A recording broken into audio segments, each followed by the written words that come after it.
Before we begin this meeting, I'd like to just take a moment to share a note of appreciation. In 2023, we set out to create a welcoming environment for our newest members, welcome home members, our newest trustees. We knew that we had to make a physical modifications to our boardroom, and we appreciate the board's patience and willingness to be temporarily displaced to achieve this reality. We want to thank the cities of Las Vegas, Henderson, Boulder City, and our newest high school, NECTA, for allowing us to utilize their council chambers and, of course, kindergarten classroom to help us conduct our business. We'd also like to highlight the phenomenal staff members and partners that completed this work so expeditiously, specifically Stephen Molina, Coordinator 4, and Markella, I'm going to mess this up, Garanyantes, Coordinator 3, in the Construction Management Department for their hard work to get us to this challenging project completed. Additionally, we had top-notch partners in the industry, in Wallen Construction, to get this work done so smoothly. I also want to thank LGA Architecture for being our design partner.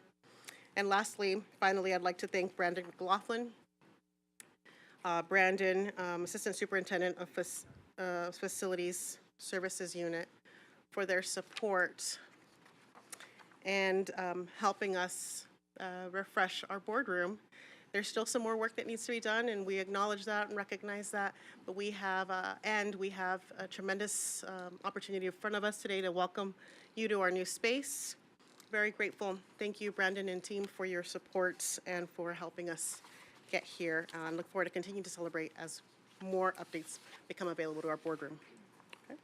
I'd like to welcome everybody today. I'm President Garcia Morales, and I call this regular board meeting.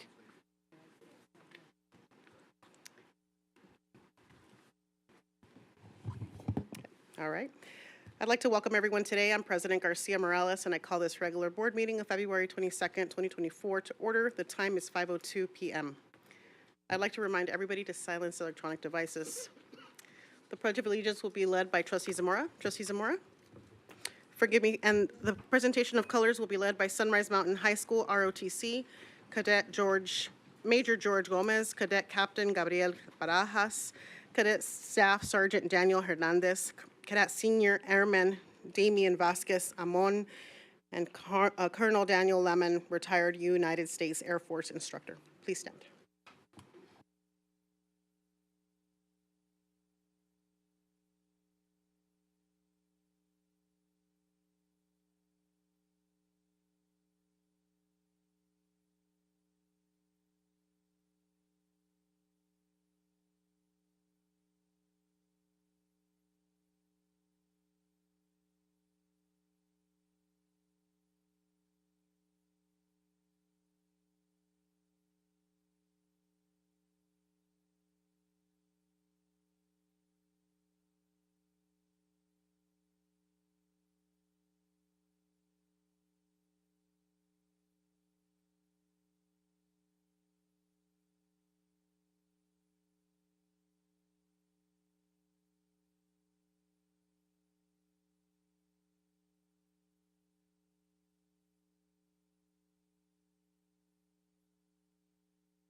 Thank you very much.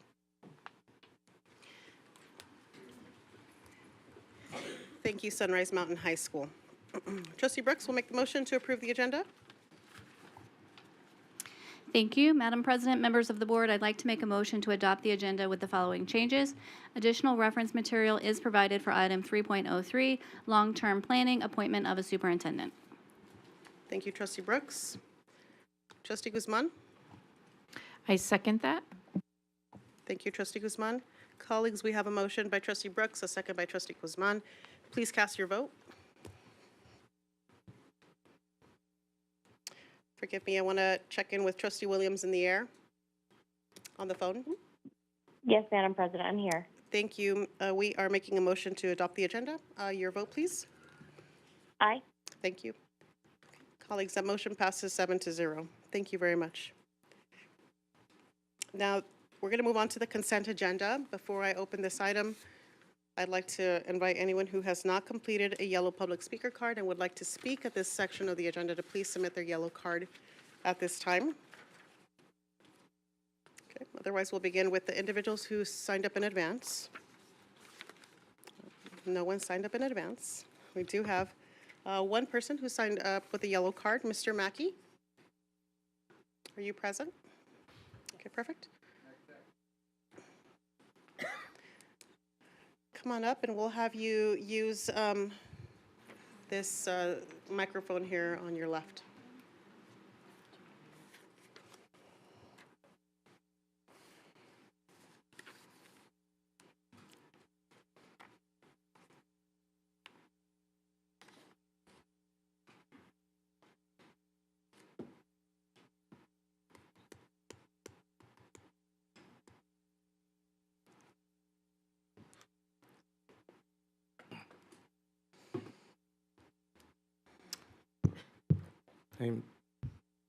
Good evening, Board. Name is Ernest Mackey. Once again, I'm here. I received a letter 2 weeks ago. I guess it's to shut me up and stop me from coming up here. But it's very vague after I've been fighting for over 2 years and you still haven't done anything. I haven't heard from my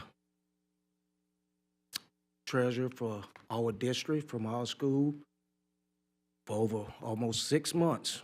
After I sent her an email, she still haven't responded to it after she been talking with me. And some of you board members as well. I guess you all are being told not to talk to me. But you guys need to start doing the right thing and quit trying to provoke these kids and threaten them at the school and not to go home and tell their parents what's really happening up at the schools. And then threaten my kids to suspend them to not to say anything. It need to stop. You all say you send someone to talk to me, they don't talk to me. They tell me what they're gonna do, and that's it, and they don't take no action. They go after my kids again. My kids are honor roll students. They national honors and scholars. They in almost all the sports at the school. But they still harassing my kids. My kids don't get in no fights. They don't argue with no one or anything, but you're still targeting them. Why? Put my daughter in a class and said it's the only class she can take because she's up in high learning. Put her in a class with all, but Hispanics where the teacher don't even speak good English, so she can't even understand to learn where she's at. You need to put some teachers in those classes. If you're gonna have a class like that and only one class to go to, you need to put a teacher in there where all the students can understand the teacher. Now, I know this is a retaliation or target at my child to where she get a B or a C, but she's not gonna get that. She's gonna get an A, but you need to check out these classes. You're not doing right in these classes. And I still want a response back from someone, especially from this board or someone higher up, to get with me in regard to all the issues that's taking place. After today, after this week, I'm going to the Raiders, the Nevada Raiders, and they would love to hear this story I got to tell Mr. them. Mackey, what is your, what item are you speaking on? Who's talking to me? I am. Okay. What item are you Is speaking my on? time gonna stop or what? Because, It can. What item are you speaking on? excuse me, What item are you speaking on? 2.2. Okay. What do Higher you, learning. I brought it, the higher learning. okay. So it's all part of it. It's all part of it. It's on the sheet. Thank you, Mr. Mackey. I don't have any additional public comment cards. Excuse me? Your time is up. Thank you. Oh, you cut me off at 15 seconds, then you give me 3 to say something else. Do you have another thought you'd like to share? I'm gonna you, Mr. continue to Mackey. calm. Thank Just you. like some of you board members said you're gonna contact. Can you turn off the on mic, this please? meeting. Thank you. Okay, we're going to move on to a motion to adopt the agenda, colleagues. Looking for a motion at this time. Thank you, Trustee Guzman. Thank you, President Garcia Morales. I'd like to make a motion to accept the consent agenda. Thank you. Trustee Brooks. Thank you, Madam President. I'll second. Thank you, Trustee Brooks. Colleagues, we have a motion by Trustee Guzman, a second by Trustee Brooks. Please cast your vote. Trustee Williams? Aye. Thank you. Colleagues, that motion passes 7-0. Okay. We are going to move on to the warrants. Trustee Guzman?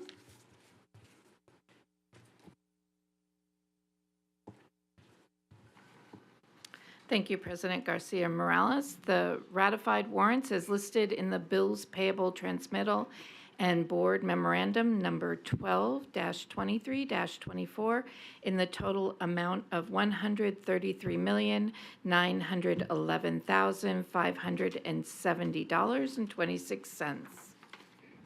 Thank you, Trustee Guzman. All right, colleagues, we're going to move on to item 3.01. That's the trustee and superintendent business, conditional resignation of a superintendent. Before I fully open this item, I'd like to invite anybody who would like to speak on this item and has not submitted a yellow card to please do so now.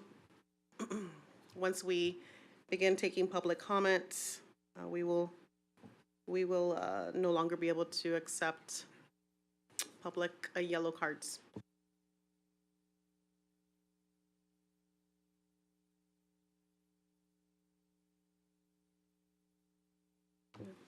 All right, this is the order of this item. I'm going to turn it over to Council Malich to open it for us, and then we'll take public comment, and then we'll have discussion on the board, and then an action.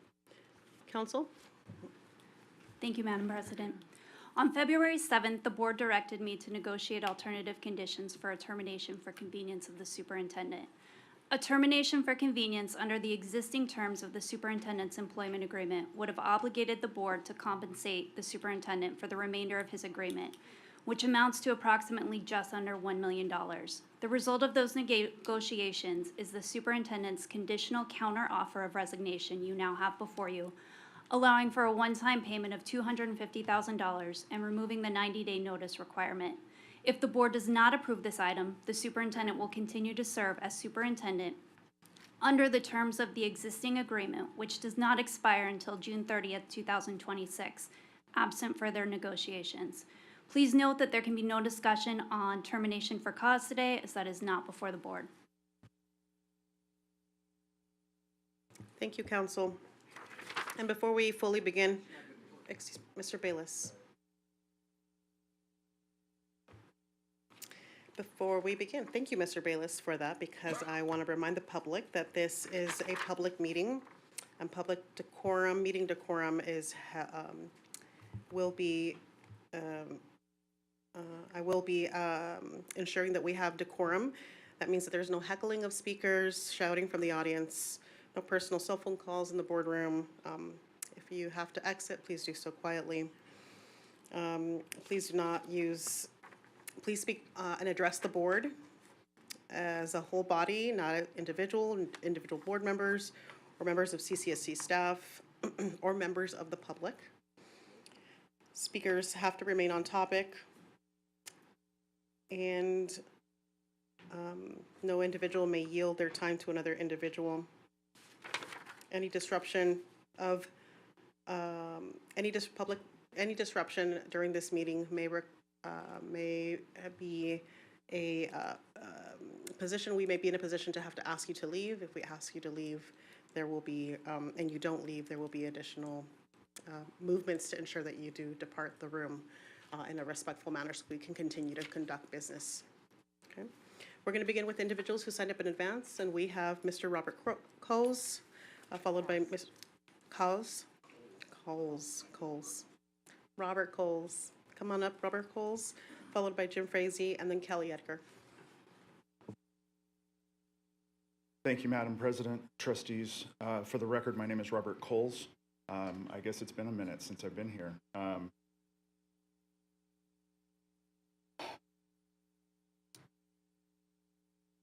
opposed to this item as it's written. Giving the superintendent $250,000 to leave is unacceptable. It is an affront to every single employee in the Clark County School District, and it is a gross misuse of taxpayer dollars. The motion that should have been made at the February 7th meeting was to agendize termination for cause and then to meet and discuss those causes, which have been clearly laid out to you by myself and numerous other people. There's plenty there. The abuse of power against an employee, for which Clark County School District paid $150,000 without trustee approval because you gave him that approval, you gave him that ability, should be enough. The misogynistic and sexist comments towards the CCEA president should be enough. The misuse of ESSER dollars, for which he's under investigation, should be enough. Just off the top of my head. If you do decide to pay him the $250,000, might I suggest that you first deduct the $150,000 that was already paid to Mr. Gilman, and it's not quite $50,000, $48,000 and change to the ACLU for having to fight to get body cam footage from the police incident at Durango High School last year, which again should have been enough to terminate for cause. Allowing him to resign and giving him $250,000 is not an acceptable outcome of this meeting. Thank you.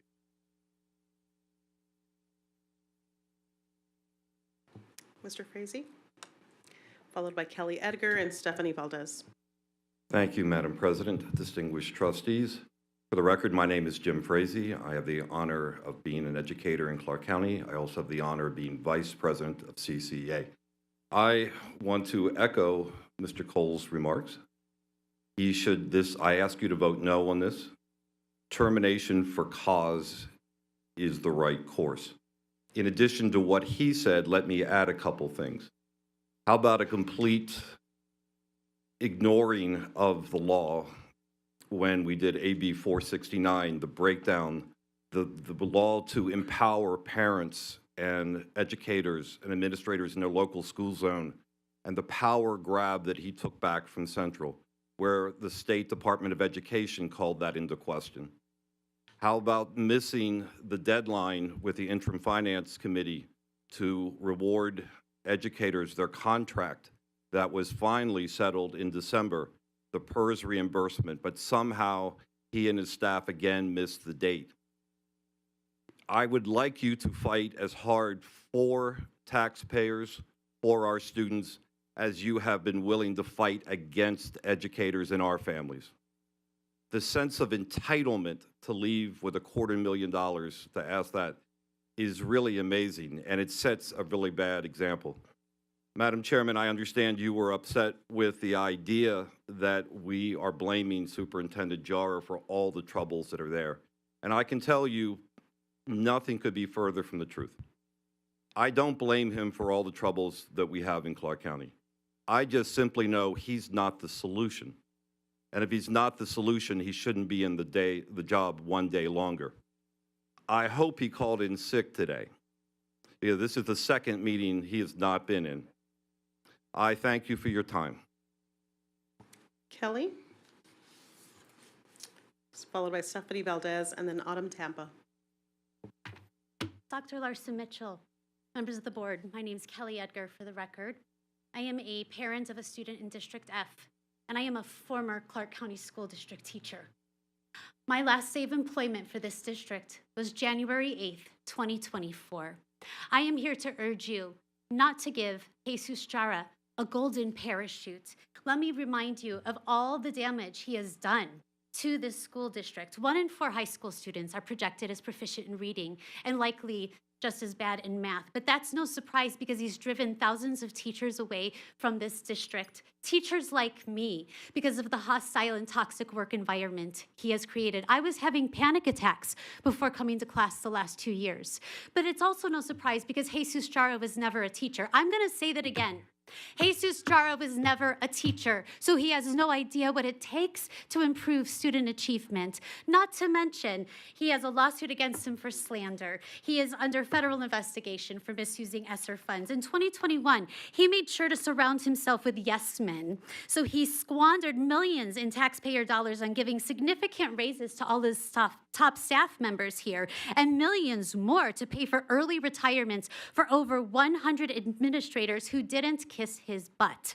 In the summer of 2023, instead of focusing his efforts on recruiting and retaining licensed educators in our classrooms and settling a contentious contract dispute, he spent more taxpayer dollars creating brand new superintendent positions. Let me remind you that every time we have open admin positions, we take teachers out of classrooms, and we have a critical labor shortage of teachers. Do you know what I got after devoting 25 years to this district? Do you know what I got? I had glowing teaching evaluations, a track record of high student achievement, and no lawsuits against me. Do you know what I got?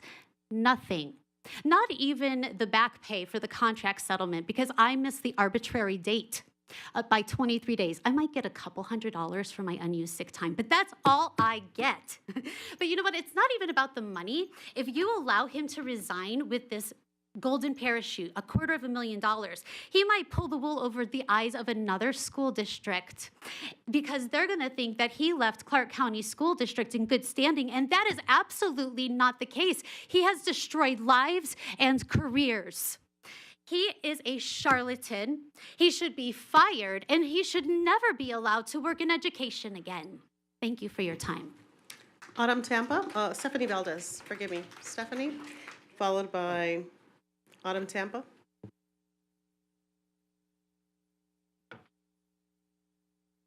Madam President, members of the board, superintendent's not here. My name is Stephanie Valdez. I'm a parent and substitute teacher in CCSD. This board often refers to their fiduciary responsibility, so I did some math and added up what the superintendent has cost this district since 2018. This number is not complete, but this is where we're at. Per Transparent Nevada, his salary and raises before benefits total $1,882,503. His lawsuit settlement with the district was $95,000. His expensed Peloton bike, remember that, as the district faced budget cuts, was $2,400. He also gave executive raises when the trustees fired him, $400,000. So far, that cost adds up to $2,379,903. There have been other costs, too, to the district, like embarrassment. A year ago, almost to the day, he fled the scene of an accident caused by his assistant and driver. And of course, there's also the embarrassment of the current investigations of recruitment trips and the social media posts. Most notably, because of increasing teacher vacancies and multiple salary contract disputes, there's the cost of the mental distress, hardship, and exhaustion on our tens of thousands of educators and staff, and our hundreds of thousands of students and families. Have you checked in with educators lately? Because I have. Morale is sinking as the number of job openings climbs. The community continues to lose confidence and trust in the district. While some may think he's been a convenient scapegoat for issues, I call it being held accountable, especially when he's supposed to be the one leading this district. This board referenced their two different factions, but you were elected to represent your constituents. So why are you split on this? When the community is united in opposing a payout attached to the superintendent's resignation, whose interests are you serving? The superintendent has cost this district too much already. He is not owed, nor does he deserve, any more money. Thank you. Autumn. Autumn, followed by Timothy Underwood and Vicki Krydell. Autumn Tampa, speaking as an individual. You know, I really feel in my heart for what the prior speakers have said. And I do have a perspective that as a support staff, it would take me 10 years to earn the $250,000. And upon resignation, I get absolutely nothing. That is true. But when you look at the size of this district, when you look through the fact that we went through COVID, we went through all of these different types of things. I've been in this district 25 years, 26 years, and I have seen a lot. I have experienced a lot in over 150 schools, every grade level, many different positions, and now back to substitute teaching. So I do speak to people. I like to talk. I enjoy talking to my colleagues. I talk to administrators, I talk to teachers, I talk to support staff, bus drivers, office workers. I can tell you that not everybody feels the same way that the public speakers just spoke. There are people who think Superintendent Jara did a good job. I happen to think he did a great job during COVID, along with his staff. And that might not be popular, but I have the courage and integrity to speak what I feel and believe. And I feel it's important that I do that. That's why I came tonight. As far as everything going on, I blame CCA for partly for, the problems with the negotiations, because I know those people personally. I've been behind the scenes and seen the reality of a lot of backroom politics. And there is a lot of that going on in this town and in this district. And people need to be aware of that, because that is the truth. I've been threatened. I've been slandered. All sorts of things. I didn't choose to sue anybody. But it's just, it's kind of frustrating to me. So does Superintendent Jara deserve a $250,000 payout? Do we deserve one? I think we all do, but he signed a contract. You guys are up here determining things. And you really need to take into consideration the fact that, first of all, you guys asked him to resign, okay? He didn't come to you, or maybe it was a group decision. And number two, he didn't give the notice because I understand he has some personal family things going on. So I understand and accept that. I do not think that that slander suit is valid. So there are so many things to consider. But how much of this is a political game at his expense? The bullying, the harassment that he has taken on his back. Okay, and a lot of people, I hear them laughing at me, but you know what? That is what I believe and what I've seen and observed with my 25 years here. 25 years in this district. Thank you. Timothy Underwood, Vicky Cordell, and then Camilla Bywaters.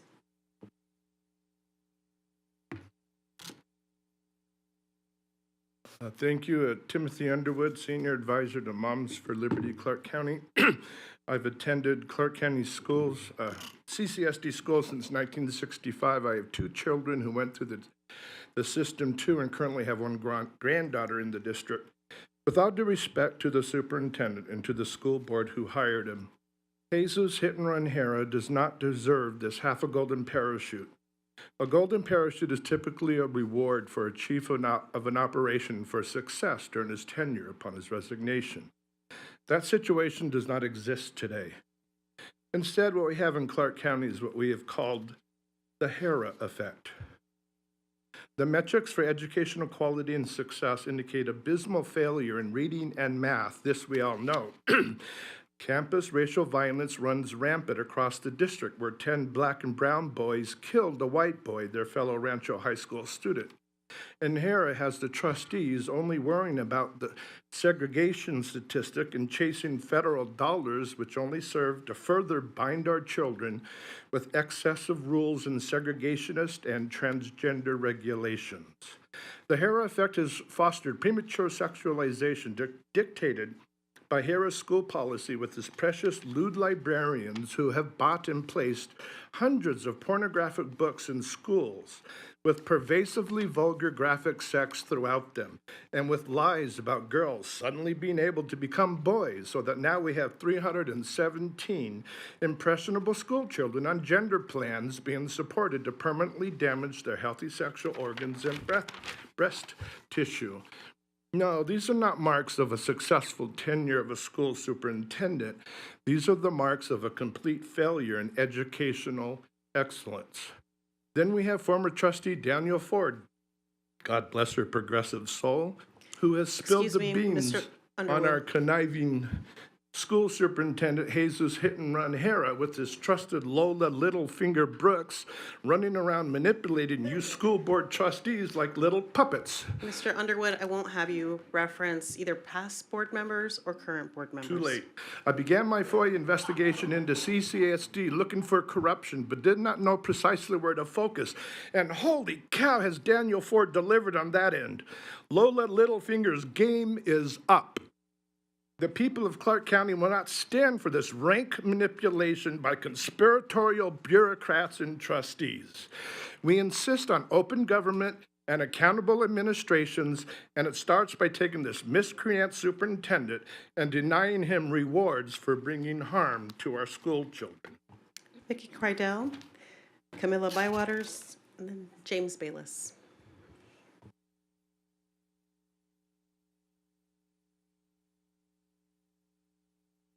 Good evening. My name is Vicki Krydell. For the record, I'm a reading teacher in CCSD. I'm the president of NEA of Southern Nevada. First of all, I was a little confused about what we voted on in the last meeting versus what's happening in this meeting, but I'm just going to move forward with my comments.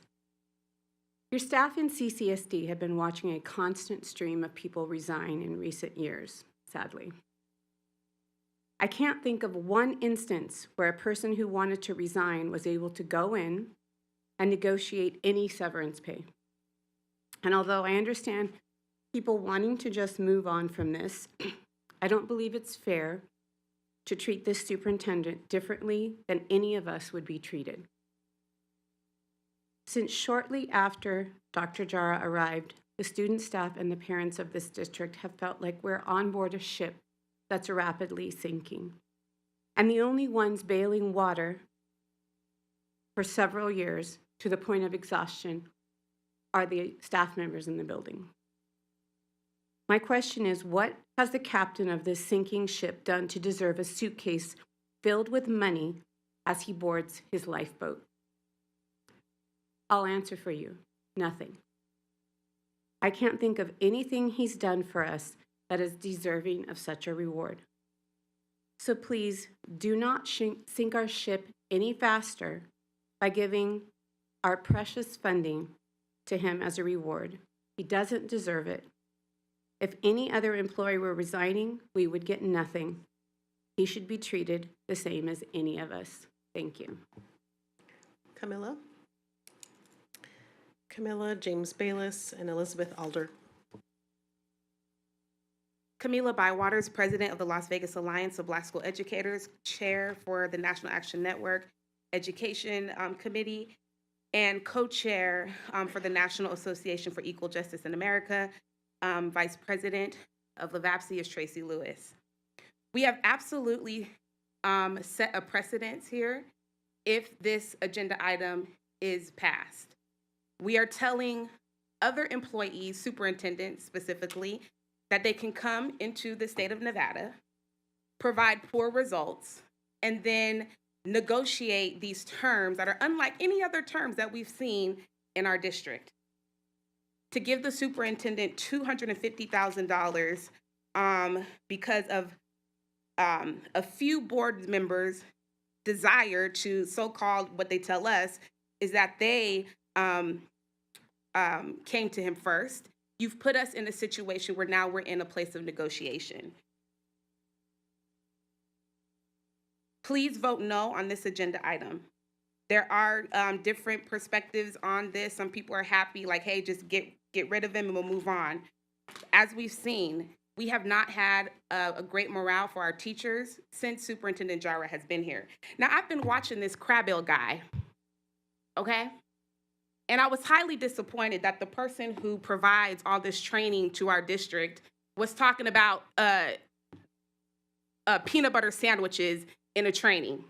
Absolutely not.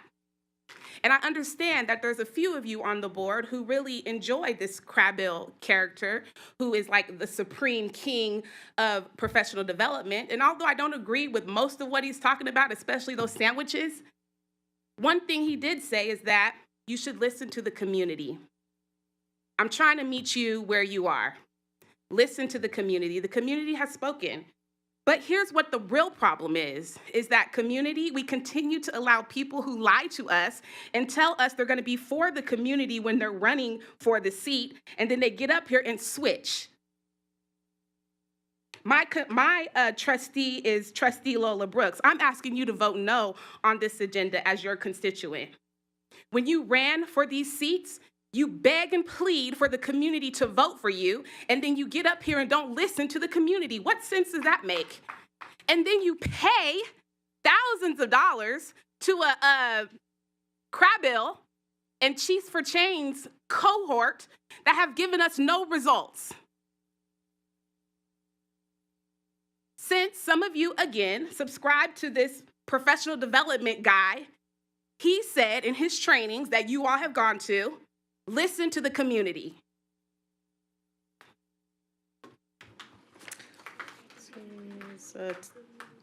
James Bayless. Yeah, thank you, James. Hi, James Bayless for the record, ladies of the board. So I wanted to address, I'm speaking on an official, actually amongst my family. Me and the Prince of Abu Dhabi were actually having a discussion about this. So I wanted to bring up points that he said it was valid. He wrote the contract, so you can't really accept something he wrote. Somebody expressed it through illegally. So that makes the contract non and void. And since there's a current investigation for grant fraud that he's entitled to, because I proved in DC that he was forcing you guys to say yes to all the grants, so that helps you guys not get in trouble, he gets nailed. So if you allow this man to stay here, you guys are pretty much taking his blame. We all know why the real reason he resigned. You don't want that blame. Trust me. And I believe a lady was speaking and will actually enlighten the trustees. They didn't really have much of a choice. Washington, D.C. kind of forced their hand, which was my own doing because, again, he doesn't belong here. With my son having footprints and nothing got done, he definitely don't belong here. With all the money being spent in the grant fraud alone with the SPED department, he definitely don't need to be here.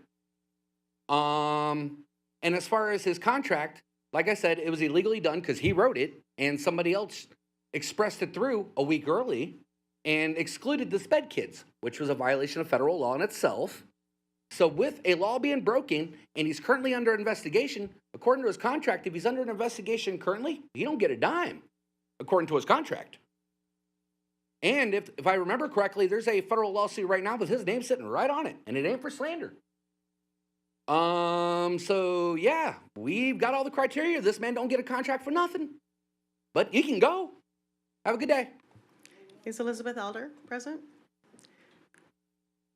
Elizabeth, followed by Tiffany Beamel, Dr. Beamel, and Douglas Hamilton.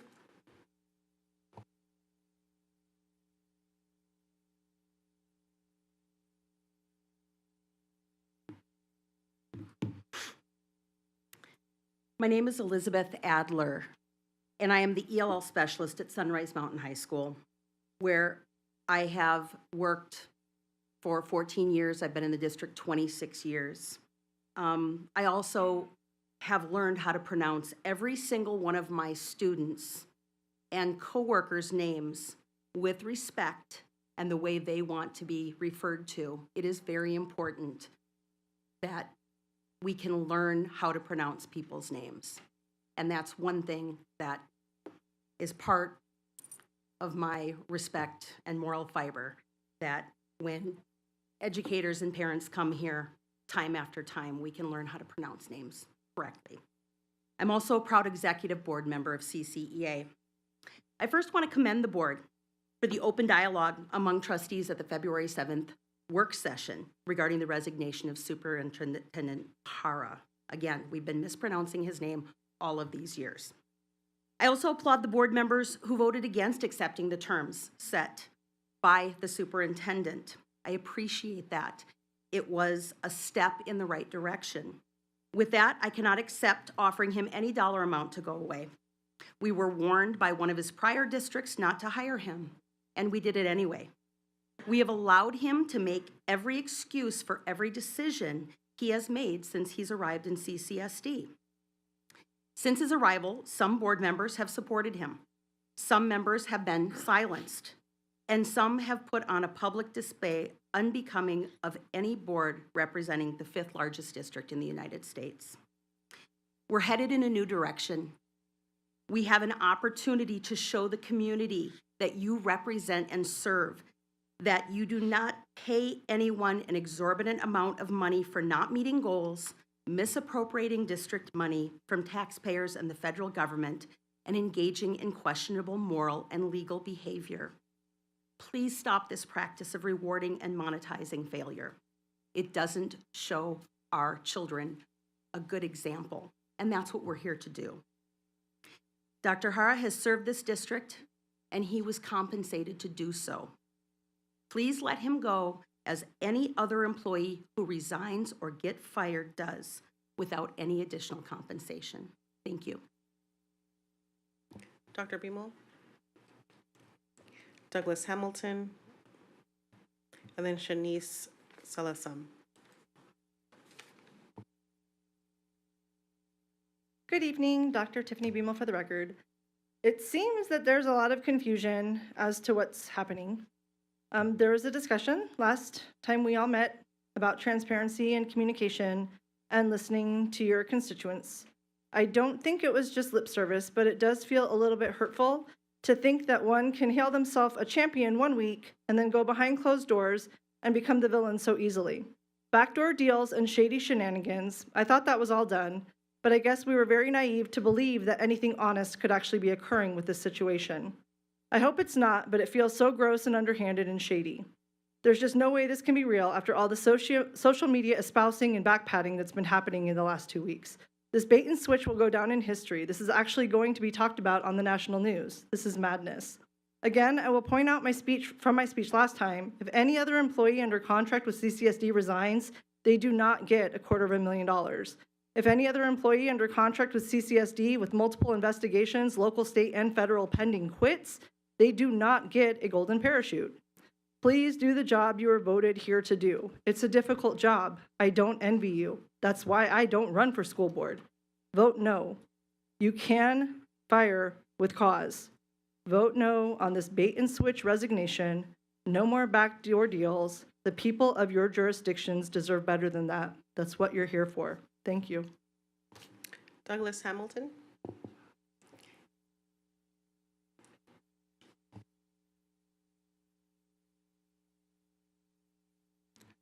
Good evening. I'm Douglas Hamilton. I'm a first grade teacher at Sunrise Acres.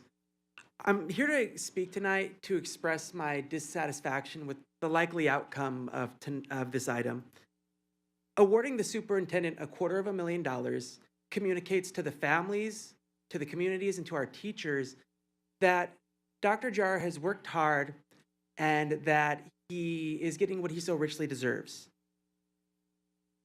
To be sure, his determination has been impressive because it takes a single-minded focus and extraordinary effort to inflict so much damage on such a resilient community in such a small amount of time. It can't be said that refusing to pay Dr. Jara is without cause. In 2018, our community had every reason to believe that its brightest days lied ahead of it. Teacher vacancies were on the decline, and Nevada had the highest percentage of increase of students scoring a 3 or higher on AP exams of any state in the nation. Unfortunately, a disaster of unprecedented scale would strike the district, and that's the hiring of the current superintendent. Since the current superintendent was appointed, the number of teacher vacancies has increased tenfold, even as enrollment has declined. Our AP pass rate has declined 600% more than the national average, and our 4th grade reading scores have declined at double the national average. These numbers don't lie, and they tell the hard truth that the current superintendent doesn't deserve a golden parachute. This money could have and could still be used to attract top-flight talent to fill the position. Someone committed to ensuring that our students receive the high-quality education they are entitled to, and who has the intelligence and motivation to deliver the goods. Now, that's not to say that this buyout won't make the job attractive. It will become quite attractive, but to the wrong kind of person. It'll become attractive to grifters, committed only to fattening their wallets, while always taking the path of least resistance and comfortable knowing they will never face an ounce of accountability. Words cannot adequately express how disappointed I am that once again this board stands poised to neglect its duty to Clark County's most sacred resource, its children. Thank you. Shanice?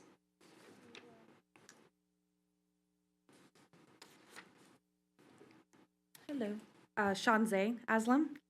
Reading comments submitted by Chris June Kilione, former CCSD special ed teacher and former elected official.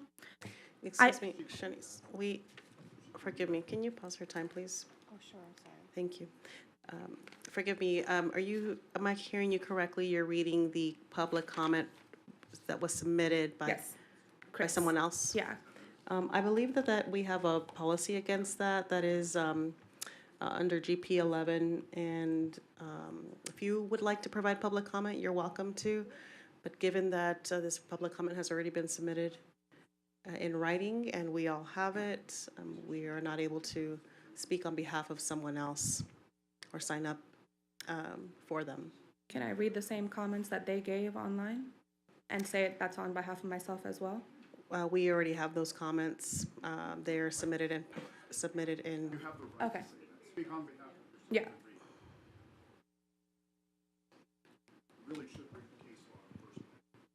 Mr. Coles, I don't need a lecture from you, so. Mr. Coles, please don't disrupt a public meeting. So you are welcome to provide your own public comment. Okay. Please know that we have Chris's written public already submitted. Okay. Thank you.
All right, I'm going to need a.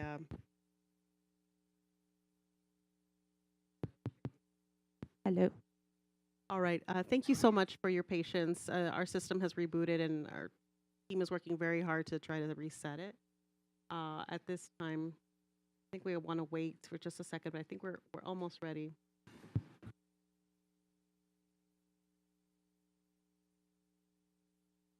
Okay, if you want to, when you reintroduce yourself, if you can say your name written, spelled out for the record. Your recess.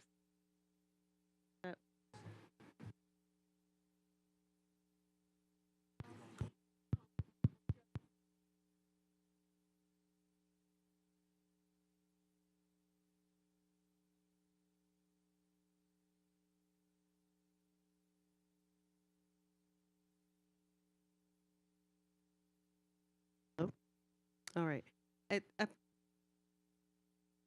Perfect. Thank you so much for your patience again. The timer still works, and after 3 minutes, we will have someone request the microphone back from you. And thank you, colleagues, for your patience as our microphones reboot. Please state your name and spell your name for the record.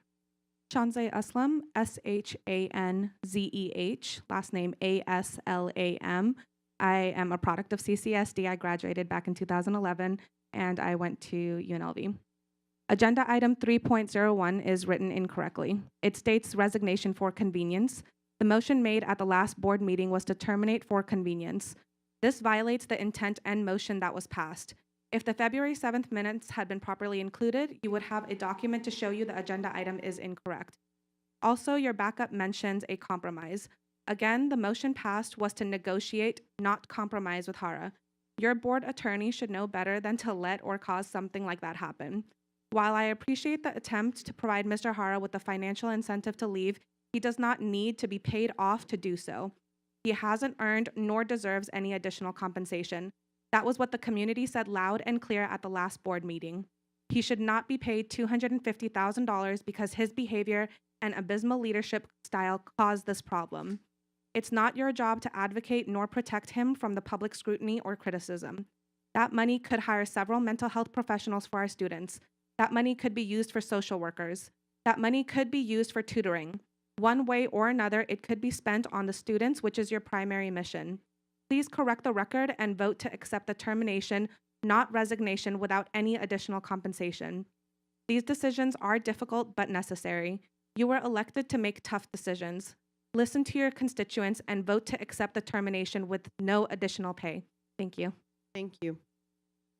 That concludes the people who have signed up in advance. We've got a couple of yellow cards. Ed Gonzalez, present. Ed, followed by Dr. S.S. Rogers.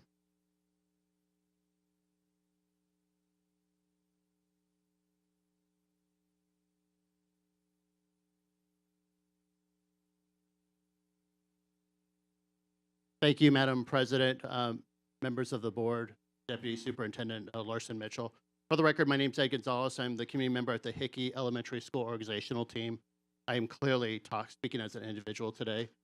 I have concerns about this item, but I am in support of it. When this body asked the superintendent to resign, you guys exposed yourself to some legal liability.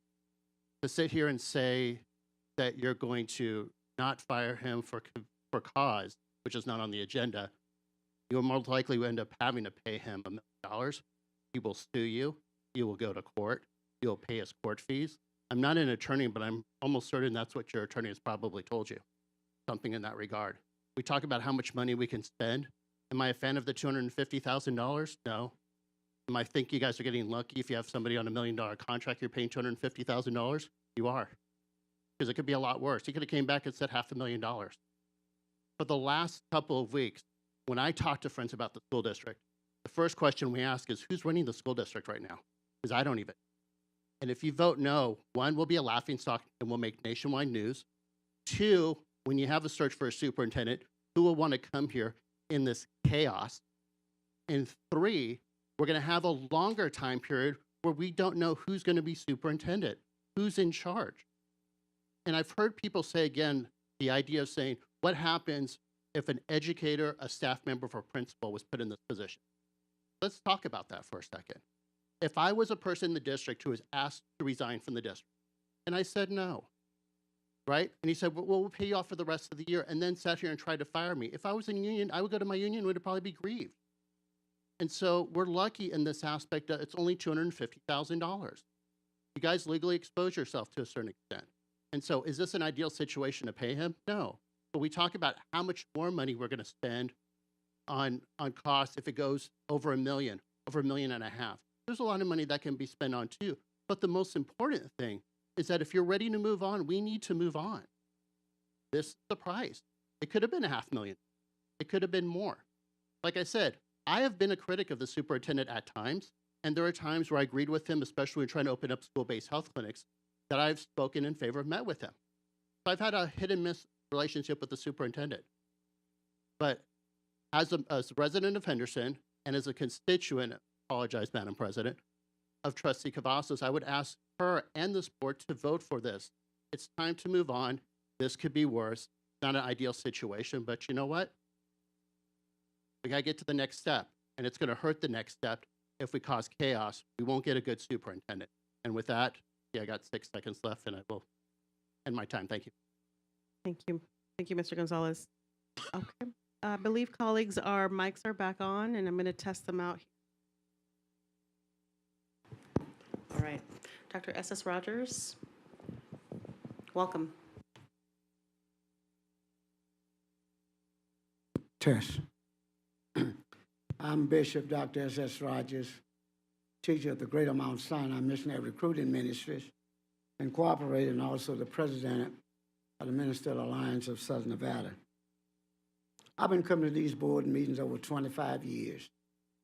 The same circle we're going around in now, we started before we hired our Superintendent Jara. We talk about community support, community output. We've been coming here for years and years with the community behind before we even hired. I was not in favor of Dr. Jara when he first came. You all know those on the board then. Dr. Linda Young was also a trustee of our district. We were not in favor. Even the community was not in favor of him. We said, listen to the community. The board does not listen to the community. You does not listen to the community. We have the voice. We know what is happening in our community. We know our student. We know our pupil. Half of you on the board haven't even been in the classroom. They know anything about teaching a guideline. It's time for us to put this to rest. And I hope tonight y'all will vote no. And also, did y'all ask him to resign? He decided he wanted to resign? There's been some comments made tonight on that concept. Who asked who? So if he said he resigned, I think in his contract would say that if he resigned on an emerging content, if you're sick or dying or whatever, then he had the right. But at this point, he's not sick. He's not ill. He's not even here again tonight. This is my first time in it since about 3 years, since the pandemic. But I'm here tonight, and I'll be here from now on to voice my opinion again from the community, from the Ministerial Alliance, and other organizations within our community. And I want to say this to our president. See, your sign is up.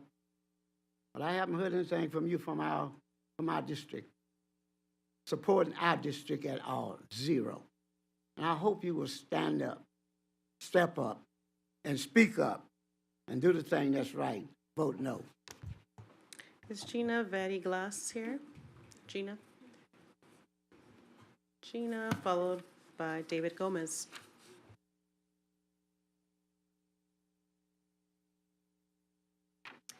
Hi, good evening, Madam President and trustees. I'm here today. I would like you to vote no on resignation with compensation, although I support the resignation part. I'm a parent, and I haven't been here for a long time. But when I saw this in the news, I just felt it really important that I came and explained just kind of the personal impact, negative impact CCSD has caused me and my family, just stress and anxiety. My son has dyslexia and ADHD. As a parent of children with learning disabilities and CCSD, it has been a rough run, particularly with the grading policy, the summative formative grading policy.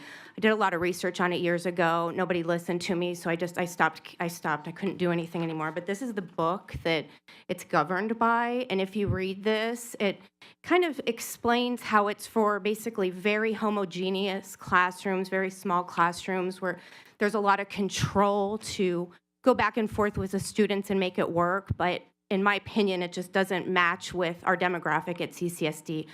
The summative formative it's very exclusive. It pushes parents out. I mean, when it first came in, I said, I don't even understand what these words mean. I'm an educated person. What's wrong with just homework, tests, and I just kept banging the door down, going to PAC meetings, going to SOT meetings, trying to understand what was going on. Why were 3 assignments rated at 80% of my child's grade? And my child has learning disabilities, just to reiterate again. It's been really rough. I haven't met one teacher, one parent, or one administrator that supports that grading policy. So I just want to say I'm excited for a new start. I would love to see proven research-based reading instruction incorporated in all of our schools. Some schools are doing it really well, some schools not so well. I'd love to see reading instruction extended through the 12th grade. Our students come from all over the country, all different backgrounds. If you have dyslexia and you haven't been identified, and you can't read well, it's really hard. My son, when he was in high school, the teacher said, Gina, no one in my class can even read these really basic words. Okay, that's a problem. That's good. That's data. If your children can't read these words in your high school classroom, then provide reading instruction. Just should be something that's supported. Provide ESL for all students whose first language isn't English. Knowing all the policies that govern your jobs here and understanding what you can and can't do is so important. Like, refresh your memory on what you can and can't do. Know the new superintendent's contract back and forth. Understand it. Understand what you're approving. And then I just look for a new start where actually parents can be listened to and they can show up at these meetings. And maybe you have way less people show up because there's an avenue for people to be listened to, heard, and responded to. Thank you, and you can reach out to me anytime. Mr. Gomez?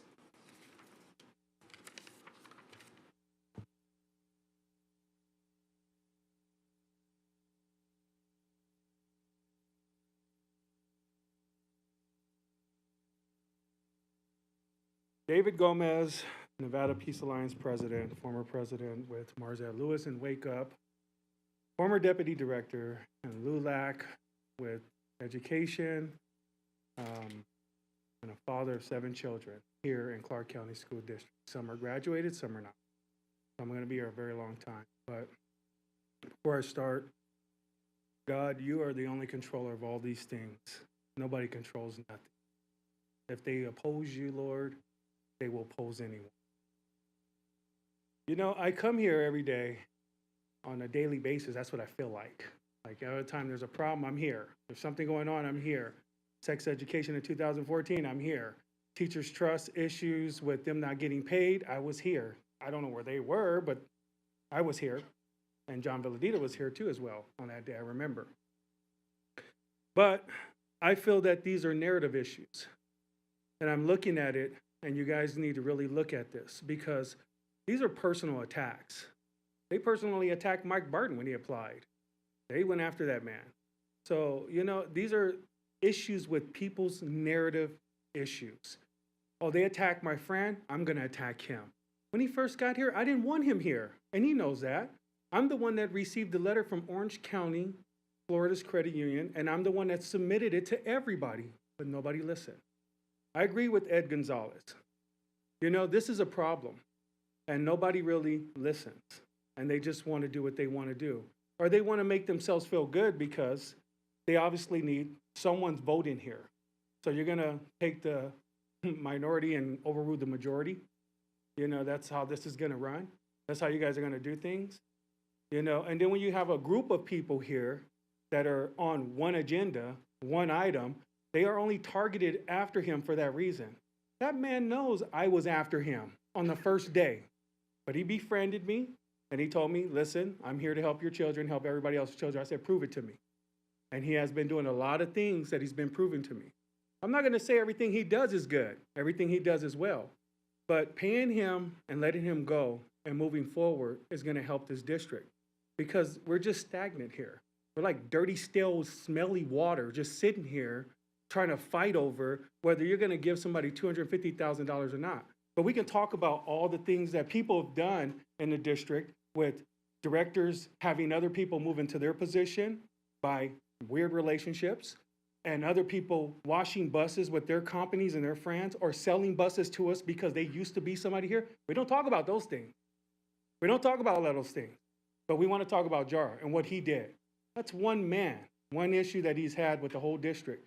And I'm asking you just to move forward with this. Well, yes, get rid of this issue, and let's go find somebody who's going to do the job. Okay, colleagues.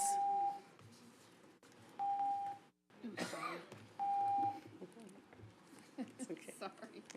It's alive. All right.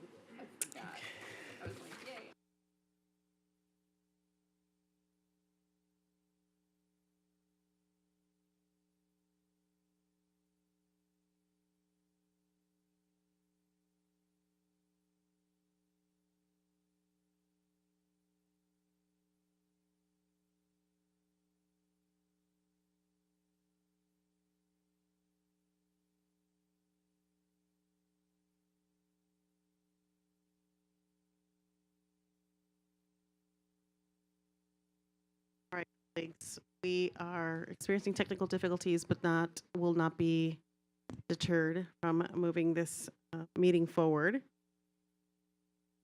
We're going to try to get through this particular item and see if there's something that we that I do. Okay.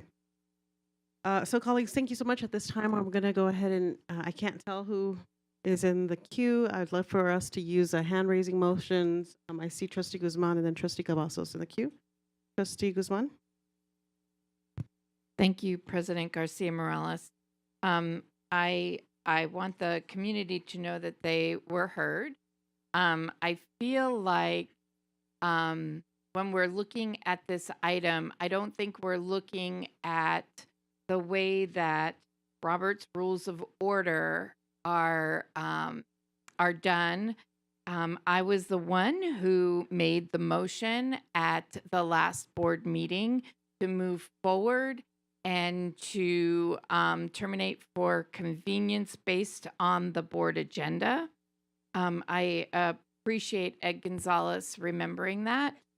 And then I also want people to understand, if they read the contract and they read and saw what was going to occur, that we would be spending over $1 million. And I do mention our fiduciary duty all the time.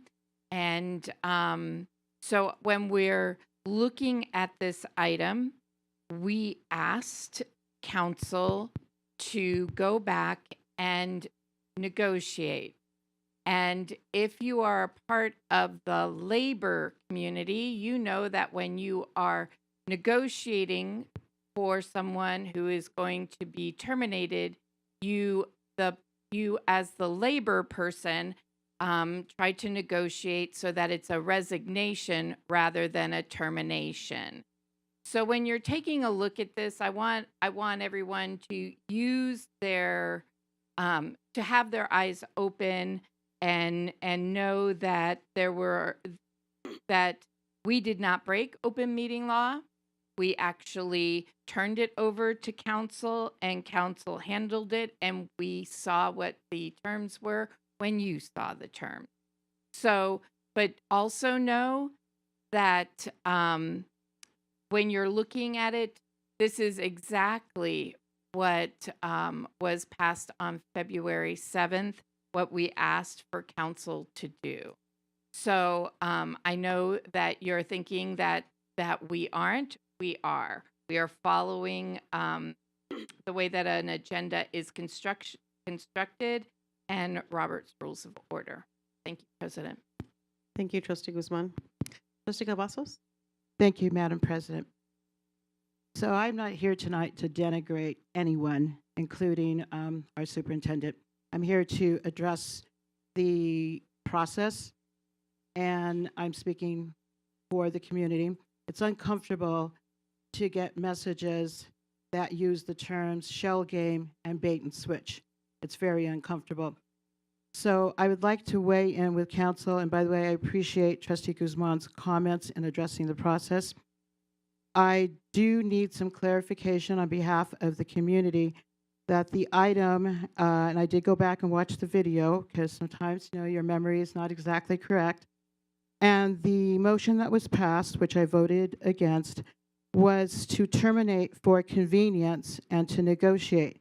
The item on your agenda today is listed as a compromise and a conditional resignation, not a termination for convenience. So I wonder if we could weigh in with council in respect for Trustee Guzman's remarks to, basically, we cannot reveal anything that goes on in closed session, so our hands are kind of tied there, and we did turn it over to council. So if we could basically have a general explanation of how termination for convenience became a compromise for a conditional resignation, I would greatly appreciate it, and I think our community, all our community, would appreciate that. Thank you, Trustee Cavazos. Council? As explained in the introduction to this item, you guys directed me to negotiate terms for a termination for convenience, the superintendent came back with a conditional counteroffer of resignation, which the terms were then negotiated thereafter. As for the extent of the negotiation, the Attorney General's office advised that negotiations with the superintendent are confidential under NRS 288.220, would not be appropriate for me to discuss the content of those negotiations in an open and public meeting. Thank you very much, Council Malish. So just one brief follow-up, because I want to give everybody else a chance to speak up also.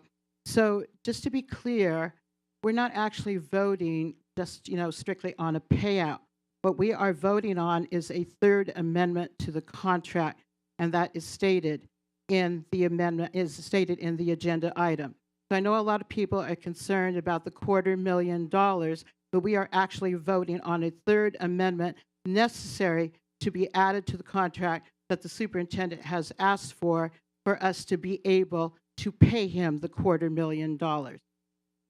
That is all, Madam President. Thank you. Thank you very much, Trustee. Colleagues, let's go ahead and try these mics again. I think we're back on the mics. Let's test it out. So I am, at this time, if there's no additional questions, we are looking for, hang on to the mics here and our paddles, just in case, looking for a, to move this forward. Trustee Guzman? Thank you, President Garcia Morales. I would like to move that, 3.01, conditional resignation of the superintendent. Thank you, Trustee Guzman. Trustee Brooks? Thank you, Madam President. I would like to second the motion. Thank you, Trustee Brooks. Colleagues, we have a motion by Trustee Guzman, a second by Trustee Brooks. Please cast your vote using the device in front of you. Trustee Williams? Aye. Thank you, Trustee Williams. Colleagues, I think I'm still waiting for a couple of votes.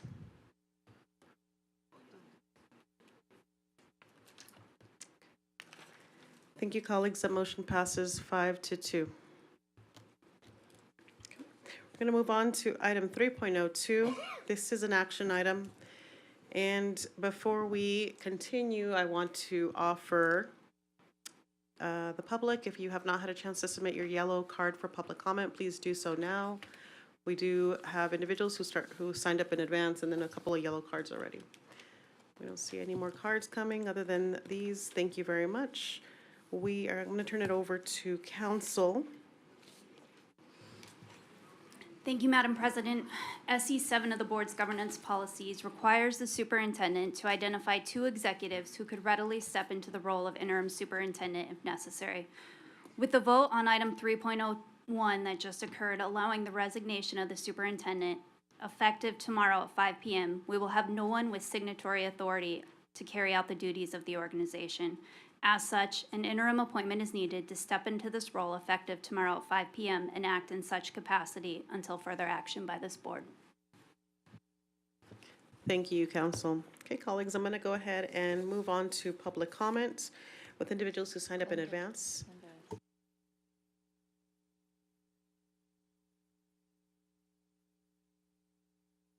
Mr. Frazee, come on up, please.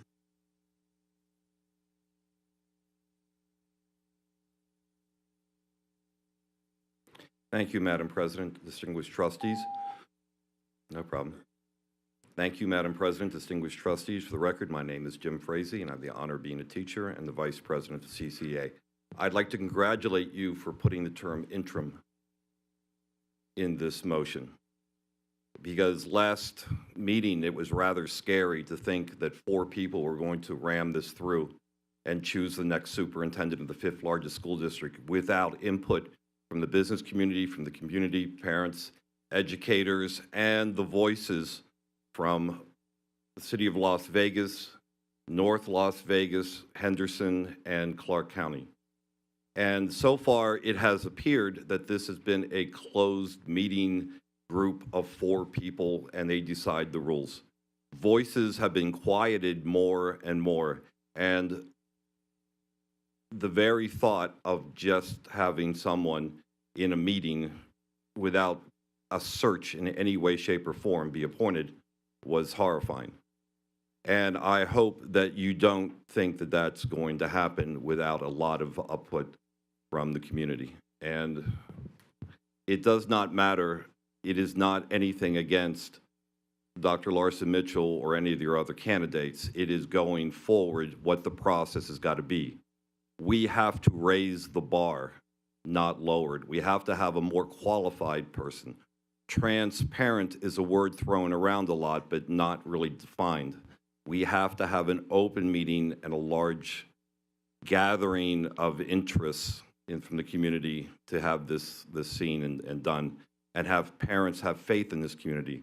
So far, under our last superintendent and this board, we've lost about 30,000 students to charter schools and out of Clark County.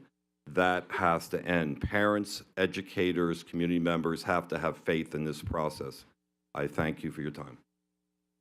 Thank you, Mr. Frazee. Matt Totaro, Matt Totaro, followed by Yvette Williams and Kenny Belknap.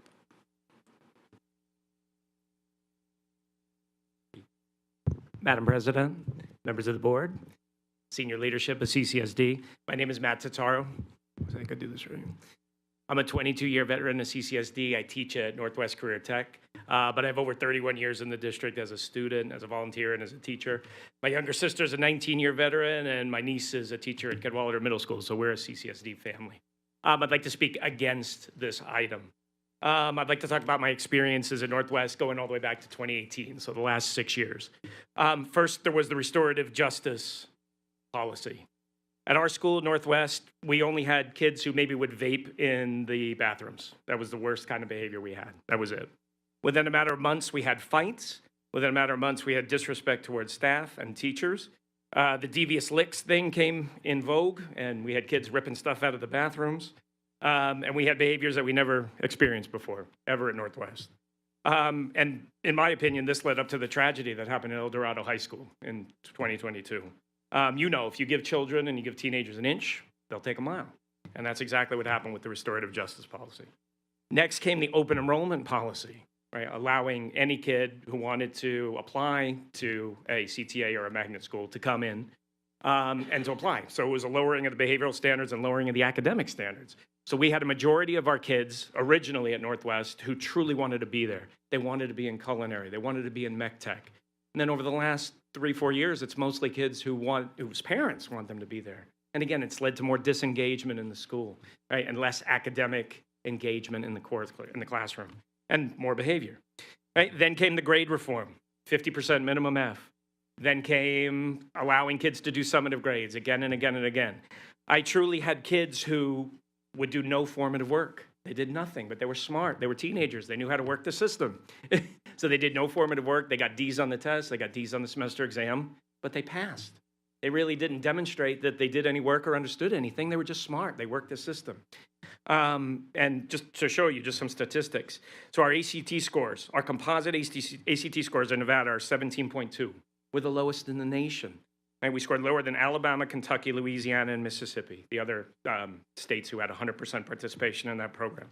Right? Also, the lead researcher of a study that was done on assessing how well we did on the NAEP, the National Assessment of Educational Progress, said this: no one wants to leave poor kids footing the bill, but it's exactly what the path that Nevada is on.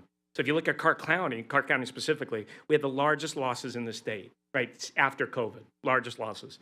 Still, we're 3/4 of a grade equivalent behind, and we're half a grade equivalent behind in reading. Right, so I know Brenda Larson Mitchell, she's been here, Dr. Mitchell, she's been here for 30 years. I know she's committed to CCSD, I know she's committed to our community, but the formula hasn't worked. The chemistry. Thank you, Mr. Totaro. Ms. Williams, are you present?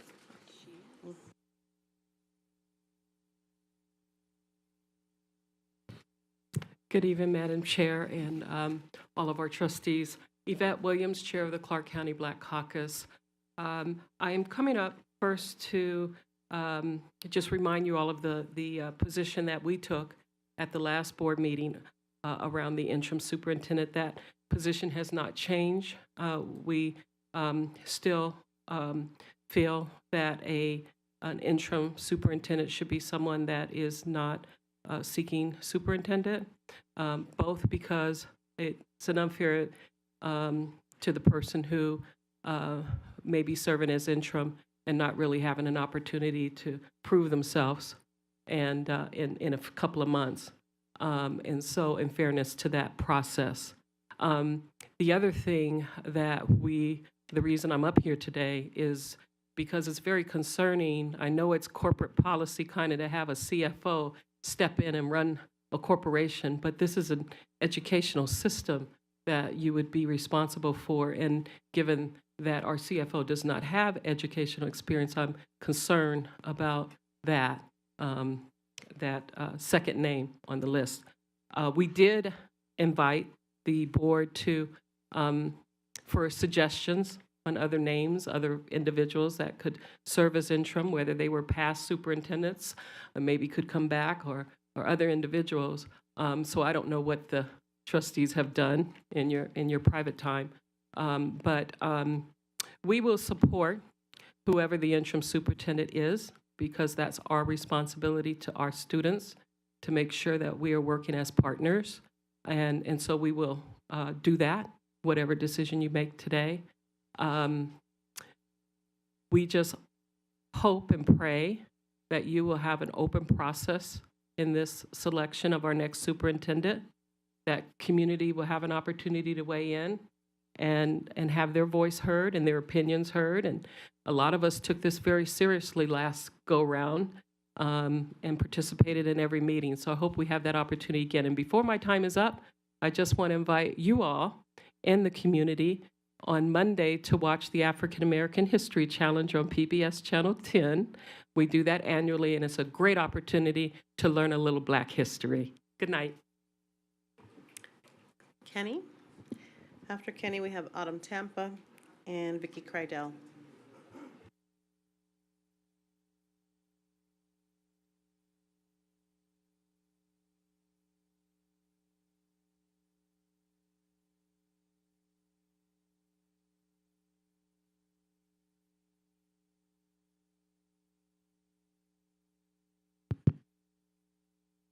Good evening, trustees. For the record, my name is Kenny Belknap. I'm a social studies teacher at Liberty High School, and I currently serve as the CCA treasurer.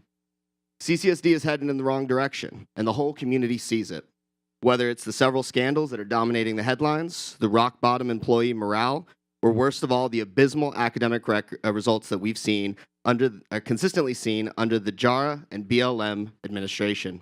It's time for a major shakeup of CCSD, and this is the opportunity to wipe the slate clean and begin to do the hard work of earning back the trust of the community we all serve. While you shouldn't have given him a dime, it's a good thing that JARA's time here in CCSD has come to an end. This should mark an end to the failed policies, blatant misuse of taxpayer dollars, the culture of fear in CCSD, and the my way or the highway approach he had running CCSD. However, all of this will continue if you appoint Brenda Larson Mitchell to interim superintendent, or worse, if you make her the permanent one. From day one of the JARA administration, Larson Mitchell has been in lockstep with JARA and his failed policies. Every wrong turn that JARA has led this district down, she has had her hand on the wheel, forcing us down with it. For example, their failed grading policy. That was implemented not just a few years ago. A policy designed to water down expectations and show kids that it didn't matter if you tried or not. When this policy was announced, myself and several other CCA members tried to meet with Brenda Larson Mitchell to express the concerns of educators going in this dramatic change. We were met with indifference and disdain. She didn't care what educators had to say. She didn't and still doesn't. And still doesn't care of the experience of those of us in the classroom or on the front lines of education here in CCSD. It was her way or the highway, and we've seen where that gets us. Mr. Taro shared some of the stats. Just like JARA, she was more than happy to sit there, nod her head as if she was listening, but when it came to making improvements or adjustments to make implementation more effective or to give this policy a chance, she was having none of it. We need an interim superintendent, that much is clear, but we don't need someone who is going to continue bad policies and ignore the critical failures in them because they don't want to be proven wrong. I urge you all tonight, wipe the slate clean as much as we can, and let's move forward with a new vision and start a nationwide search to find the absolute best for our kids in these classrooms. They have only one chance in education. We've already wasted too much of their opportunity on this administration, and there is no need to continue this mistake any further. Thank you.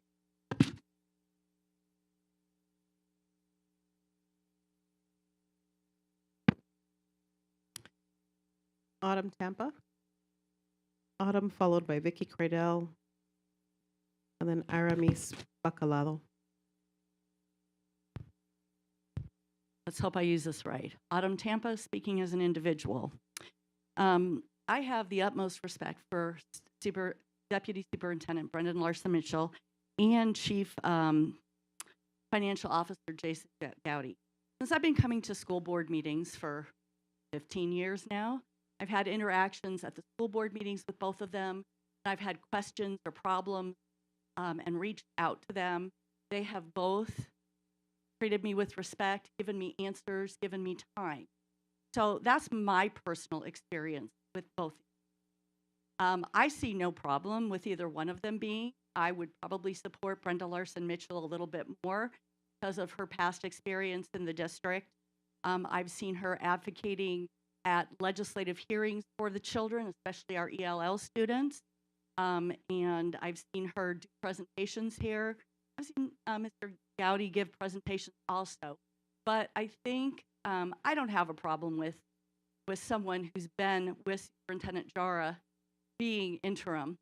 What I realize is that when you are number two, your job is to support the number one. When you are a vice president, you support the president. When you are a deputy superintendent, I believe it's your job to support the superintendent, not disagree with him, but make, happen what happens. So I don't have the same perspective that I've heard from my fellow public commenter. I think I've mentioned pretty much everything. As far as I do not want to see whoever is appointed interim superintendent not have the opportunity to apply for superintendent. I think that is absolutely unfair and wrong because they're going to step in with very little notice and take over this monumental responsibility. And I do not think that that should preclude them from being able to apply for the actual job. In fact, if that is the case, then I would say don't appoint them interim superintendent because that's not fair. And I believe that Brenda Larson Mitchell would do an excellent job. So I do strongly support. Thank you. Thank you, Ms. Tampa. Vicky Cradell. Good evening. My name is Vicki Cardell. I'm a reading teacher, grades 1 to 5 in CCSD and president of NEA of Southern Nevada. I do understand why Dr. Larson Mitchell is being recommended as interim superintendent. Makes sense since we do need someone in place now who can help us finish out the school year without a disruption. I do want to mention there's also a number of other top-level leaders in the district who are very talented and who could support her to make her job easier. Many of us had worked with some of these people and already respect and admire them. I am confused about having Jason Gowdy's name in as interim, although I'm sure Mr. Gowdy is amazing with finances. I don't understand how someone who has never run a school, been an administrator, or even been a teacher is qualified to be our superintendent.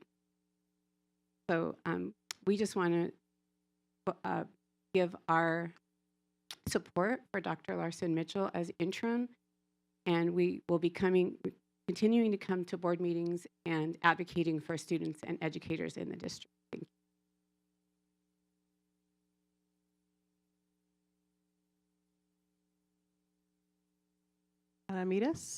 Aramides.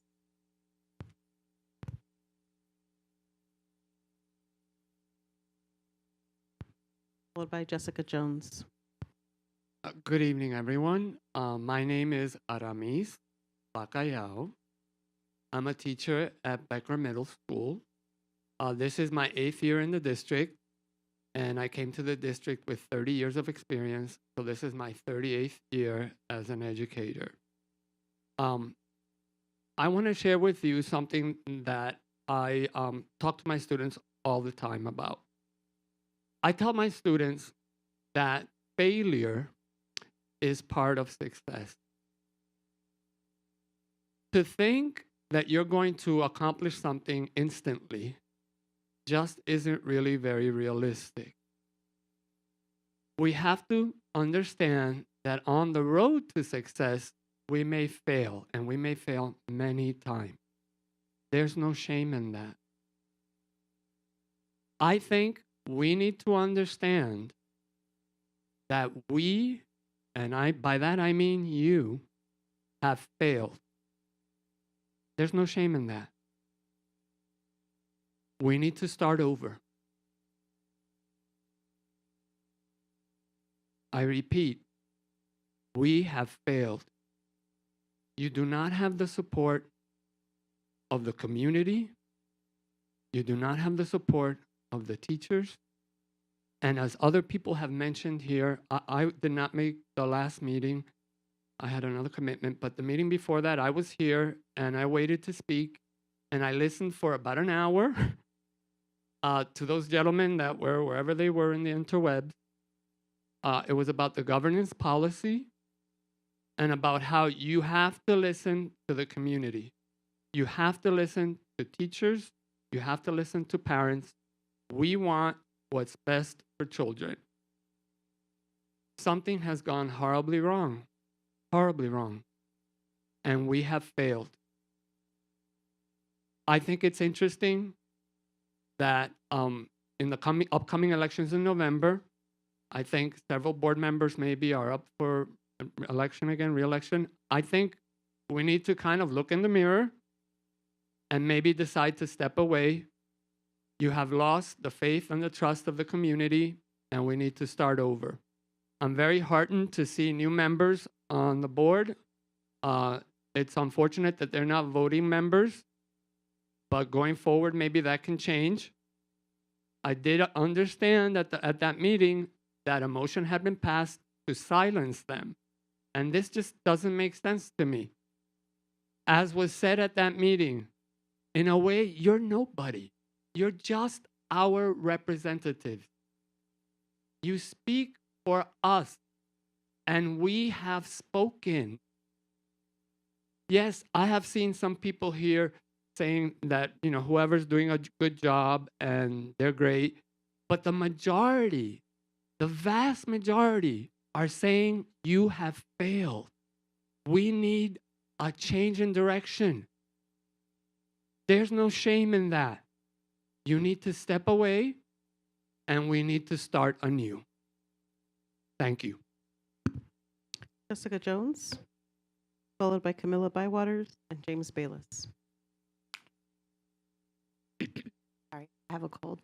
Madam President, members of the board, Deputy Superintendent, for the record, my name is Jessica Jones. I'm a kindergarten teacher on the east side of Las Vegas. I'm also the secretary of the Clark County Education Association. I want to speak in opposition to the appointment of either Brenda Larson Mitchell or Jason Gowdy as interim superintendent. The appointment of either as interim would be a continuation of Superintendent Jara's tenure and his failed policies that have left our students from pre-K to 12th grade in a crisis. In her role as deputy superintendent, Larson Mitchell is responsible for all teaching and learning functions in the district. In his role as CFO, Jason Gowdy has misled this board and the public to the point where legislative leaders were openly calling for CCSD for not being honest about the district's budget numbers and the money that the state passed for education. At the trustee work session on February 7th, I spoke about how 61% of our schools are 1 or 2 stars. Proficiency rates have dropped significantly in English language arts and mathematics. Our MAP data is essentially stagnant, and according to the NDOE accountability report, our chronic absentee rate is about 40%. The data clearly shows that our students are severely underperforming, and that students that are graduating are not college or career ready. Okay, I believe that this board should look at, and I had a really hard time I'm going to say this, but I think that they should look at following the NSHE Regents lead by having an outside person, not the current CCSD administration, fill the role of superintendent. Currently, NSHE is looking to fill the president of CSN with a candidate from outside current CSN leadership, and they're also not allowing the person to be eligible for the permanent position. My friend Sandra Cosgrove said this about the NC Regents. She said that they wanted an acting president from outside CSN who could objectively take the temperature of the college and do some review where they were at while they did a national search. She also mentioned that if someone from inside is chosen as acting president, it could be someone who's part of their problem. And she has recognized that there are morale problems that are affecting the students that they serve. CCSD needs to address this issue. The board should follow the NC Regents' lead and open up their search for the interim superintendent. And the interim should not be eligible for permanent superintendent. Thank you.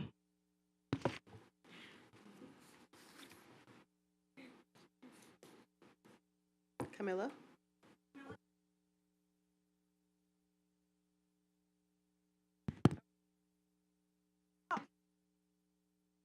Either way.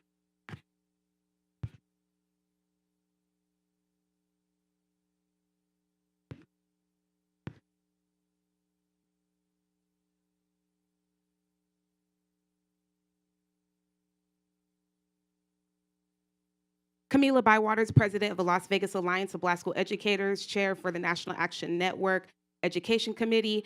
Vice President is Tracy Lewis. I'm also a candidate for the District E. No to the individuals that Superintendent Jara has selected. We definitely need a new policy. This should also be a part of a community process where the community is able to chime in, the school community, teachers, staff, everyone involved should have an opportunity to determine who could be an interim if there was a need. Hey, everyone, let's just throw out some names. Dr. Scavella, Dr. Barton, Trustee Danielle Ford. Go ahead, some more names. Yes. So let's try one of these individuals for the interim. At this time, like I've mentioned before, I don't think that, so there's a song by Tiana Major 9. She says, how can we get a different result in the same space? And the reason that we want the same space, a few of the board members, is because these individuals will continue, like Trustee Danielle Ford has been teaching us. If you have not listened to her podcast, please do, has been teaching us that these individuals will continue to uplift Chiefs for Change. What is that? Will continue to uplift the City of Great Council Schools. Has anyone here done research on those cohorts and seen if any of their individuals have been able to produce what results? If you have not done the research on these cohorts, the city, what is it called? The Council of Great City Schools and Chiefs for Change, if you really have not done the research on these organizations, Jara is the executive, he's a member of the board. That organization did not serve us well. So why would we continue to keep the same individuals who are part of this and who are being mentored by an organization who's not serving us well? If you have not done your research on these organizations, this is the absolute no. So here's a solution. I really did like the solution that was brought up by my friend who was just before me. Pick one of those names to lead us until the end of May. After that, do a community input session to determine who the interim should be till the new board comes in. You all, please listen. There is a new board coming on who would love to have an opportunity to listen to their constituents and help to bring a new leader into this district that they could also be a part of contract negotiations. You're about to make a decision knowing there's a new board coming. Think about how you feel. Some of you had to lead a superintendent that you had no choice in choosing, and look where we are today. How can we make a difference in the same space? Please. There are some great recommendations that came around, but absolutely no to Brenda, and I think I called him Jeff, but Jason. No. Thank you. Is James Bayless present? Yep. Thank you. Elizabeth Alder, and then Tiffany, Dr. Tiffany Beamel. James Bayless for the record. So I guess this is the interim. Well, as far as the one superintendent, I think if we pick her, we're going to be just dealing with Jara 2.0 because if you remember, everything he did, she allowed. So, and I remember directly reaching out to every superintendent's office about my son's situation and got complete crickets. So, that looks like I'd be getting complete crickets again. So she probably wouldn't be the best option. Honestly, the only option, if we only have to go by the list, I trust my man Gowdy over here more than anybody that I know so much. But if we have to throw a name out there, I actually recommend Hawkins from Case Management. She's very familiar with the SPED kids. She's very familiar with the normals, and she has academics for curriculum. So she might actually be a good superintendent that actually might know what she's doing, especially for all the teachers and kids alike. And she has an actual heart and morals, something that's kind of been missing on this panel. But situation is a lot of things have been done that has been majorly overlooked through the years. We won't even go on the fact that 2018, when Dr. Jara closed out those behavioral schools and got our teachers beat down, kids beat down, appointed gang members to certain schools so they could go beat down more kids. Yeah, I got a memo about that. Jara actually pointed out that a bunch of the behavioral kids collected the gang members and put them in certain schools. So if you didn't like, say, Ian, each school he went to, he was a prime target. Oh, miraculous. Isn't that kind of what we've been dealing with since the 7th grade? Oh, shoot. So, situation is if we're going to pick an intern, it should be somebody that's familiar with the district and doesn't benefit from the money. That would be a good aspect because that would be, once again, double dipping world. And we know where that leads. So I think we should probably, if with the interims, if we have to have one and we have to pick one immediately, it'd have to be Gowdy. If the Prince trusts him, I do. So that's kind of where I'm at. You have a good day, guys.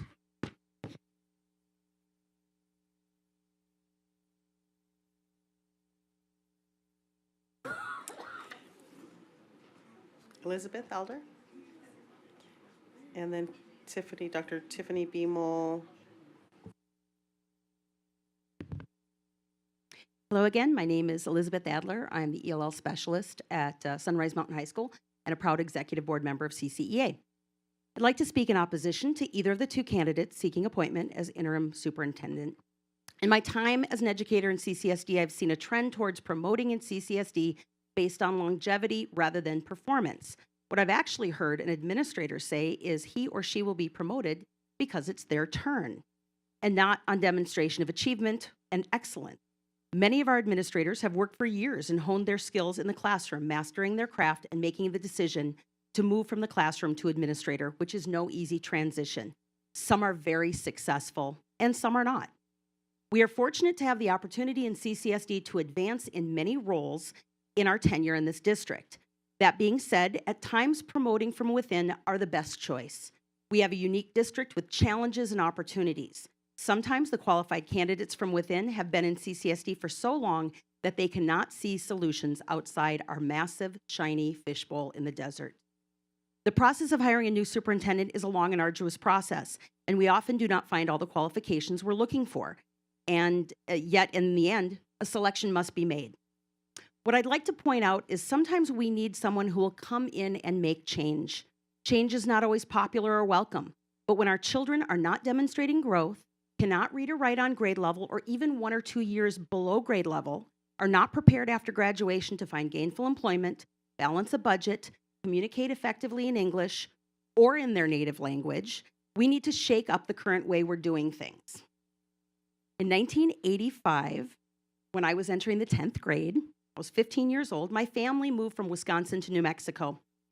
And that year, the Albuquerque Public School District hired a new superintendent.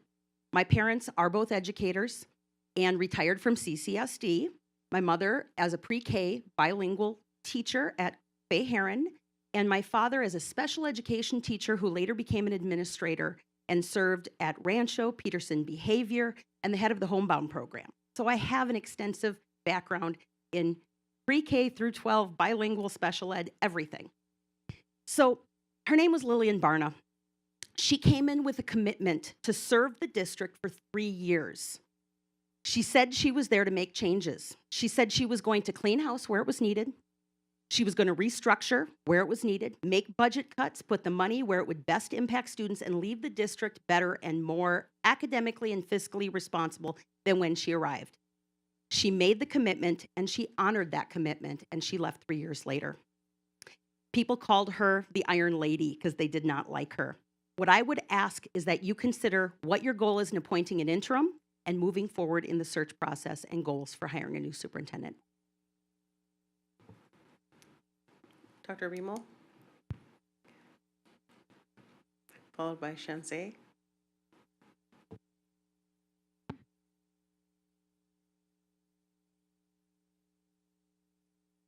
Now that the decisions have been made and the checks will be cashed, we have to have grown-ups in charge of the district. It's not that easy, though. There are so many broken pieces. We have over 2,000 vacancies right now. That is being advertised and talked about on national television and talk shows. This entire debacle is being publicized and discussed. CCSD is not desirable. We're kind of being laughed about. No matter how much our starting pay is, we need to fix that perception. We can start by fixing morale. I think that starts at the top, with the grown-ups in charge. When I was doing my administration degree, one of the projects I did was on employee morale, and I read a blurb about positive affirmations. I read and wrote about positive Post-its, and that stuck with me. Essentially, as an administrator, you'd stop into a classroom for a few minutes, you'd informally observe, smiling, and then you'd leave a positive note on the teacher's computer monitor, say a few positive words to a few students, and then you'd leave, 5 minutes maximum, and then you'd hit the next room. You made a goal to do this at least 5 times a day because you can take 25 minutes a day to do it. Granted, I took my admin classes back in 2009, and those were simpler times. I know that every administrator takes the same courses and reads the same texts and case studies, and in the 20 years I've been in this district, I've never had an administrator who's done anything like this. And it stands to reason to ask why.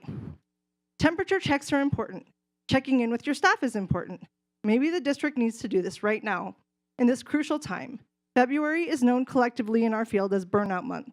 I just completed a survey for a doctoral student at UNLV about culture and climate in CCSD, and her questions were so gut-wrenchingly spot on in asking how I feel about this job that it had me crying as I completed it. I didn't know that I needed to be answering those questions. Maybe if the district did this, and asked employees how they felt in a non-aggressive, non-threatening, low-stakes manner, they would be able to get a sense of how employees were feeling, and they could begin to fix what's broken. We need to retain teachers, and I think that an interim superintendent is a good first step. 2,000 vacancies could become way more than that before we know it. Thank you.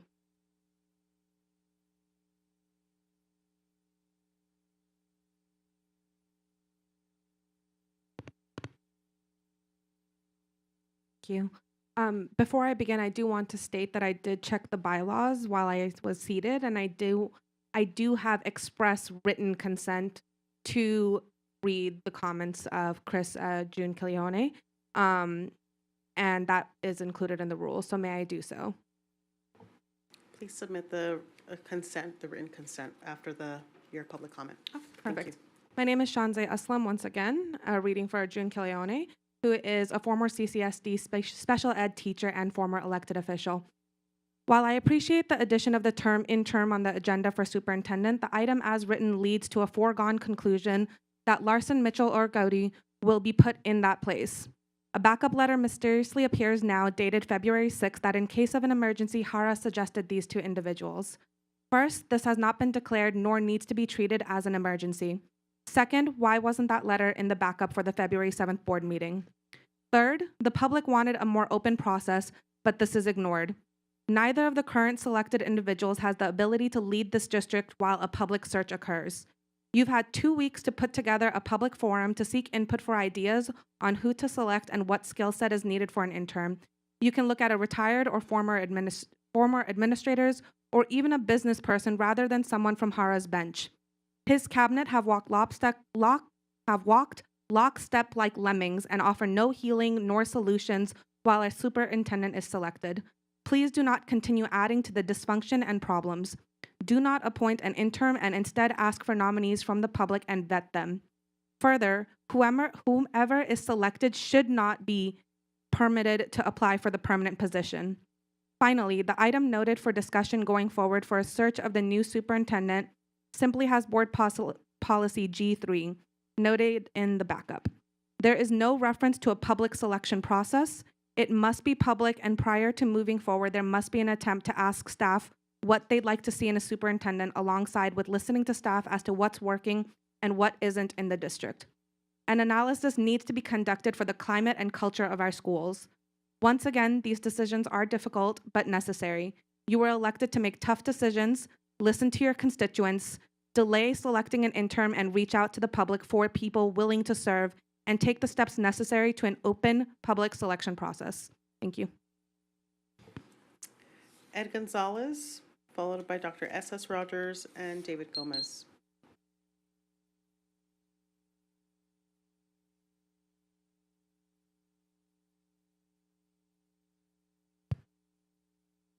Thank you, Madam President, members of the board, Dr. Brenda Larson-Mitchell.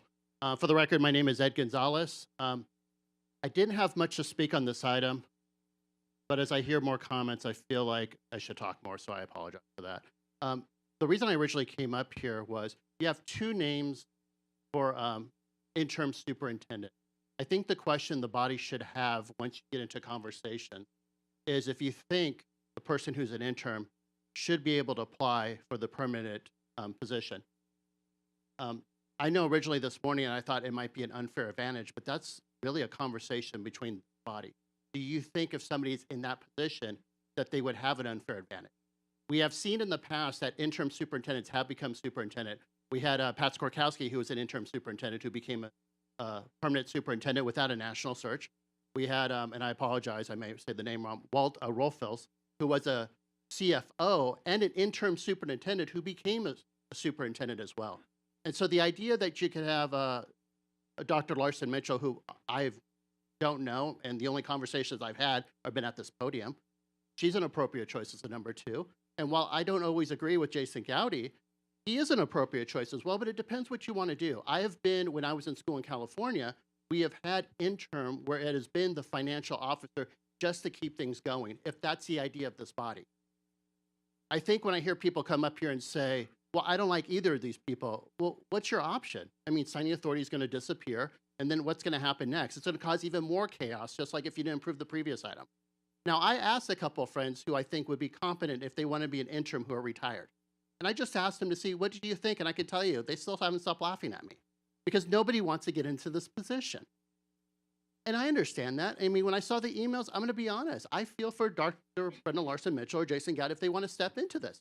This community at this podium for the last 2 meetings has been vicious. We have to come together and pick what the next person is going to be. We have to sit here as a community and say, what are we going to do next? But the idea of coming up here and saying, we have issues with this district, that's fine, but we're talking about an interim, somebody who's just going to keep the district going. It'd be no different if something happened to the board president, couldn't make it, and then there was a long conversation about who was going to be the person filling in. You have a role, it's going to be probably the number two, but it depends on what you want to do. And so the only concern that I have is that if this body should have a conversation to say, if you want the interim to be allowed to apply for the position, and if you think it would not show any favoritism. But like I said, in past practices, we have seen that happen. And so like I said, once again, that's the only reason I wanted to comment, would say this body should have that conversation. I'll have more when we get to the superintendent later. Thank you. Dr. S.S. Rogers, followed by Mr. Gonzalez, excuse me, Mr. Gomez.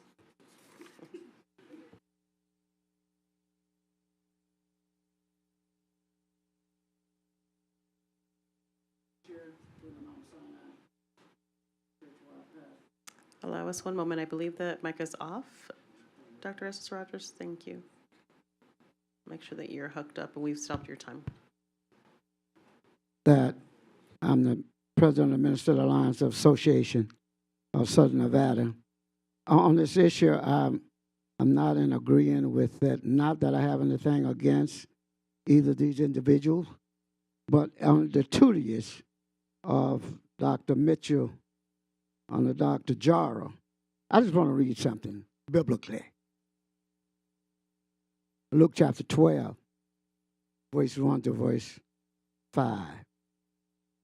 In the meantime, when there were gathered together in numbers of multitudes of people, and so much that they trodden one upon another, he began to say unto his disciples, first of all, beware of the leaven of the Pharisees, for they are hypocrites.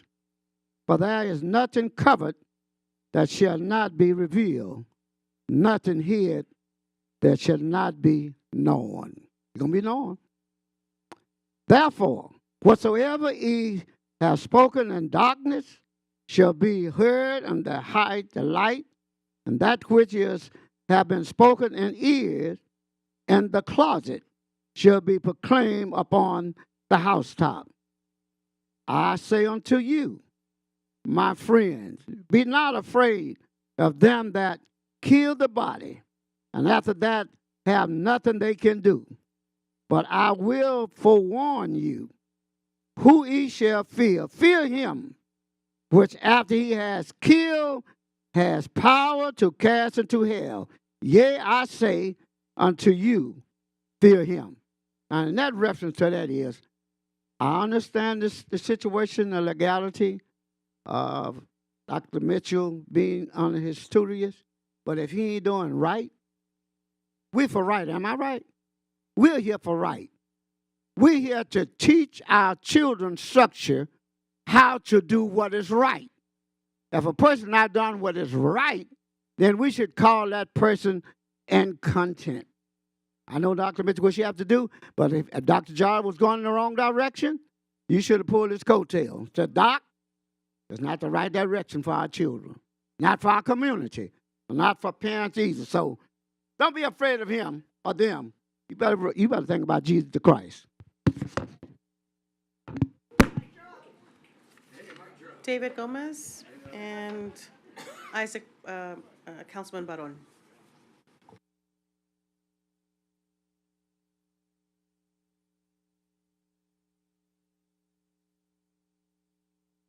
Again, David Gomez, Nevada Peace Alliance president. I heard someone say that they don't want Brenda Larson. I think that we should just go ahead and go with it. An interim should have the opportunity to apply for the permanent position. That's a given. I don't know anybody that I've met so far since Henderson until now that I've talked to that have gave me a direct answer, and I mean this, gave me a direct answer about her. They haven't told me anything specific about her. I know more information about her than they did. I said, do you know this? And they're like, no. I said, did you know this? No. I said, wow. You're speaking about someone you don't even know, first of all. So I recommend that you do move forward with this. And everybody that's in here that is speaking, and I know there's a few of them that have been here for a very long time, like Reverend Rogers, I implore them to continue to come, not just because of this, but because they need to be here all the time, like I am. 20-some years of no pay, no begging, no crying because I don't get paid. I do what I do because I love God and I serve him first. But nevertheless, I'm looking at people and they're all just like attacking, but they don't know nothing about this woman. I feel sorry for her. I feel bad for her. And I don't mean it in a mean way. I just mean it in that way that, if somebody came up here and started attacking you, you would get upset about it. They don't even know nothing about you. They don't know nothing about her as well. I don't agree that we should take someone else that hasn't had the experience in schools to put them in position. But I agree to make Dr. Barton the deputy superintendent. That's what I do because he's been fixing a lot of things as well too. But that's not my choice. That's not my decision. That's my preference. That is only my preference because I've watched single-handedly what he has done with the kids. And I've watched how he's always been there. And I watched how he was under certain people. So that is what I can say about him. But nevertheless, Brenda Larson Mitchell hasn't done nothing that anybody can tell me that I have met personally and said, she has done this to me. She has made my family feel like this. She has done this to my child. She has done this to my family at home. And I can't get over it. Nobody can say that. And I haven't met nobody yet. And I've been talking to everybody because I don't go and sit in my office all day and then think about what I'm going to say. I go out and do it. I don't write nothing down because this is my passion, because God instills it inside of me first. And he gives me the direction in which I should go, not what anybody should prefer for me. But I recommend that you do give her an opportunity, and thank you for listening last time when I said we need an interim and put her in interim. Isaac Baron.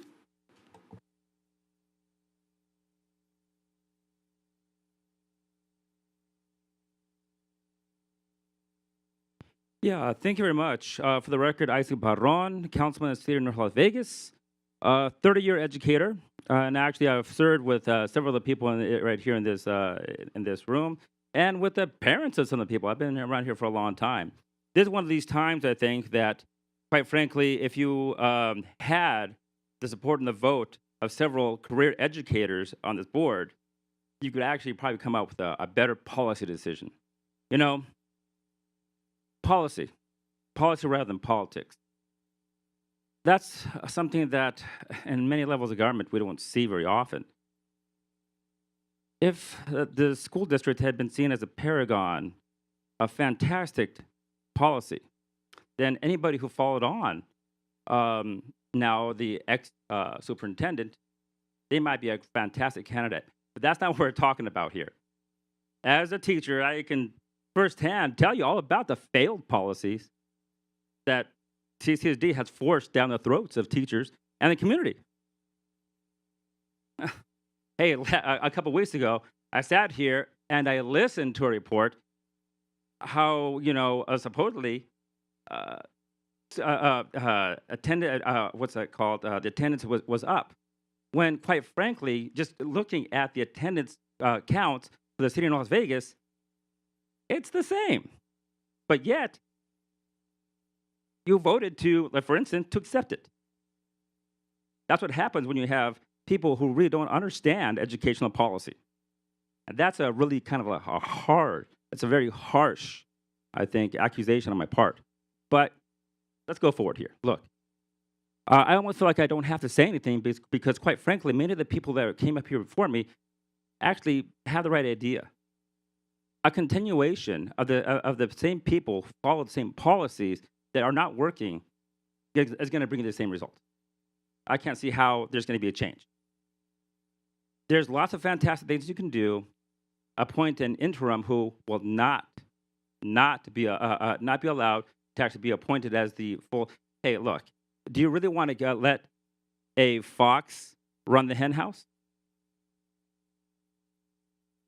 Look, you have a unique thing here. You can turn this thing around. But as a couple of people said before me, an idea to have a new board, and there's going to be a new board here. At this time next year, there's going to be a different board. And they should have the ability to pick the new leader going forward, especially for a city like North Las Vegas, that is the city that is the one that is most likely not to have a licensed teacher in front of their children. And that's a fact. Robert Coles.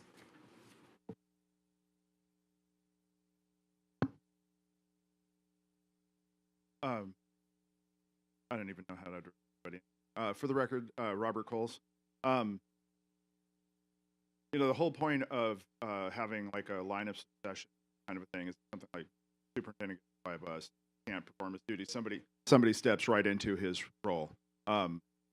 He had Dr. Larson Mitchell and Jason Gowdy as those people. I have no problem with that as an interim superintendent.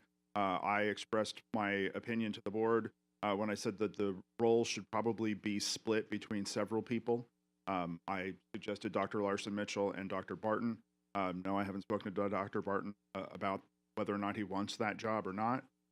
It seems like that's something you could ask him. Dr. Larson Mitchell is absolutely qualified to be the interim superintendent. For the choice of determining who our permanent superintendent, I agree with previous speakers who say we need to allow the next board of trustees to make that decision. And absolutely, you have to consider Dr. Larson Mitchell if she's interested in having the job. We are a rough district to manage. We're the 5th largest district in the country. We are chronically underfunded by $4,000 per student, according to the district or to the state's own metrics. We also do a lot of amazing things in our district. We need to figure out how to replicate that all across our district. We have internationally recognized magnet programs. We could do that everywhere. In any event, again, Dr. Larson Mitchell is absolutely a suitable interim superintendent. No, Jason Gowdy is an absolutely acceptable interim superintendent. We're talking about keeping the district running day to day. All of the deputy superintendents are going to continue to do their jobs. how these things work. Thank you. Thank you, Mr. Coles. Okay, colleagues, our microphones are working, and we can go ahead and begin our discussion since public comment is over. I just want to point out here that based off of comments, I'm going to piggyback off of Robert Cole's comments with respect to keeping our district operations focused and moving forward. This is why this item is on the agenda. So I'm going to turn it over to my colleagues at this time for discussion or questions. Trustee Cavazos? Thank you, Madam President. I want to preclude my remarks by saying that I have the greatest respect for Jason Gowdy and Deputy Superintendent Brenda Larson Mitchell for their amazing skills in their particular areas. And so none of the comments that I'm about to make are in any way personal. I just want to make sure that everyone knows that. Again, I am addressing the process. So I'm going to start out with, make this as brief as possible. I would like to again call in counsel on this for a question, because she stated that if we have a resignation, and we do, then we need a signatory. We have signatories all the time that are presented to us in our briefings, and the trustees approve that. So I would like to ask council, in the extended time that Superintendent Hada has been gone, who has been the signatory for all the appointments and all the other things that have been happening in the district? Thank you, Trustee Cavazos. Council? The deputy superintendent has been serving in that role at the superintendent's delegation. He has no power, though, as of tomorrow at 5 p.m., so the delegation is lost. Thank you so much, council. I appreciate that. I want to say that it would be almost in respect for Mr. Gowdy and in respect for Deputy Superintendent Dr. Larson Mitchell. Mr. Gowdy, I know, and Mr. Gowdy, forgive me, but I can't remember even all the extra duties that you've been given recently. But I know in my last one-on-one with the superintendent, he did tell me, about your new titles and what you were in charge of, and it's a lot. It's a lot. Mr. Gowdy's in charge of a lot of things. With Deputy Superintendent Larson Mitchell, and I have not heard anything from Mr. Gowdy personally as far as him being interested in the permanent superintendent, so I'm going to say there have been no conversations there. I do have the impression that Dr. Brenda Larson Mitchell is interested in the permanent superintendency as far as the previous meetings. I feel it would almost be unfair to her with the way that this would look in public from what has been brought up by previous people as far as having not only an unfair advantage, but also she would have to still be basically doing all these other duties at the same time going through the application and the search along with everyone else that is applying. So I feel like it's almost unfair to her and her many abilities. The other thing I wanted to bring up is I have several questions, well, many questions asking about the emergency status. This was not brought up in the last meeting, and so these are, if I'm correct, I believe, council, that these are recommendations from the superintendent as far as two people who could step into the role, but is there anywhere in the clause that limits other options? There was no, SE7 wasn't used on the February 7th agenda because there was no state of emergency. The termination wasn't to happen the next day at 5 p.m. We would now be in a state of emergency. As for your question about the consideration of other individuals to serve in this role, they couldn't be considered today as they're not noticed on the agenda. Thank you. And so where is the distinction? Who determines whether it is an emergency situation? That would be the board president at the, under the discretion of the governance policies. All right, so it would be up to the president. Thank you. One last question, it's really more of the same.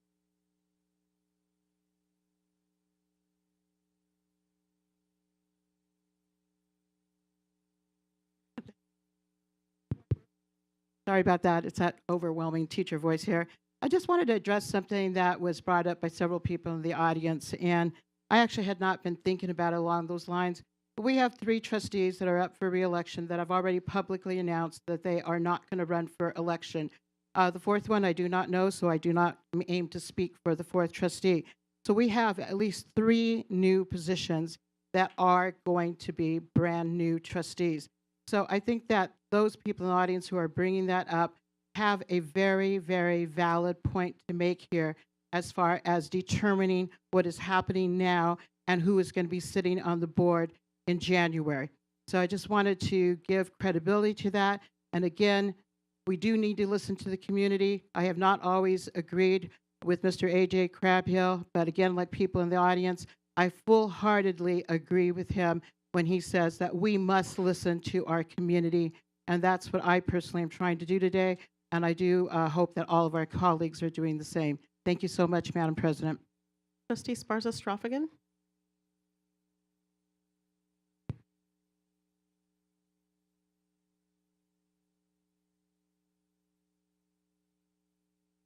Thank you, Madam President. So first, Trustee Cavazos kind of brought up some of the same points that I was already thinking about, but I was very intentional in listening to and reading the various comments that we received. So thank you first to the community for really taking the time from your schedule because it matters. No, I do not have a vote, but I do have a voice. And so I want to kind of talk us through because I think a little bit differently. And I think I'm a new perspective. It's not about me as an individual. I think of things in a different way. And I think we need to think about our thinking differently about this particular item. Lessons learned the past 5 years have been very, very trying for our community. And I think for me, having been a part of the system and now out of the system and now back in the system, I do feel like I need to express that we need to learn some lessons. And we have a window of opportunity. It's very small and it's very important that we again, I said this at the last meeting about a different item, that we need to stop and pause. We need to be very intentional about this decision and really, even with an interim, consider all possible options. So the question I want to ask is, what is the problem that we are trying to solve? What is the problem? Is it an emergency? And again, Trustee Cavazos presented that piece of it. We know that certain individuals with due respect have been doing the work in the absence of a superintendent. And it's been some time since we've had that individual in this space.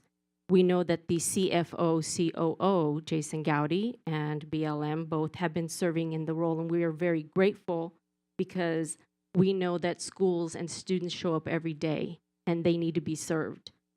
We know that staff is there doing the hard work.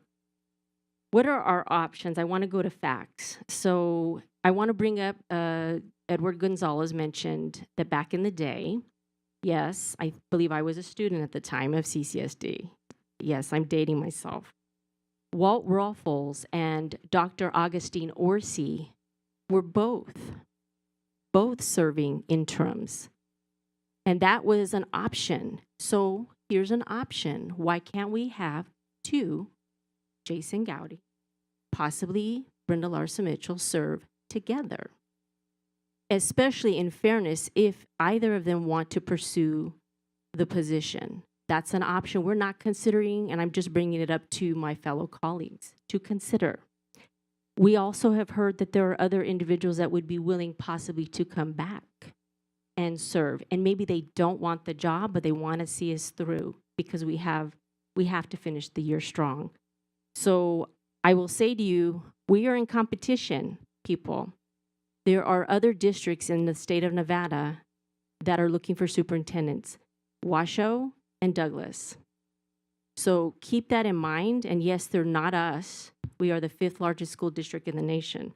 But I really want us to find someone that can see us through and that we take the time because, again, this is one small window of opportunity to get this right, to learn the lessons that we need to learn. It's too important. The stakes are too high. I just want to implore my fellow trustees that have a vote to consider all options that we may not be considering. Thank you, Trustee Sparsa-Stroff. Again, before I turn it over to Trustee Brooks, who is in the queue, I just want to point out to your piece around facts. As council has stated several times now, this is an interim appointment. There are financial, if this is as of 5 p.m. tomorrow, we will not have a superintendent. The emergency is in terms of a signatory. Contracts, certain transactions with the bank need to have a signatory, and we must have an individual designated to help us identify who can continue the operations and from those particular pieces going. And again, this is an interim, and as the council has shared already, any other individuals who would like to be considered would need to be noticed at a public meeting, at a future public meeting. Trustee Brooks? Thank you, Madam President. Try to touch on all the points that I have written down. So to clarify, the item actually has two options for succession. It clearly states that they can apply for the position, so that's not debatable. The board requires an interim to move to the next step, so you can't actually do a search until there's an interim appointed. The debate on whether you think it's appropriate to remove the authority of sitting trustees a year in advance, that's a debate for a future date. The board doesn't have an employee to direct at 5 p.m. tomorrow. So if you don't choose an interim superintendent, at 5 p.m., you have no one to actually boss around. If you want to move forward, you have to appoint someone. And I think the really key thing for me is that we're supposed to be focused on student success.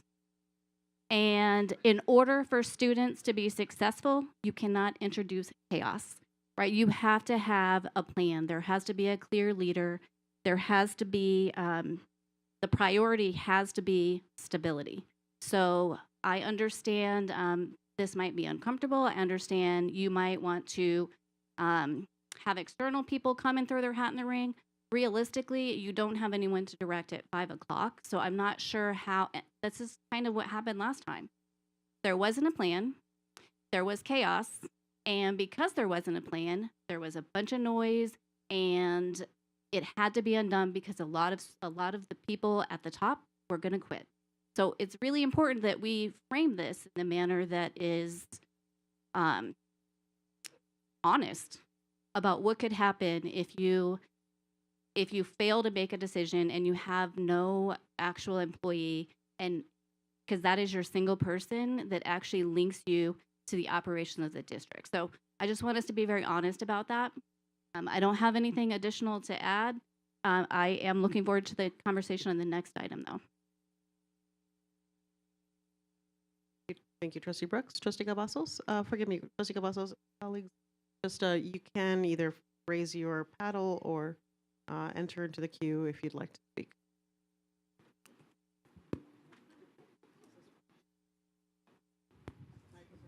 It's not working. Hard to keep track of this brand new stuff here, you know, just trying here. At this time, Madam President, do we have anybody else in the queue? I can't see down there. I'm not sure if we do. At this time, Madam President, I would like to make a motion to appoint as co-interim superintendents Dr. Brenda Larson Mitchell and our CFO, Mr. Jason Gowdy. Thank you, Trustee Cavazos. Colleagues, do we have a second? I have a point of order. Yes, Trustee Brooks. Could you actually confirm both of those people want to serve as co-interim? Before we... Right, you can't make a motion for... I'm not, thank you for that. You're asking specifically right now for us to ask those individuals whether they'd like to serve as individuals. That's simply because that item was not written that way. I don't feel comfortable doing that in this moment. We'd need to take a recess to conduct that out of respect for those individuals. Right here. I think more specifically, clarify, I don't think you can make a motion to dictate the co-part because the people did not agree to that. Got it. Point of order, Madam President. Trustee Cavazos? If it is written in the reference materials that both of them have indicated that they are willing, I believe I read that in the reference materials. I believe what Trustee Brooks is referencing then is, if I'm getting this correct, Trustee Brooks, is whether they would be willing to be co-interim superintendents instead of just interim superintendent. Is that correct? Well, correct. And the item specifically on the agenda states that an action to appoint an interim, not a co. So interim. okay, so do we need to take a recess to ask those individuals that are here present right now? No, I'm redirecting us to state that there is a one or the other choice versus a co-choice. That is not written on the agenda. Thank you. Do you retract your motion? I do not retract my motion, but I think I hear you saying, if I'm hearing you correctly, is that I cannot make that motion because it's not agendized in that way. Correct. All right. Thank you. So may I retract that motion and make a different one? Yes, Trustee Cavazos. Okay. Madam President, I would like to make a motion to amend my previous motion and to amend our present item as written to include the possibility and the option of co-interim superintendents. Trustee Cavazos, that is not, we'd need to notice that at a separate meeting based on Robert's Rules of Order. This item. All right, well, I thought it was worth a try. Thank you. I'm glad that you remember those items around Robert's Rules of Order. Trustee Johnson?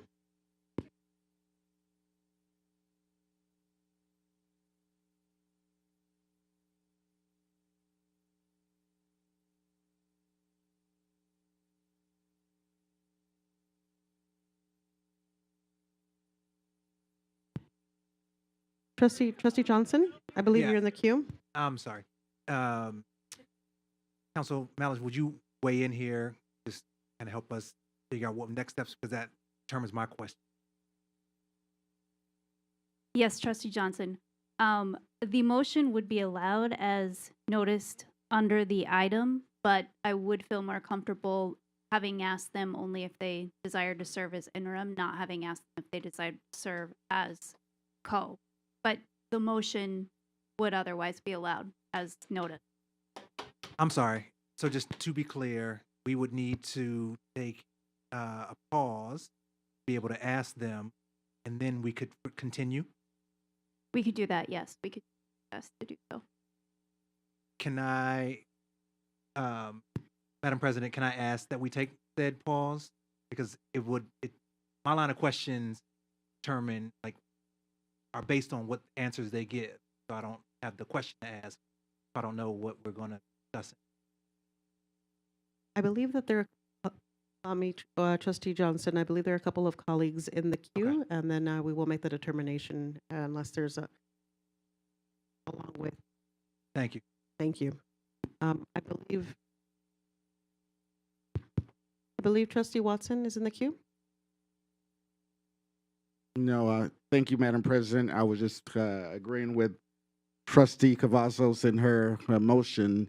Although I don't have a vote, I did want to go along those lines, and I think Trustee Johnson was thinking along the same lines as I am. So that's all I wanted to say. Thank you.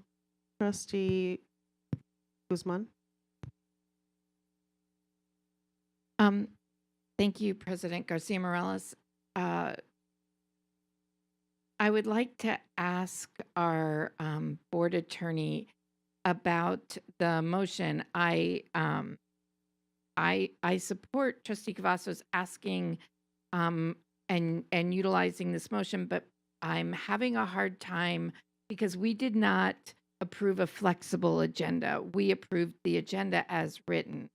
So I'm having a hard time with you stating that she can make that motion. So can you just clarify? Because under Robert's Rules of Order, we are allowed to approve a flexible agenda, but we did not do that. There just has to be enough notice to the public, and under NRS 241.020, I believe there's enough notice to the public to make said motion.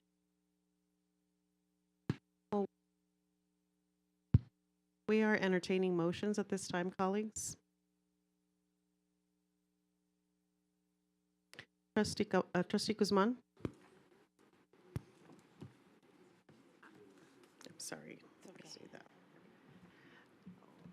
I believe Trustee Cavazos has a motion on the floor, and I was going to second it so that we could go and ask and take a break and ask if that is even something that they would look at, because the motion is already on the floor. Unless I'm incorrect. You can tell me if I'm incorrect, but I thought that there was a motion already on the floor. Technically, Trustee Cavazos took her motion off the floor. We can ask her if there is a motion, and then we'll come back to.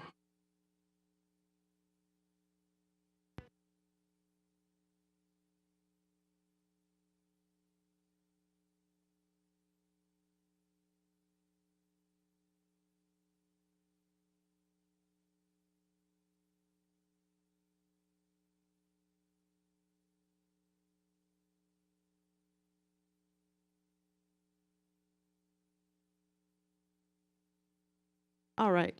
Trustee Cavazos, do we have a motion?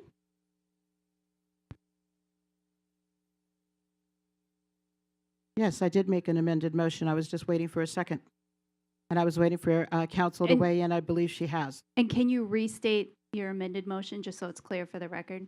Yes, the amended motion would be to appoint as co-interim superintendents Jason Gowdy and Dr. Brenda Larson Mitchell at this time. Trustee Guzman, I believe you were ready to second a motion. Yes, I'd second that.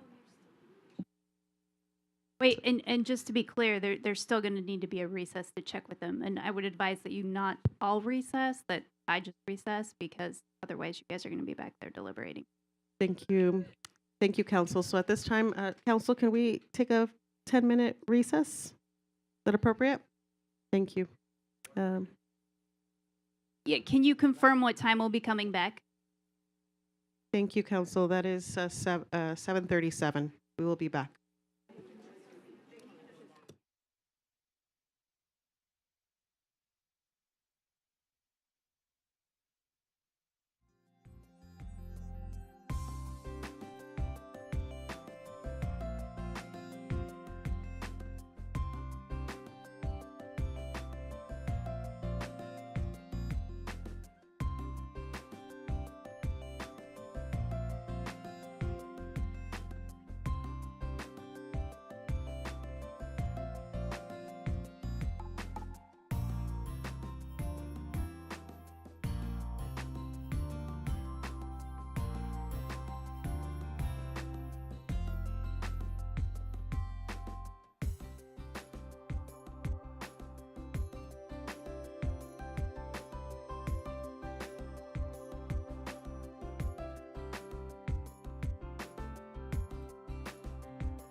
6:43 p.m.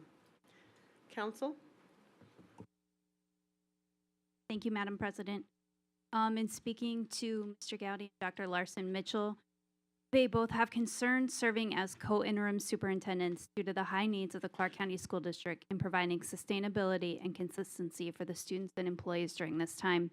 They also believe that there needs to be one clear interim leader to create consistent communication and expectations going forward.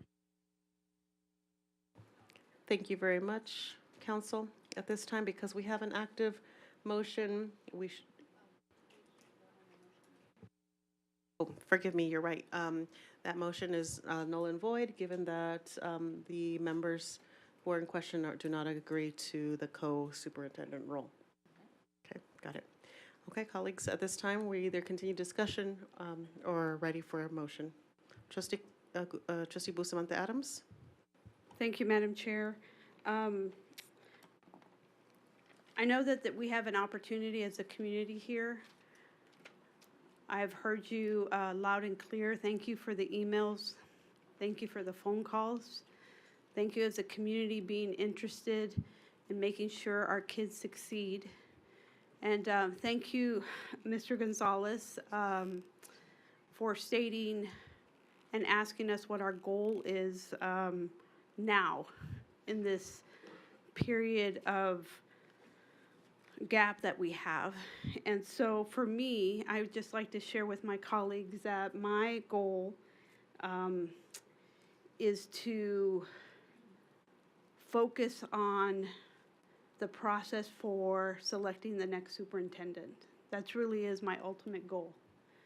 And I know that we're on a path. I'm really excited about our plans to engage the community and being able to ask all the diverse stakeholders about the process and making sure that they're involved. So for me, I am concerned about the statutory signatures for our school district. And so for me, I appreciate both of those individuals that have been suggested, but my vote, and I know we're not ready to entertain a motion, but if you were, Madam President, my vote would be for our CFO in the interim to serve as our interim superintendent. Thank you, Trustee Bustamante Adams. Are you seeking to make a motion? Is that a motion? Forgive me. I see Trustee Johnson's in the queue, but allow me, Trustee Bustamante Adams. Yes, thank you. Trustee Johnson? So now that we have a decision to make, what's the criteria that we have to use to be able to make that decision? So, and I recognize that I don't have to vote. I am in a position not to vote, but we have a choice for two qualified people. How are we to determine? So I know like there's an opinion people may have, but what information can we use to be able to make the best decision? I'll provide some context and then allow members to fill in as well. But for me, as we were looking at the importance of the signatory, it is, yes, it is this, and it is also ensuring that the district operations continue. We have, from a structure perspective of the organization, there's a deputy superintendent, number 2 in place. That has been Dr. Larson Mitchell. The members may choose various other factors in deciding which individual to move forward with. But for me, I think that those are some of the things to consider. I am incredibly attuned. I've also been on this board for 3 years, so I know that while all members, individuals who are on this list are extraordinary, for me, it is continuing the consistency and the positive trends that we've seen as a result, presented recently to the board around college and career readiness programs, around reduction of discipline data for all groups, the reduction of chronic absenteeism, proficiency, increases in proficiency for grades 3 to 8 in mathematics. We've had presentations on all those pieces, and for me, the function and the core of our organization, if we're focused on student outcomes, is to ensure that we are continue to see those positive trends in our school district. And again, that's for me is one of those pieces. Dr. Larson Mitchell has played a huge role in ensuring that this work continues, and I would certainly love to see her in that role as well. Trustee Johnson? So, I mean, I think I always like to make sure have as much information as possible to make a sound decision. I imagine that the superintendent put both names up for a reason, and you know, I imagine both of them had a hand in the results that we just shared, and so it would be helpful if we had some clear, objective criteria for us to be able to determine one person should be in this role versus another, and this is how we're going to make our decision. We're going to make it because we have A, B, and C, and one person shows 2 areas of proficiency, and the other person shows 1, and then we're able to, you know, articulate why we've made our choice. I just don't want us to. I don't want us to make it based on subjective data. So is there any sort of baseline criteria that we can set that we can then say, okay, here's how we're going to evaluate? Yes, and Trustee Johnson, we have, this is really what item 3.03 is. Item 3.02, the current item that we're in, is an interim placeholder. I get Right. that, and, Yeah. and so what I'm saying is we still have 2 choices, and so this step is an important step as well, because as we just mentioned, like we have a remainder of the school year, we want our morale to be strong, we want to have a clear voice, we want to make sure our constituents really believe in the momentary direction. And so for us to make that choice today, I think it's important for us to be able to say, okay, we've made that choice because of this objective information that we have, and we're gonna use that to be able to then make the choice. Because both of them, it sounds, they both are qualified, they both want to do it independently.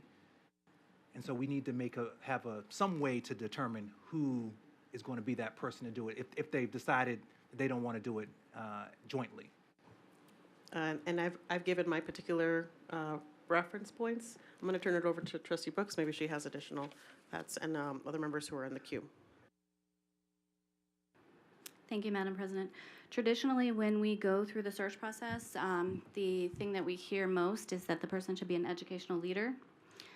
Generally, people say that they should have some classroom experience. In NRS, they actually should be legally able to evaluate other people unless someone else is designated able to do so. And the only person that that applies to is Brenda Larson Mitchell. I also think if given the opportunity, I actually think Jason Gowdy would prefer Brenda Larson Mitchell to do it. That is my sense. We could ask him.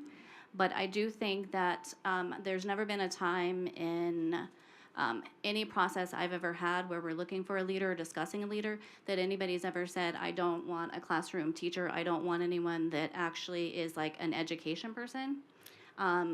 Love Jason Gowdy to death.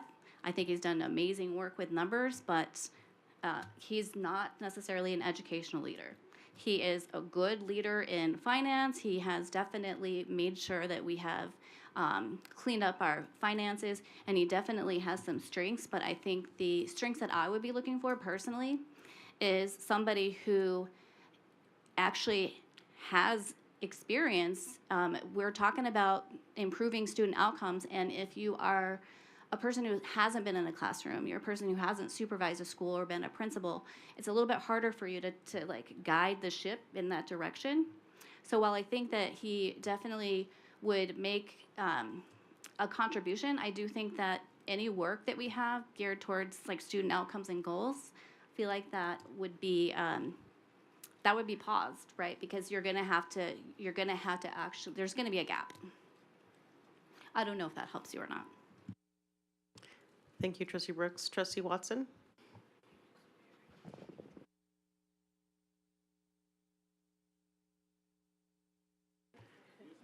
Let's see, trustee Watson, allow us 1 second. Here we go. Thank you, Madam President. Two quick questions following the discussion. Are both interested in becoming permanent superintendents after this interim role? Because the interim is just that, interim. So I just want to know if either one of them have indicated that they want to be superintendent permanently, because I think there has been discussion that that will have some type of advantage for them if they were to be in the national search. So that was my first piece.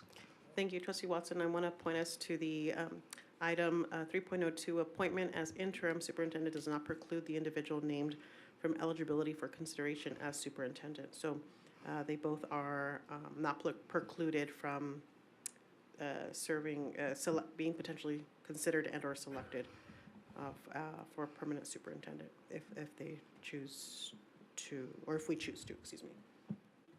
Trustee Watson?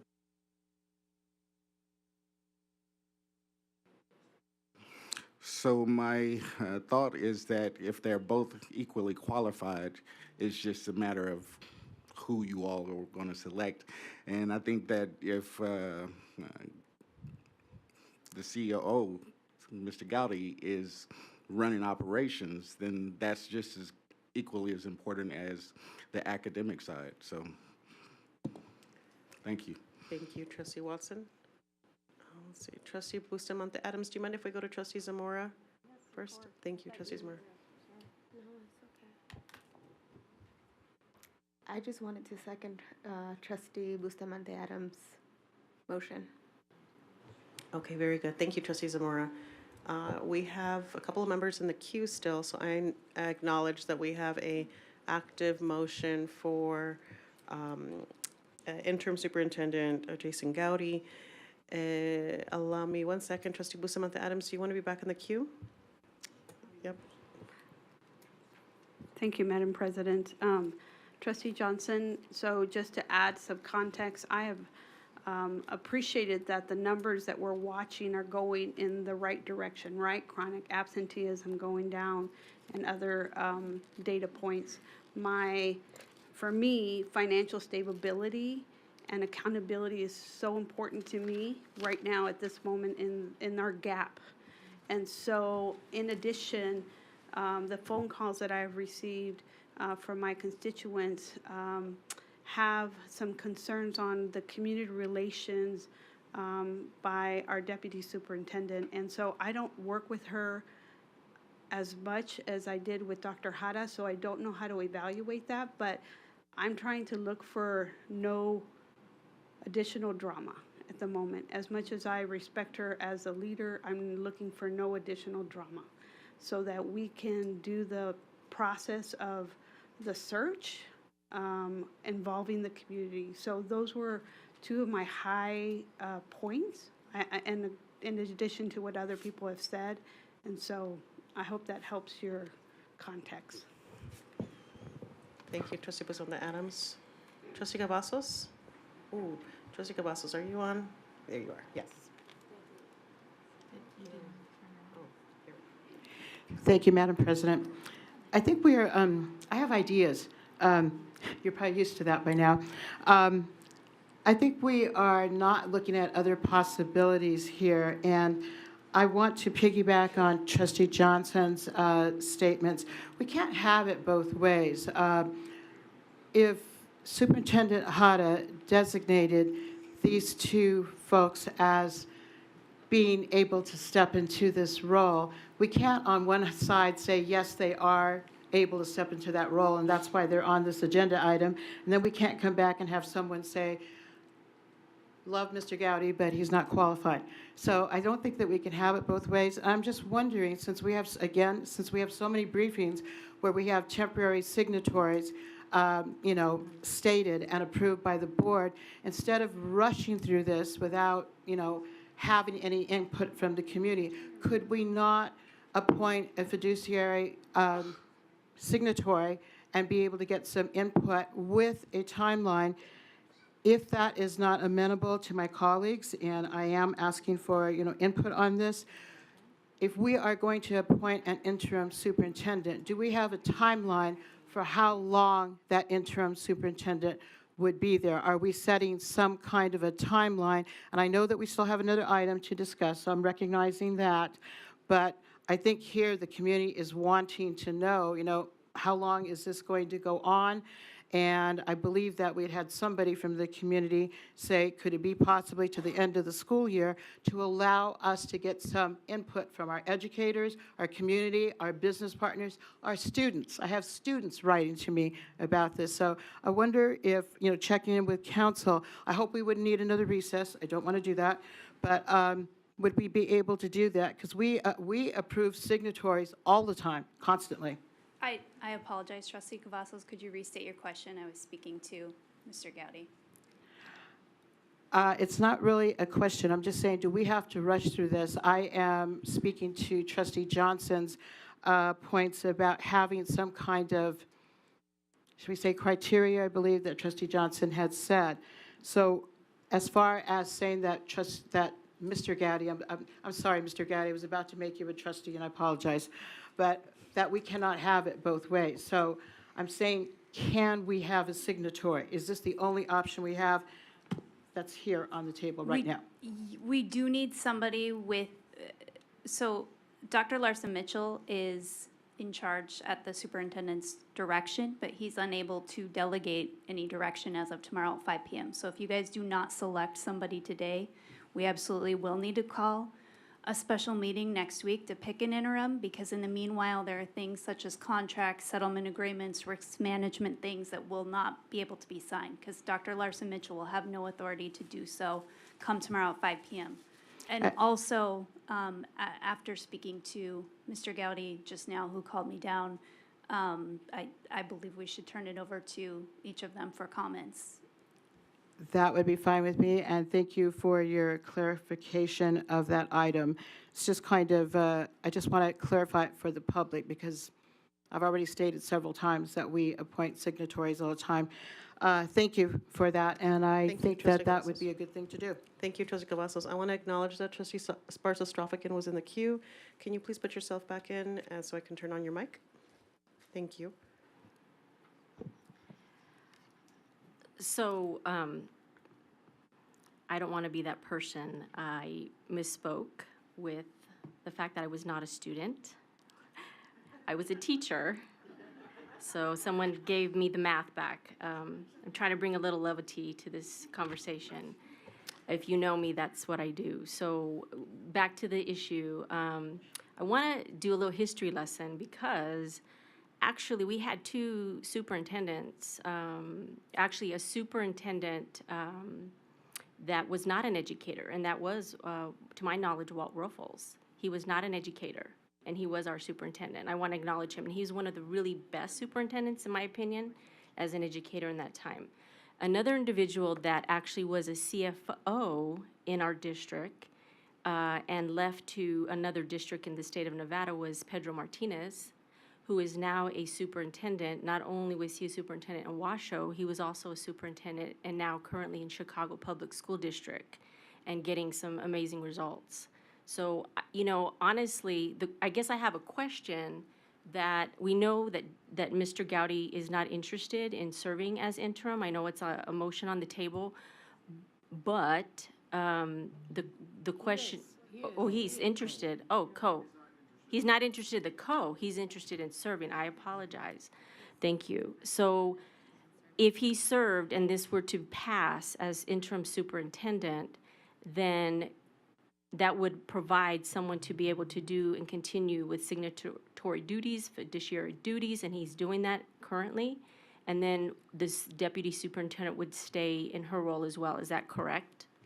That is correct, but I would advise before you guys take a vote to turn over to them, or we might be back here. Thank you. I hear you loud and clear, Council. I want to just allow Trustee Johnson, who will be the last person in the queue, before I turn it over to the individuals who are named.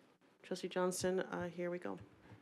And I just wanted to just restate, I think we need to make a decision tonight so we can move forward tomorrow. I just want to make sure that as we're making our decision, we are doing it with objective information to be able to make said decision. So whatever that, and I know I'm not going to be required to create the criteria, but whatever the criteria is, let's have it, let's make it known, and then everybody can be on the same page around why they're making their decision, and then we can move forward. And I know we're going to hear from both of our qualified candidates. Thank you, Trustee Johnson. Mr. Gowdy?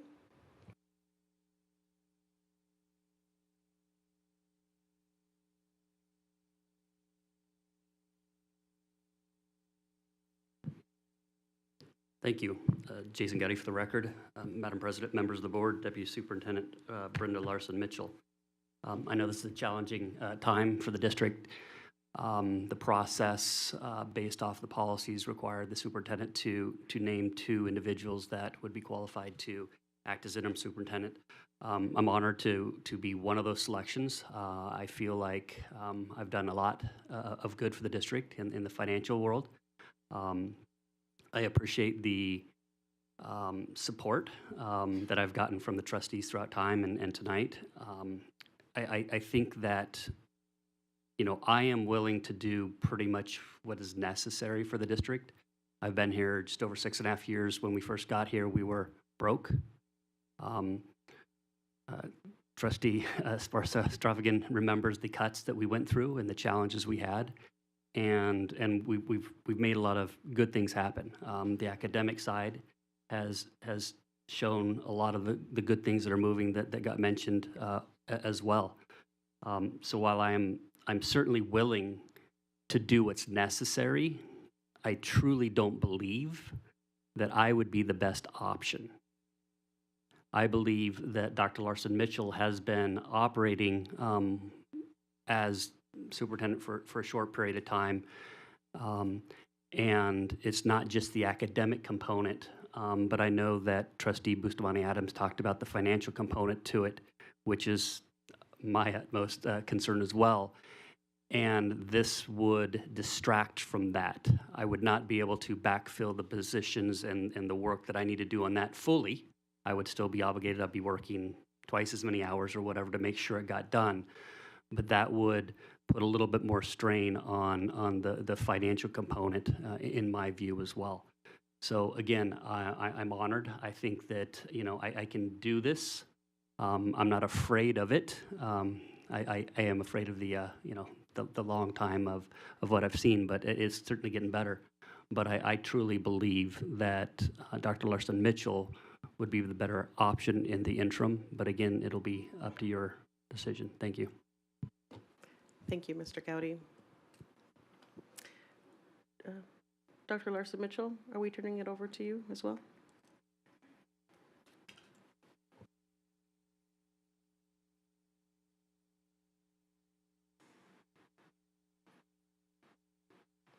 Madam President, members of the board, for the record, Brenda Larson Mitchell. I've served in this district for 30 years. I've served as a teacher. I've served as an administrator. I've served as a principal supervisor, chief academic officer, deputy superintendent, and superintendent. I have always operated with a sense of kindness and integrity, morals and ethics, and a passion for education, always. It has been my honor to serve the children of this district, to serve the educators of this district, and I work hard every single day. I display a relentless sense of urgency on behalf of our children. Our children are depending on us to provide stability in these trying times. And I am willing to serve as the interim superintendent. We have an amazing team in the Clark County School District, an amazing team of educators, employees who give 120% every day to our children. I will always listen, I will always be solution-oriented, and I will always be focused on the work on behalf of children. And I appreciate the team, I appreciate Mr. Gowdy, and I appreciate the focus that we currently have on instruction and providing positive, safe learning environments for our children. Thank you, Dr. Larson Mitchell. Council, do you have any guidance for us at this time? No, we have an active motion on the floor, and we need to execute the motion. And if that motion does not move forward, then we, actually, Council, if that motion does not move forward, are we able to continue providing motions? Right? Yes, okay. Thank you very much. All right, colleagues. There is a motion on the floor to, after hearing from members, from the two individuals who are listed on the agenda item, we, because there's an active motion on the floor, we need to move forward with the motion, which is to appoint Mr. Gowdy as superintendent, interim superintendent, thank you, for the Clark County School District, effective February 23rd at 5 p.m. This motion is made by Trustee Bustamante Adams and second by Trustee Zamora. Okay, colleagues, at this time, please use your black box to make your vote. Okay, there we go. Trustee Williams? Nay. Okay, colleagues, thank you. That motion does not pass.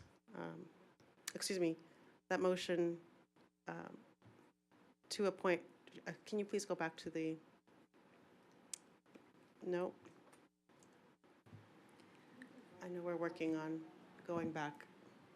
Council? There it is. Thank you.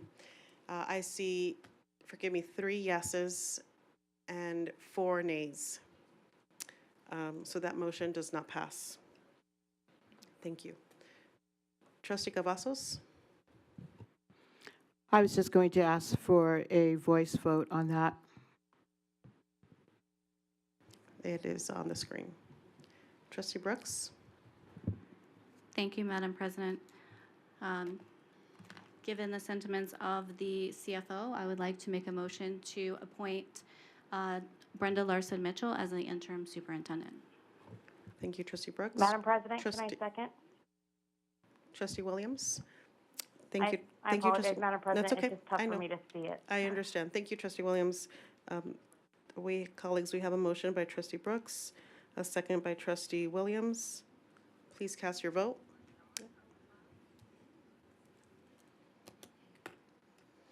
Trustee Williams?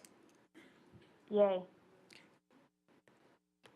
Thank you, colleagues. That motion passes 5-2. Thank you, Mr. Gowdy. Thank you, Dr. Larson Mitchell.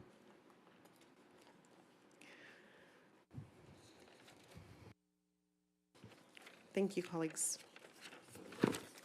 At this time, we're going to move on to item 3.03, the long-term planning appointment of a superintendent. Now, this is not an action item, so we will not have public comment on it. However, I want to orient you based on your feedback. I'd like to orient us on moving forward.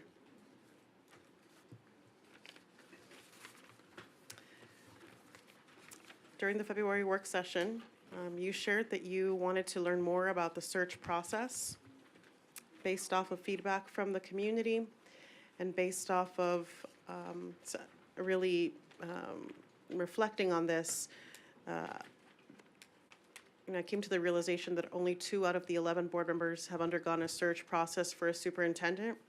The rest of us are new to this space, quite literally as new members with less than a year and a half of service, and or have never conducted a search process. I want to point you to the reference material of item 3.03. You have a printed copy in your folders.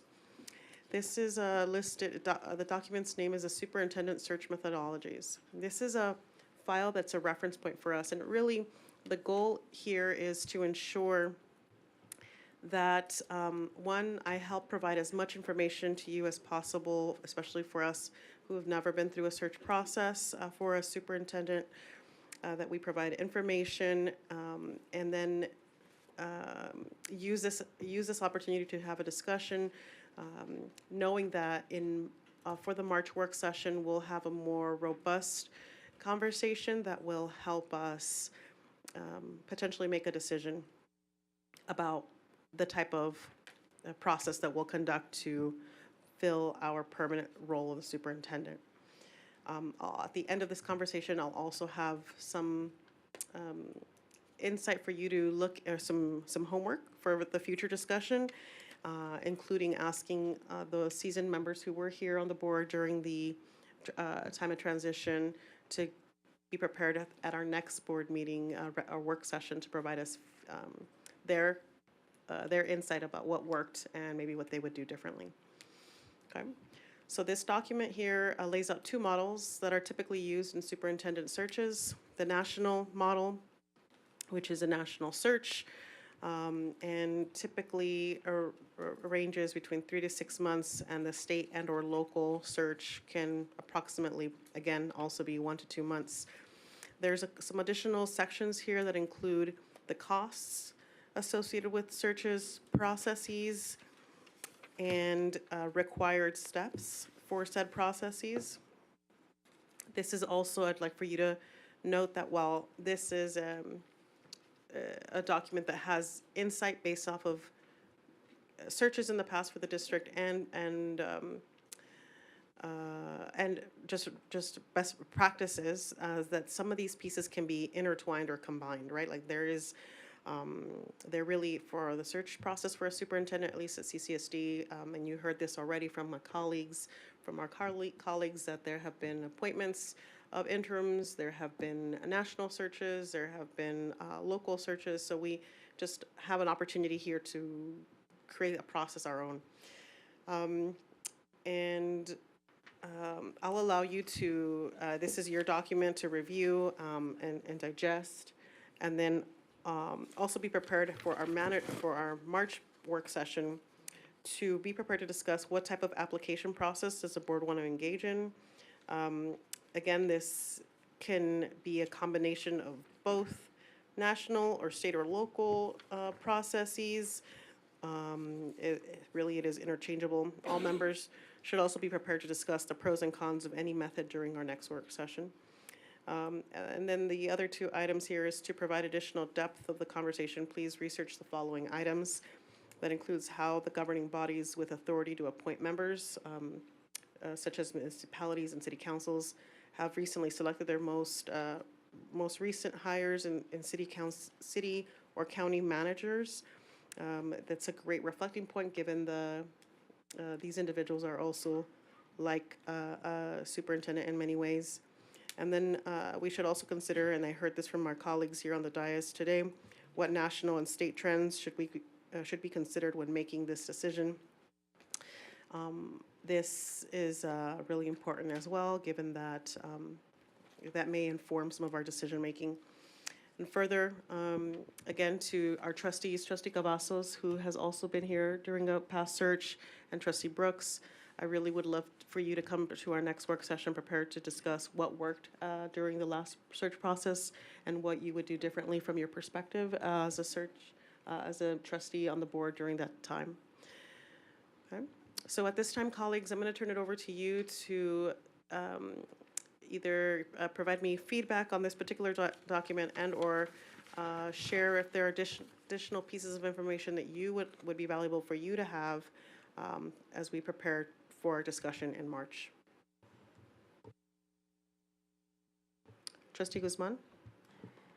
Thank you, President Garcia Morales. I just, there are a couple of things that I think are really good for us to know, which is the range of how much it will cost. But I'm wondering about the time frame and how that was determined.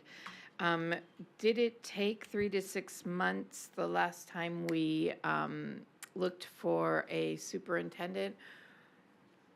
That's a great question. I can get the more specific answer for the last superintendent that we had and be prepared to share that at our next meeting, but it's an approximate amount of time.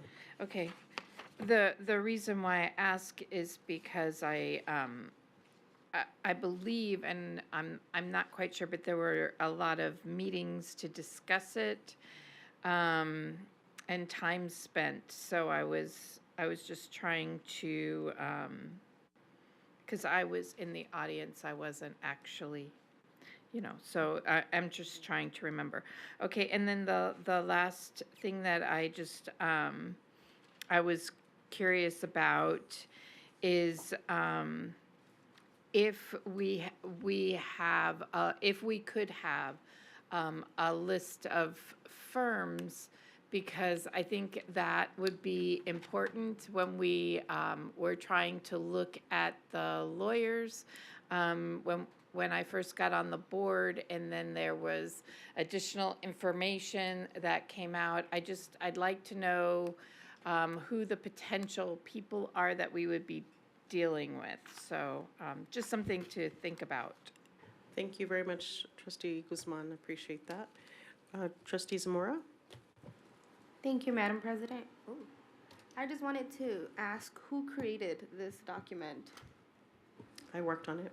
You did. So all these things can be flexible when it comes Yes, to time frame absolutely. and everything. Is there an option to possibly do like a third column that's a mix of both?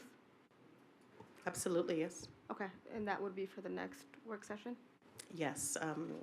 If there's some additional information that you'd like to help inform that third column, please let me know. We'll make sure to research it, so bring pieces of it, or we can build it on the dais and during the work session. Perfect, thank you. Great. Trustee Cavazos? Thank you so much, Madam President. I'm grateful for this document. Please forgive me. The public and the trustees just received this at about 2 o'clock, or a little bit before 2, so I apologize that I have not had a chance to review it, in detail. So I'll just pick out a couple of things here. In the first column where it says national, it says trustees finalize superintendent search job description. I just wanted to clarify that I heard you correctly, that this is something that we would be discussing at the March work session, not at a regular board meeting? Forgive me, you're asking if this discussion of our path forward and action would take at a work session? That's correct. Where it says process on page 1. I think it's 1, 2, 3, 4, the 5th item down. I wasn't sure if I heard you correctly. If you had said that we were going to continue the discussion at the March work session. Forgive me, what I'm saying is that, what I meant to say is that the superintendent search process will be discussed and possibly an action will be taken at the March work session. Oh, okay. And that our path forward, what will we decide? Will we decide a national search, a state or local search, a combination of those two? Okay, so thank you for that. I appreciate that. And then on the second column where it says state or local, 1 to 2 months approximately, the 4th item down, applicants could be pre-screened by board officers to remove candidates that do not meet the minimum qualification. This information is also posted publicly. So that would only be yourself, the vice president, and our clerk, Trustee Guzman, and Trustee Bustamante Adams, that would be doing the removing of the candidates for a state or a local search instead of national would be with a search firm. Is that correct?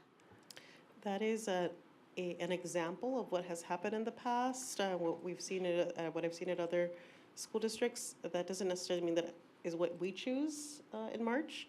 We could decide a committee of trustees or something else. Again, to Trustee Zamora's point, that there's a lot of flexibility here on what our path is, and we can pick and choose what we want from here. Okay, thank you. And the last thing, because I said I want to, like as you said, review this with a little bit more time. On page 2 of 2, on the required steps, where it's under, creating an RFP for the search firm, I think somebody else had already brought up that we would get a list of this. Would we be able to work in somewhere, this has been asked by the community, a little bit more background than we had last time? And yes, I will say that Myself and Trustee Brooks were the only two trustees on the board at that time.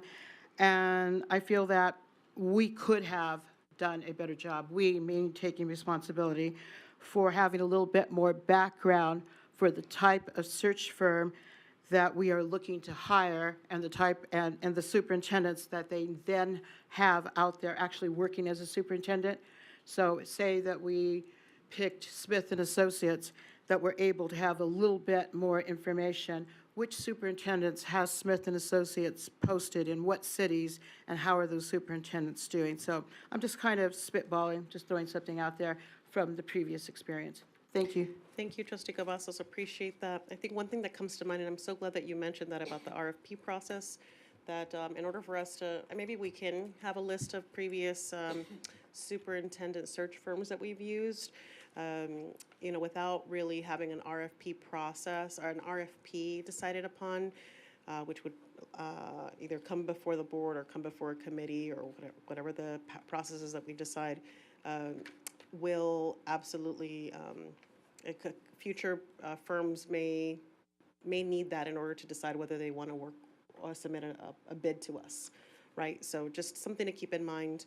The RFP process would require us to have made that decision, but I certainly can pull the list of groups that have who work with us in the past. Yes, Trustee Cavazos? I really appreciate that. That kind of clarifies what I was asking. And again, I just want to bring up the point, and this is not meant to be where we're taking away the power of the present board. But if we have 3 board members that already say they're not going to be running, so they're not going to be here, we're going to have at least 3 new board members. I just want to keep that in mind when we are doing this and when we're looking at our timeline. Thank you. Thank you, Trustee Cavazos. I just want to make use a point of privilege here.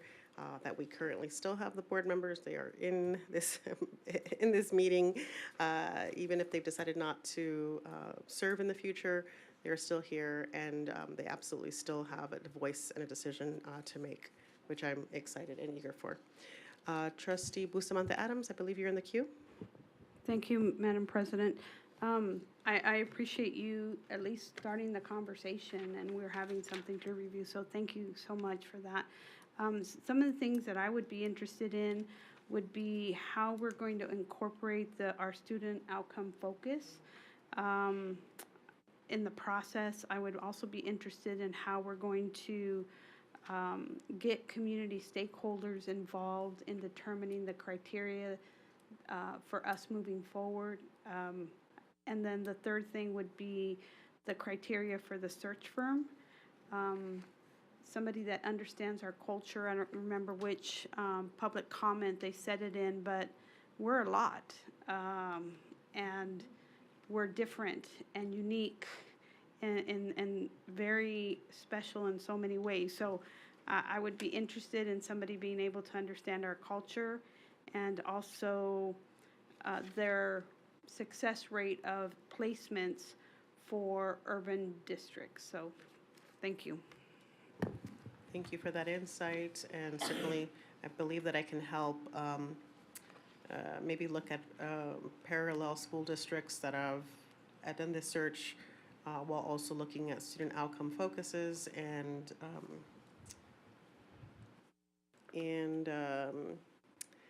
maybe there's some information there on these parallel school districts that have community engagement of their stakeholders, involving them in the process. So there's, I also implore us to do that research as well on our own, but I will certainly do my best to pull as much as I can. And then a criteria for search firm, I think that may be something that if we go down that path, that we make that decision potentially on March 4th. Excuse me, during the March work session. Trustee Johnson? Yeah, in addition, can we think about ways that we might be able to ask for like a skills-based assessment of this person? So I imagine that what's been done previously is what's laid up, and I know we can create a third column, but if we can get some information on whether any other districts have asked their candidates to be able to demonstrate said skills as opposed to like a presentation, which is helpful, but like other ways that we might be able to assess their level of efficacy and like us be able to see that demonstration come through, as you know.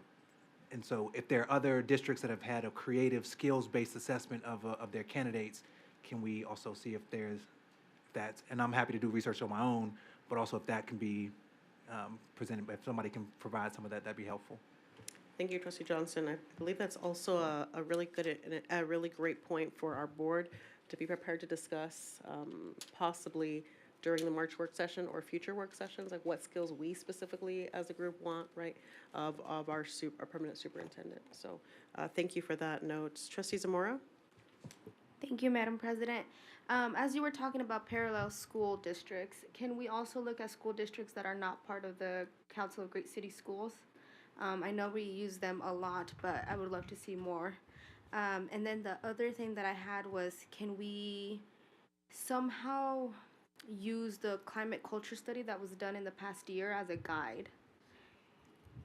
Because there was a lot of good information there. And for the new trustees, if you haven't looked at it, I really encourage you all to look it over. That was it. Thank you. Trustee Zamora, point of clarification, the parallel school districts, do you mean like Nevada, school districts in Nevada? No, it would be nationally. The majority of, so similar sized school districts that are not urban, I believe the majority of them are our council school districts. Well, I can look into that. We'll see if there are other school districts that are our size, like I think the next 4 on both sides in terms of size Yes. are all members of the school, of the Council of Great City Schools. So just something to keep in mind because, yeah, there are 70 school districts I that think are. it's flexible. We'll see. Yeah, okay, very Thank good. Thank you. I'll look into that too. And encourage you to take a deep dive into that area too. Trustee Sparsa-Stroffigan?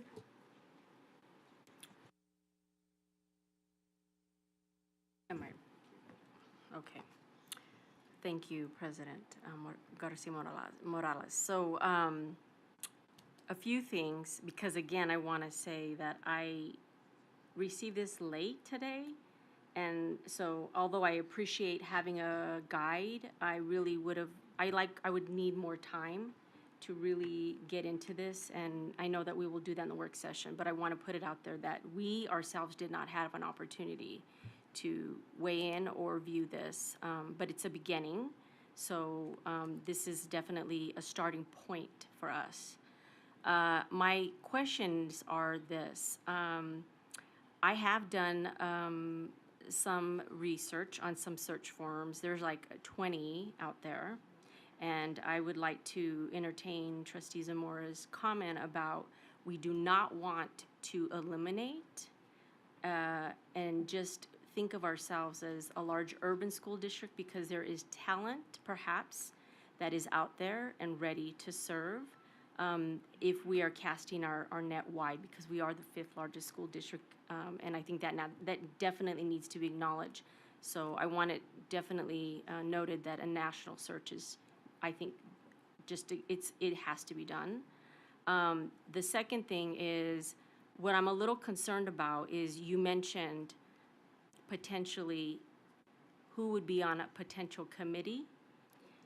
So I would like it on the record that I would like to see a balance of those that can vote and cannot vote, because I think the non-voting will bring a different perspective.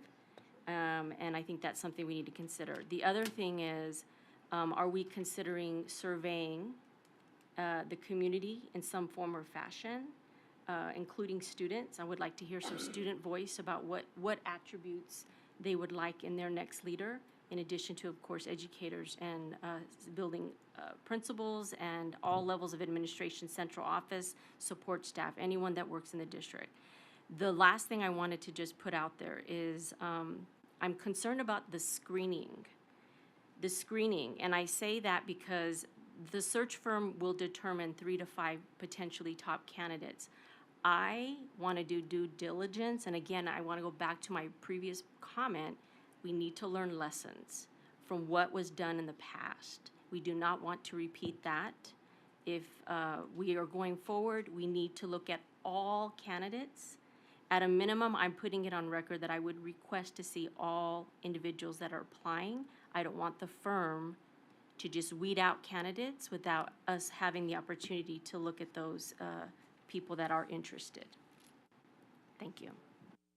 Thank you, Trustee Esparza-Strophigan. So definitely lots of things to keep in mind in preparation for our upcoming discussion in March, along with how, the length of time, for example, something of that nature with additional screening of all the candidates would look like, and whether a search firm would want to do that too. Like, there are lots of questions to think about and be prepared to discuss in March, which is just next week. Trustee Brooks?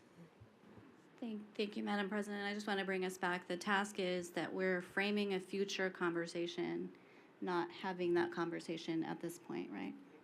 Okay. I would add to that one thing I'd like the board to consider is our direct impact on whether or not we are going to get a large pool of candidates based on how we do the process, how we actually engage in the work. So I think that's a reflection point.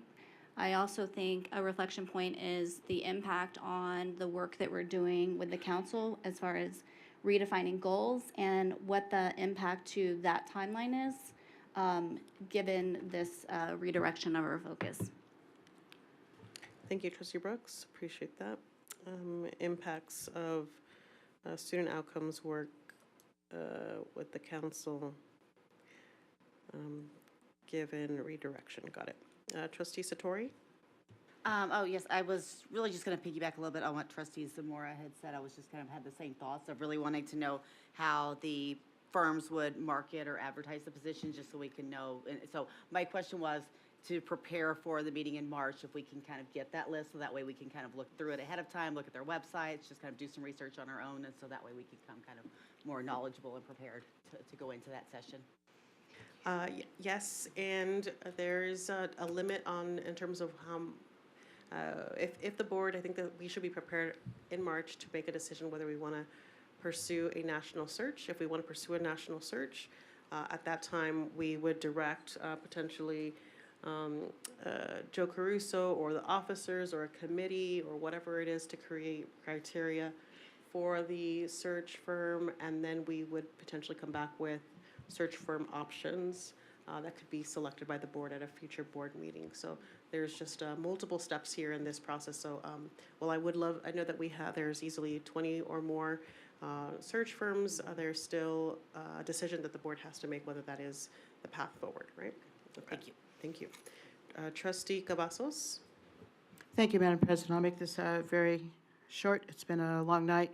First of all, since this was a discussion-only item, I had some folks that were still a little confused about why they weren't able to, to be able to comment before we had our discussion, and that's because that would only be on action items. So I want to thank those folks that have signed up for public comment after our discussion for hanging in there. I just wanted to make a statement that this is so important to the entire community, to every single part of our community. So it cannot be a process that we just kind of like, what is the easiest thing to do? We have to make sure that all parts of our community are included and that all of us here on the dais have a chance to weigh in. And I know that this is just step one, this is just the beginning. And again, yes, we do need a little bit more time to look over this. And I absolutely want to thank Trustee Satori for bringing that up about being able to have that material so that we are prepared for our community to be able to listen to the direction that we want to go, the pathway that you said. So thank you so much, and thank you all for hanging in here. Thank you, Trustee Cavazos. To be clear, we will not be bringing lists of search firms that could potentially work with us, because we would need to establish an criteria for an RFP. However, I can bring up potentially some past search firms that the district has worked with, and specifically their cost, potentially their contracts, and all that stuff is online and available. Trustee Watson, I believe you were in the queue. There we go. Thank you, Madam President. I think you just answered my question I was going to ask about who have we used in the past and what was the results. Thank you. Thank you, colleagues. Trustee Williams, I don't want to give you, want to make sure I give you a chance to weigh in as well if there's anything else that you'd like to share. Thank you, Madam President. I've had so many thoughts and comments about this entire situation. I just think we should all be really cognizant that this is not technically just an urban school district. We have many rural communities that tend to get left out of the conversation when we are looking for new talent. So I just want to keep that in everybody else's minds. And if we're truly looking at getting all of the community involved, there's got to be a really extensive process to do that too. However, I also want to caution that there is a limited amount of time to do this because you do need to get a new superintendent in there if you don't want to keep the interim prior to the school year, because that's how you start off the school year strong. So I just wanted to put those in my comments, but I think we can just probably keep the rest of it for the work session. Thank you, Madam President. Thank you, Trustee Williams. Okay, colleagues, look forward to having a more robust conversation after you've fully digested this item, this document, and please be prepared to come to the meeting to discuss the two items that I shared, along with special extra homework to our colleagues who have been on the board a little bit longer than all of us and have been through a search process. Please be prepared to come prepared to discuss and share what you've learned. All right, colleagues, we're now going to move on to item 4.01. This is public comment on items not listed as action items on the agenda. We're going to begin with individuals who signed up in advance. Jim Frazee, you're first, followed by Walter Jones and Yvette Williams.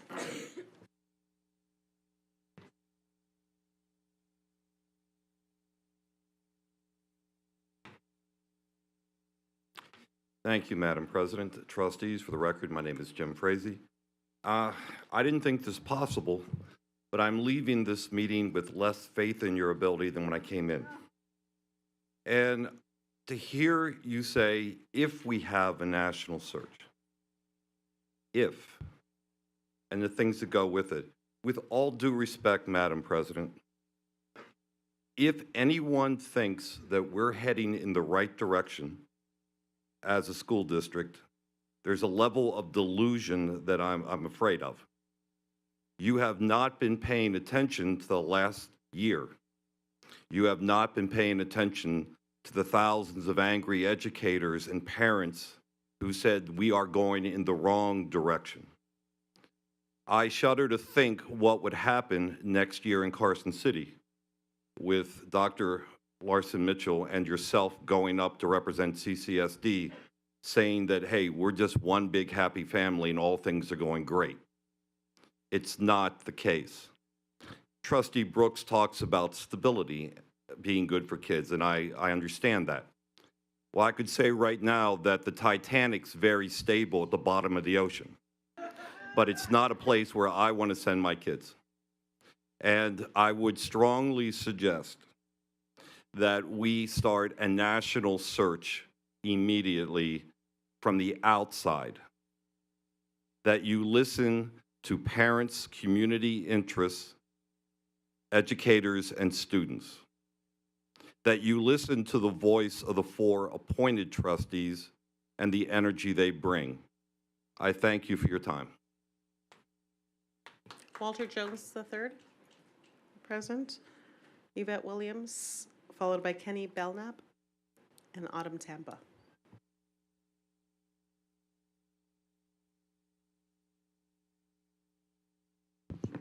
Yvette Williams, Chair, Clark County Black Caucus. What a long night. I just wanted to say, I'm not going to take up much time at all, but I did want to just stress the importance of us having a superintendent in place before the start of the school year, which really only gives us about 5 months.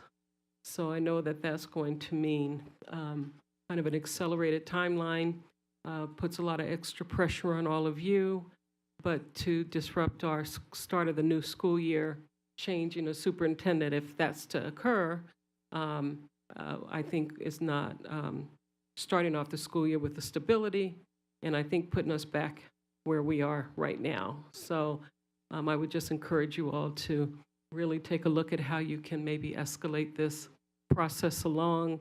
I know staff is overwhelmed already, but I'm sure they're as anxious as we are in the community to right the ship, so to speak, and let's get back as a family working together as one in this community. We really need a lot of healing, and we're looking to you to help to provide that leadership. And that goes to also to Dr. Larson Mitchell as well. I look forward to working with you in the next few months. Good night. Kenny, followed by Autumn Tampa and Timothy Underwood. Good evening, trustees. For the record, my name is Kenny Belknap. I'm a social studies teacher at Liberty High School, and I currently serve as the CCA treasurer. The decisions you've all have made tonight are significant and are just the starting point for a much-needed change in the Clark County School District. In starting this process of change, I believe there are 3 components this process must include to yield the best results for our kids and the community we all serve. We must have a thorough, transparent national search. We must cast a net as wide as possible. We need to get all of these candidates that are available out there to come in here and present their vision for what they can do with this district and the resources it has. We need to have higher standards in who we're hiring, and there must be extensive feedback from the community and educators who work on the front lines. If we want the best person for this job, we need to cast a net as wide as possible, and we need to look at people from all across the country with proven track records that can put CCSD on the right track, people that have run school districts before.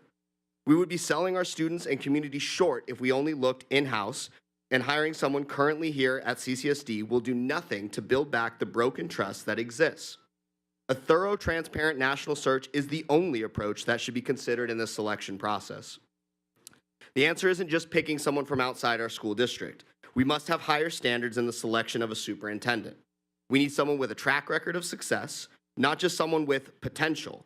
These candidates should have a history of teaching in the classroom, not just a short pit stop of a couple of years.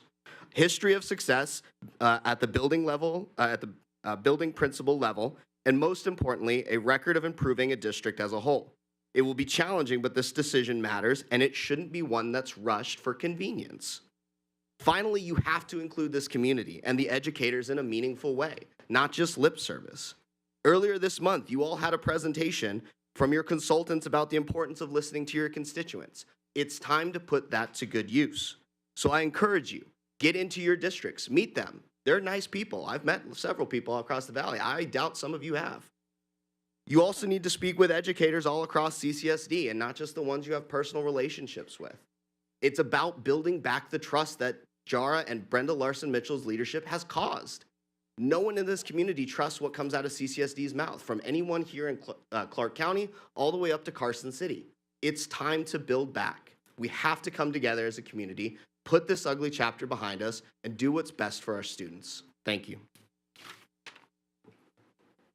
Autumn? Autumn is not present. Timothy? Okay.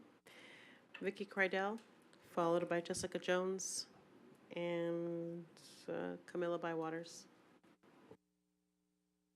Good evening, Vicky Crydell for the record. The search for a new superintendent for CCSD is of utmost importance. Right now, the priority must be to try to retain as many of the licensed educators as we can as we end this school year. We're facing an extremely critical shortage. Then we must work together to find just the right person for CCSD. After everything we've been through with COVID and other events that have happened, we must do a thorough search and find the person who's the best fit for us. We need someone who can build trust and repair the division that's hurting everyone. And what the community does not want is another Brody or a Chiefs for Change person. We also do not necessarily need someone who's being groomed by the Council of Great City Schools. We're asking you to do right by the staff and students of this district. Thank you.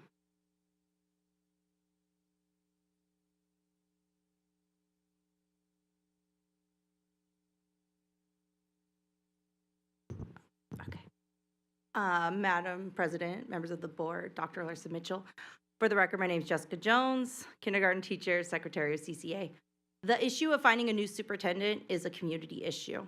We need a clear process for selecting a superintendent that is transparent. During the February 7th work session, the consensus from the stakeholders that attended was that they were shocked that an agenda item could appoint a superintendent without any metrics or qualifications, no nationwide search, nor any real community or staff input. This board needs community buy-in. I'd like to highlight how the approach that the Douglas County School Board just took was disastrous. Earlier this month, they attempted to appoint a superintendent, and that person's background included an arrest for DUI, accusations, financial mismanagement of district funds, sexual harassment, all when he served as a superintendent in California. It took a very strong public outcry to get the school board to reverse their vote and open their search. Clearly, that is not a process, nor a perceived process that we want by the public here in CCSD, and that's why transparency is very important. Washoe County School District is currently conducting a nationwide search for a new superintendent and emphasizing on the importance of gathering public feedback. Our children are severely underperforming, and 30,000 children are currently sitting in classrooms right now without a licensed educator. They can't wait any longer. I hope that this board develops a process that consists of multiple meetings to seek community, parent, student, and educator input, while also raising the standard of qualifications for a superintendent. Because without stakeholder buy-in, whoever is selected in this position is being set up to fail. If that person fails, then all we're doing is failing our kids. Thank you. Camilla Bywaters, James Bayless, Elizabeth Alder, Dr. Beamel,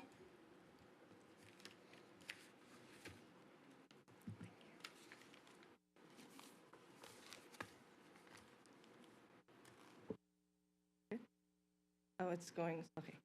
Good evening, Dr. Tiffany Beamel for the record. Teacher burnout is real. It is isolating. It's the worst feeling because you cannot be all the things and you feel like a complete and total failure. This job you were super excited about, this job you loved and had passion for and could not wait to tackle when you graduated, now fills you with PTSD and dread. Teacher burnout is real. There are many things one can attribute to this. Lack of consistency, autonomy with every single school in the district doing things their own way, no set policies, no transparencies, entitlement across the board with everyone wanting all the things without earning them, and then there's the lack of fun. Piling on more work without taking any work away, expecting more without taking, wanting more without taking, needing more without taking. It's a lot. The first time I came before the board, I described an average workday for myself. The over 8 hours it takes me to grade one class of work. People told me I was exaggerating, and I got hounded all over social media, but still I stand here talking again about teacher burnout. It is real. We need consistent policies for all schools.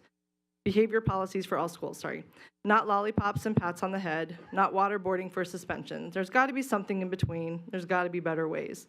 We need cell phone policies, and we need them now. Not next year, now. Teachers have been behind the 8 ball all year, and we have no support. We need help with attendance, now. Not next year, now. I spend a lot of time emailing and calling parents and chasing kids who I haven't seen yet this semester to be met with disconnected numbers, time I could be spent grading. We need a break. Something has to give. The new superintendent should come from Vegas.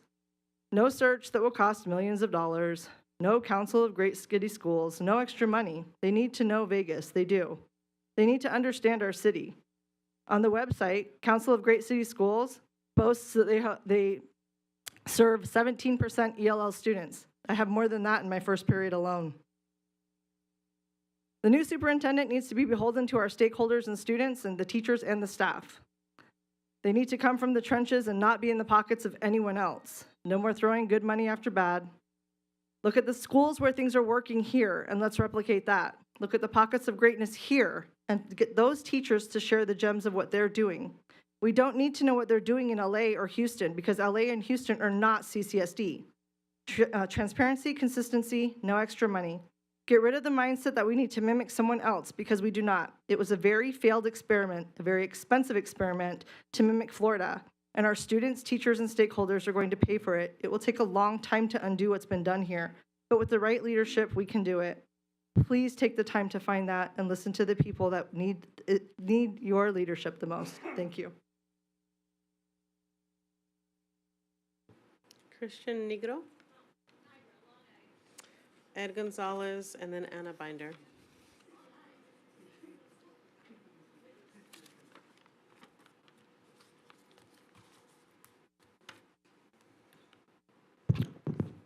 Good evening, members of the board. For the record, my name is Krista Nigro, and I'm an educator in the Clark County School District, as well as a CCEA executive board member. First and foremost, future of educational system here in Clark and the well-being of our students is hanging on by a thread. As many of you are aware, we are facing significant challenges within our school district, challenges that have persisted despite our collective efforts to overcome them. Today, I stand before you not just as an advocate for change, but as a voice for the countless students whose potential is being stifled by the failure of leadership. For far too long, we've witnessed the decline of our district under the guidance of our former superintendent. I do say former. The evidence of this decline is indisputable: dwindling test scores, crumbling infrastructure, disheartened educators, as well as apparently AC units that don't work. Our schools should be beacons of hope and opportunity, but at this time it does not feel like that at all. It's not a fate educators accept, nor is it one our students deserve. The job of the superintendent is entrusted with the sacred duty of nurturing the minds of our youth and providing them with the tools they need to succeed in an ever-changing world. Instead, what we have seen is a pattern of incompetence and mismanagement that has led us to the dire situation. It is abundantly clear that the time has come for a change. We owe it to our students to provide them with the highest quality education possible, and we owe it to our community to ensure the schools are places of inspiration and excellence. This cannot happen under the leadership of someone who has failed to live up to the responsibilities of their position. Letting go of the current superintendent was a step in the right direction, and hopefully it will upright the ship a little bit, giving a brighter future to our district. We must have the courage to acknowledge when something is not working and the determination to take decisive action to fix it. That's how it works in the classroom. When we know we're not doing well, we change it, we fix it. We need to set high standards and make sure the next superintendent is well prepared to take over this challenging district. This district is very challenging. We have a lot of things to fix. Hopefully we can find the right candidate. It's time for a change. We need to do a national search for an ally to every stakeholder involved in the Clark County School District and who has a vision to take us to the next level. We cannot just keep doing the same tired thing over and over again. I'm tired of the excuses, the lack of communication, the overall lackluster performance. It's time to shake things up and bring in someone who's truly dedicated to making our district the best it can be. We have over 300,000 kids that are counting on us to do the right thing. Cast that net far and wide, people. Make sure you do a good job in your search. Bring home a great leader for our great district.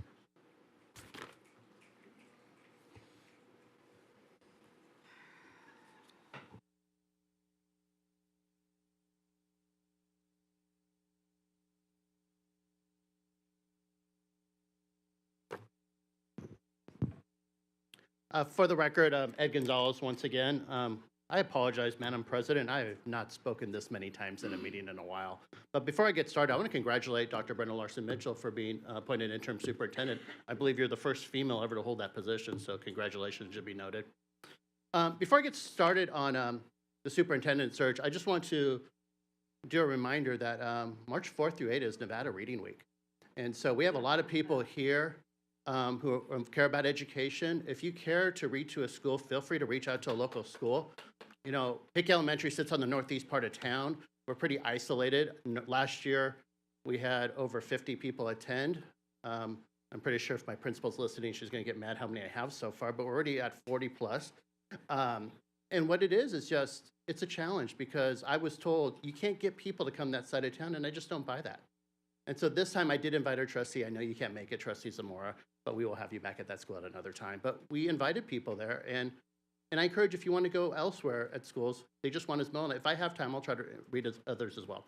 Onto the superintendent search. What I like about this is the last time we had a superintendent search, much different position. The district was in a large financial deficit, I think Jason Gowdy has mentioned. In fact, we had a point where two organizations, Educate Nevada Now and the Chamber, were willing to pay for the search. And the biggest conversation the board was having is how to prevent people from having undue influence. I want you to keep that in mind as well as we go through the search. You want to have community input, but you don't want certain groups or just everybody to have undue influence. You want to hear from the community. I think one of the things that I've heard is that the community wants this. Do they? We don't know. I can tell you what my opinion is. That doesn't mean the community is. And second, the idea that you guys, especially the elected trustees, have not talked to constituents. You guys have run for office, some multiple times. You individually have talked to more people about this than any of us in this room. So we have to keep that in mind as a person who has worked on campaigns. But the idea that also is that when we did the superintendent search, we hired Dr. Jara. It was in May of 2018 in an election year. So I'd advise, let us not wait a year. Let's try to do it like Yvette Williams said, as soon as possible for the next school year. That's important as well. And then also, the idea of searching wide and far, I think it's good to try to get more people. I do appreciate Trustees Zamora talking about different ideas, right? Like, if it's if it's a superintendent who is like in Colorado, which we had last time in a smaller district, they may be the one we might be interested. We might stick to the interim if we want to. But we have to look as far as wide as we can, but also keep that in consideration. And so I know we'll move to the next process. And I guess the final thing I have is, as we have these community meetings, the ability to reach out to different groups, especially in our rural communities, but we have like Zoom and some of the other aspects where we can get better feedback from those areas instead of having to go down there. And with that, Madam President, thank you. Ms. Binder, followed by Trevor Parrish and Dr. S.S. Rogers. All right, good evening, everyone. Hannah Binder for the record. So when we had like $1 billion in ESSER and art money up for community input, look who turned out. Everybody, just about everybody, right? So all we have to do is open the door. We'll come, whether that's parents, educators, business people. We just have to provide the space and the door and the invitation. It's also Career Week coming up right before Reading Week, so if you haven't reached out to an elementary or middle school or a school hosting that, they are looking for people to come in and inspire some of our youth into future careers, no matter what they may be. 2 years ago, maybe a little longer than that, when they first were talking about putting appointed trustees on this board, I was vehemently against it. I know a few people in this room that stood with us and advocated very heavily for that not to happen. However, it's February 22nd in 31, 22, less than 45 days? What I've seen from our appointed trustees has completely changed my mind. And as I've sat here listening over the last 2 weeks, I cannot imagine where we would be sitting if those 4 people had a vote. I don't think we'd even, whatever. So maybe that's just my fantasy, and I'm going to hang on to it. But I will say that I think as we move into this joint interim, that I will be advocating to giving you your vote. And I know under the law, we can't do less than the law asks, but I know that we can give you that vote should they want you to have that vote. You deserve that vote. Absolutely, hands down. I didn't know any of you before you were appointed, and you have my utmost respect. Your questions, your inquiry, your thoughts, your additions, because before you 4, you were right here. You were us, talking to your council members and listening in, maybe at home right now, tucking your kids into bed or whatever. You couldn't speak from that side, right? So we come here, and so, yeah, maybe we're not the last couple meetings, but most of the time there's less than 10 of us in this room trying to be that voice for our community. It works sometimes it doesn't, right? We're not always right, but I believe you 4 deserve that vote.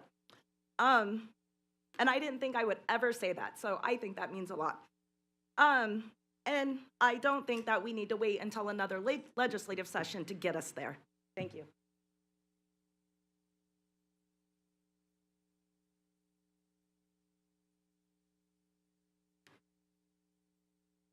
Madam President, board members, I'm Bishop Dr. S.S. Rogers, teacher, Greater Mount Sinai Missionary Recruiting Ministries, Incorporated, and also the president of Ministerial Alliance. I've been attending board meetings for about 30-some-odd years. And I come each week. I don't get one penny. I don't ask for nothing. I come because I love my community. Congratulations. I had nothing against you from the beginning. But just honor the opposite, as I said earlier, about when you're wrong, know a person wrong, you need to correct it. That's all I had to say on that. But we need to look at our community. We really need to take our community in consideration. What they say, what they do. We are out there constantly. We're out there more than you all are. But we are monks. I have a congregation. that I talk to. They talk to me. Others talk to me. I go to schools. I visit schools in this Clark County. I've been a resident of Clark County 63 years. I didn't come here yesterday. So I know about this community. I was inducted in the Las Vegas Historic West Las Vegas in June. Not that, I don't mean that's me. I wasn't doing that for that. I was doing it because I love my community. I did it because I love my students. And I love those who are in the community. We want to have a safe community, we want to have an educated community. Those we're going to select outside, I think we need to see their resume, see their success in their resume, what they have done. And I think they need to come before the public. Let us hear them. Let us see what they have truly done in their prospective job. We do things negligently. We don't seek out the things that need to be sought out. That we would know that individual, well, he or she might be capable of doing or not doing. So we need to do that search. We need to have them to come. We need to see that resume, as I said earlier. But number one, you are the board. Your new board members coming on. It's a great thing. Good to see some new faces. Like what you said, Mr. Johnson. I like all of you, what you said. We need to come together. We need to trust each other. We need to trust each other. I see a lack of trust on the board. As I said some time back, and witness this, I said, this board at that time needs some counseling. And I told them I would do the counseling. I only had one board member raised in, two, Dr. Linda Young, Dr. Kavati over here. I take counseling, nobody else. We don't want to be corrected, but we need to be corrected on the right note, that everybody can learn to love one another and trust one another. That's what we need to do. Thank you. Trevor Parrish, followed by David Gomez and Rachel Turner. Thank you, and good evening, President Garcia Morales and members of the school board. For the record, my name is Trevor Parrish. I'm the Manager of Government Affairs for the Vegas Chamber. Tonight, I'm here on behalf of the Vegas Chamber to speaking on Agenda Item 3.03. As a longtime partner and advocate for student achievement, the Chamber strongly urges this board to adopt a national search strategy to select the district's next permanent superintendent. The superintendent is one of the most important leadership positions in our state. The superintendent is responsible for overseeing an education system that has a profound impact on every aspect of our community, economy, and lives of our residents. As the largest and broadest business-focused organization in Nevada, our members depend on CCSD to help graduate students who will be prepared for the workforce. The quality of our education system is also important to attracting new businesses and industries. It directly impacts the work that the Chamber is involved in, which is to help attract new businesses to Las Vegas and to help existing businesses grow and expand. The students themselves depend on the superintendent to make sure they are getting the best education possible, so they will have a solid foundation to build a prosperous life with many opportunities. We have an obligation to ensure that every student has the opportunity in front of them and that they can achieve it. A national search will give you, the board, the opportunity to explore candidates who will bring fresh perspectives and new best practices that have been successful in other areas of the country. This decision is too important to be limited by geography or familiarity. Rather, is a chance to be bold and visionary in our approach when looking for the next superintendent. Earlier this month, the Chamber held a K-12 education forum attended by many business and community leaders who care deeply about the future of our students, and the sentiment was clear. The next superintendent should have a proven record on performance-based factors such as college and career readiness, math and reading proficiency, student performance, increasing graduation rates, and being student-focused and showing accountability to parents and taxpayers. They need to be a leader who inspires our teachers and support staff to do their best, who is trusted by parents and respected by stakeholders and policymakers. A leader who is driven to create the best school system in the country is results-oriented and dedicated to serving our diverse community. Yes, this is a tall order, but to find the right leader to help you transform CCSD, we must aim high. The Chamber is committed to being a partner to help achieve that goal. To assist in this important mission, the Chamber recommends that a community advisory committee should be utilized in this process. This advisory committee to the board should include representatives from our diverse community of teachers, parents, business leaders, support staff, administrators, and key community stakeholders to help guide this board in their decision-making process for the next superintendent. The 300,000 students in CCSD depend on us to work collaboratively to find the best superintendent. The Chamber urges you to conduct a national search with guidance from the Community Advisory Trevor. Board. Thank you for your time. David Gomez, followed by Rachel Turner.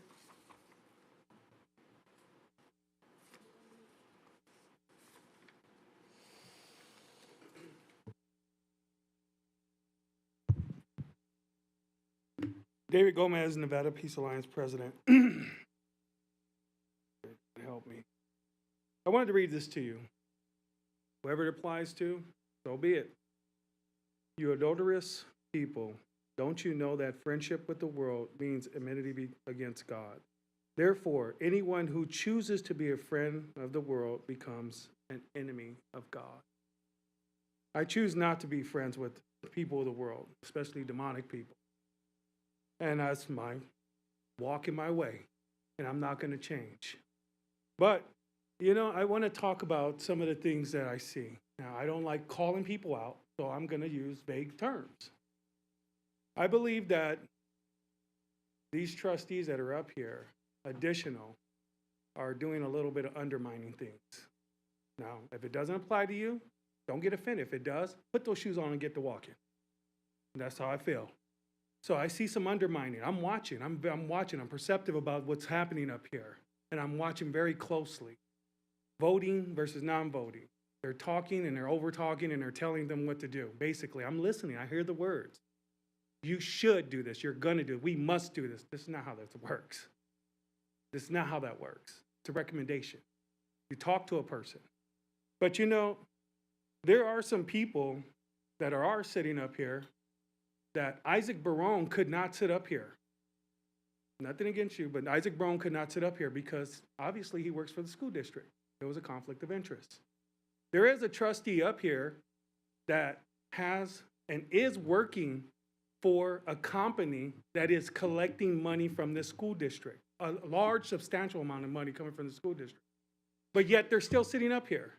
How is it that we can go and attack Isaac Barone and tell him he can't sit up here, but some steel company can have someone sitting up here that is in conflict of interest in the same mannerism? So when I look at some of these things, I'm trying to figure out exactly how the friendship thing works. Because I was appointed and asked to be appointed to the city of North Las Vegas as a councilman by the mayor, and I declined. And the reason I declined John Lee is because I told him, I'm your friend. You don't do this to somebody that's trying to work their way up in the ranks. You don't do this to somebody that's trying to get there and be the person that's working for those people on that side of town. I'm your friend, John, and I love John, and he didn't mean nothing wrong with it. But I declined to be a councilman. I declined because I hate the friend game. It pisses me off. It really does. And I know I'm going to expose some of this stuff, and the time will come, and some of these trustees will know their place and understand where they sit. Thank you. Rachel Turner, you present? Okay. After Rachel, we have Lorena and Christiane. Hello, Madam President, members of the board, Interim Superintendent, Dr. Brenda Larson-Mitchell. I'm Rachel Turner for the record, proud mother of 2 CCSD students and now foster caregiver of 2 more. Next, Benedict. If you haven't heard their name, you haven't been listening. Next was an innocent, non-binary high schooler who was viciously beaten inside a bathroom at a high school in Oklahoma. Tragically, just the very next day, Next died. As a parent and caregiver of gender-diverse children, I know firsthand the bullying and harassment non-binary and transgender children are experiencing every day. And I know how scared every student, parent, and their loved ones are after this recent tragedy. In Oklahoma, there have been multiple anti-LGBTQ laws passed in recent years that have targeted our students. In fact, the state school superintendent, Ryan Walters himself, has led extreme anti-trans initiatives that have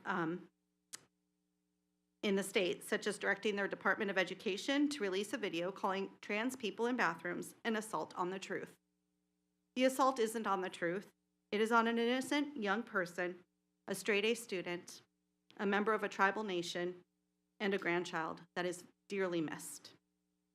Please don't allow the false narrative that we've heard in the past, and I'm sure we'll hear again, of a few influence the policies here in Nevada that continue to protect our students and all gender diverse students in CCSD. Don't allow a similar tragedy to occur here. Next, Benedict. Say their name. Thank you. Lorena?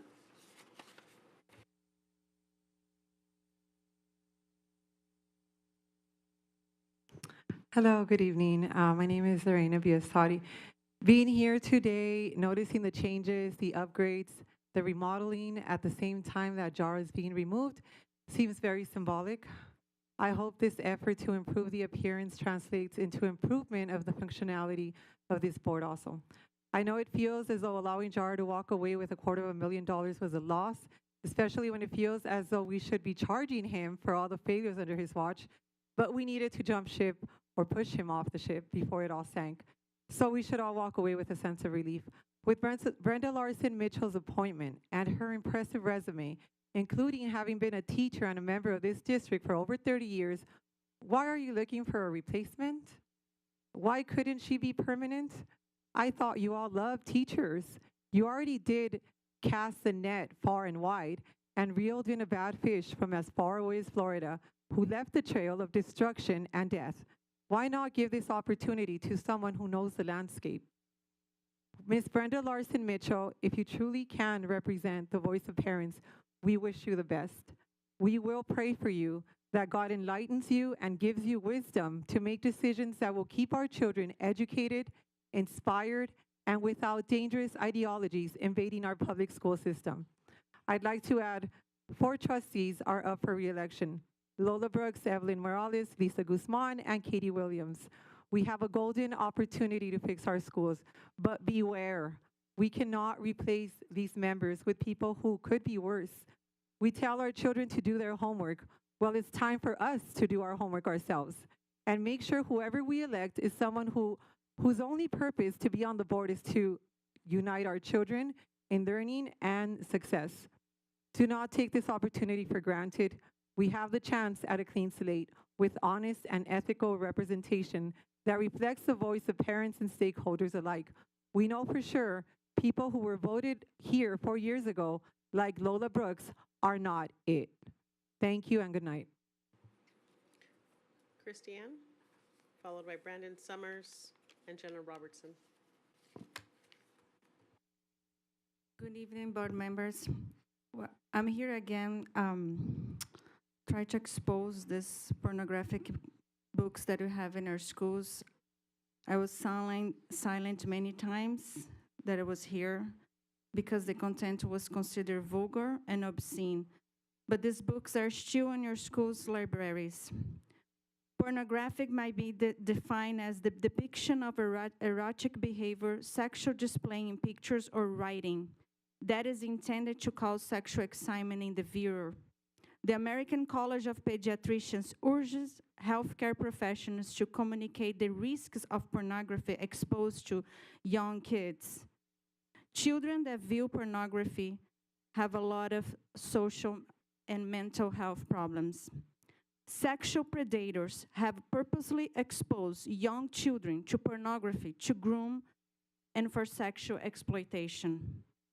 Pornography exposure at young ages may result in anxiety for the children, stress. Children also report feelings of disgust, shocks, embarrassment, anger, fear, sadness after viewing pornography. These children can suffer all the symptoms of depression and anxiety. They may become obsessed with those acts and start not healthy sexual relationship. I'm thinking all about the kids that are being abused and being exposed to that trauma again, reading those contents. Children under the 12 years old that view pornography, they're more likely to sexual assault their peers. In some, children exposed to pornography material are at risk for a broad range of bad behavior and psychopathology. One of our board members attacked our chapter because we don't want a pornography to our children. This is outrageous. Parents have a fundamental rights protected by the U.S. Constitution to direct the education of their children. The family is the basic of the unit of society. Parents' rights to direct the upbringing of the education of their children are fundamental rights protected by the U.S. Constitution. These rights are before politics. These rights cannot be taken away. They exist before the state. So we hope that the next superintendent listens to parents and they remove all these inappropriate books from your kids. Thank you. Brandon Summers, followed by Jenna Robertson and Patrice Boyd.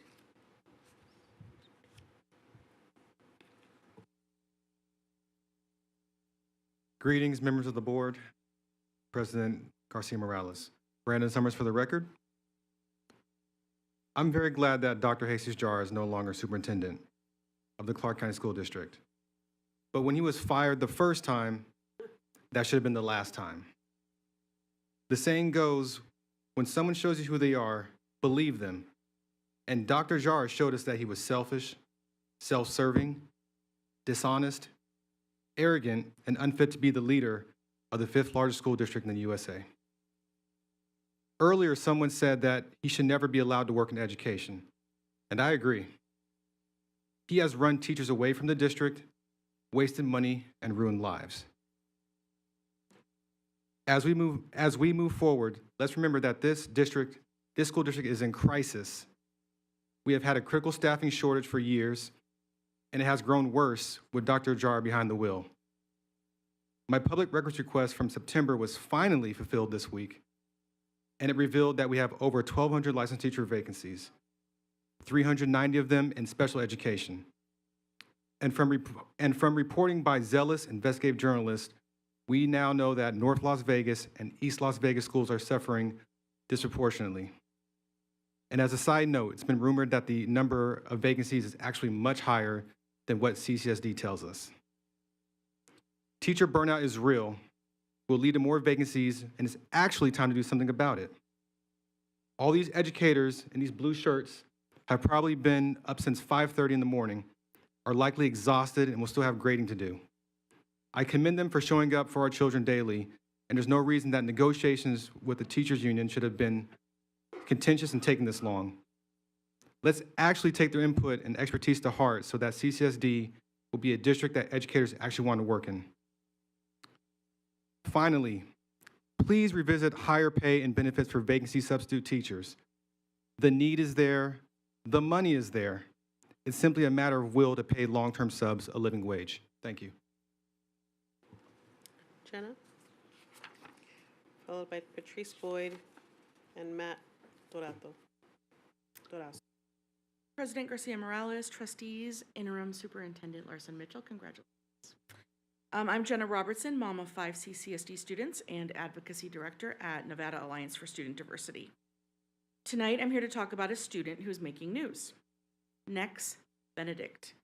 Nex Benedict was a 16-year-old non-binary high school sophomore who was required to use the bathroom of their gender assigned at birth. They were beaten in the girls' bathroom by 3 older girls and knocked to the floor where they hit their head.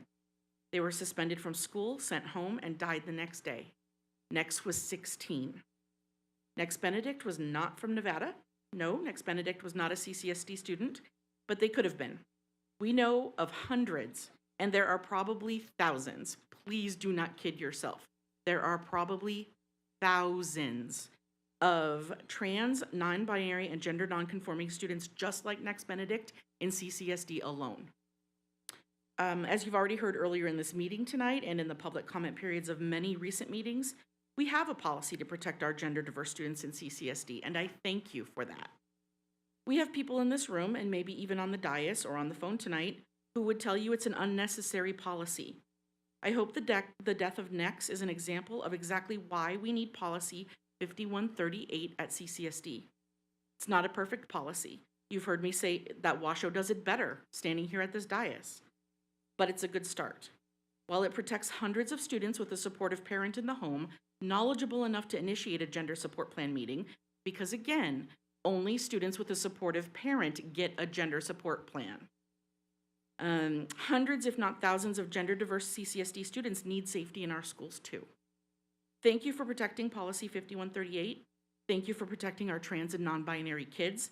Thank you for protecting my kids. Next, Benedict. Thank you. Patrice?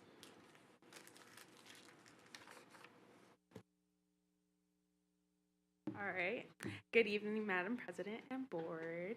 Congratulations. My name is Patrice, for the record, and I am a UNLV student.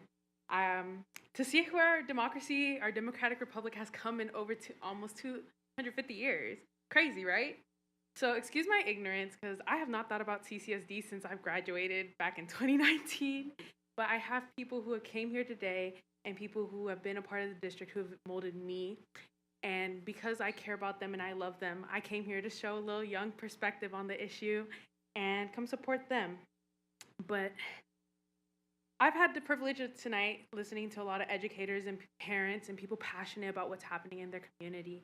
And the best I can say about that is I implore you to listen to them because they're your constituents. And something, as a college student right now, something that we constantly go over is what happens when we don't listen to our constituents. What happens to that governing body? It's kind of crazy, right? That's how we got here, though. That's how we came to our democratic republic.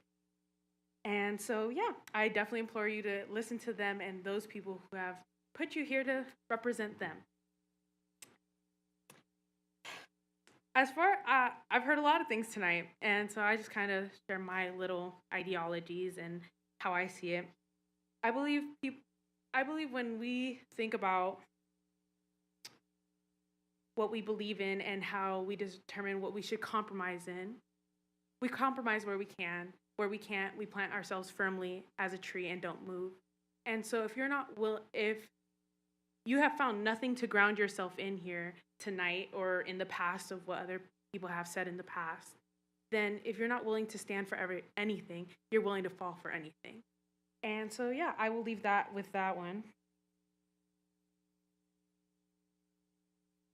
I did want to make a comment that didn't sit right with me as someone who is very active on my campus, is that there was a lot of remarks made about how the board should proceed in the future as some are not returning from what I understand.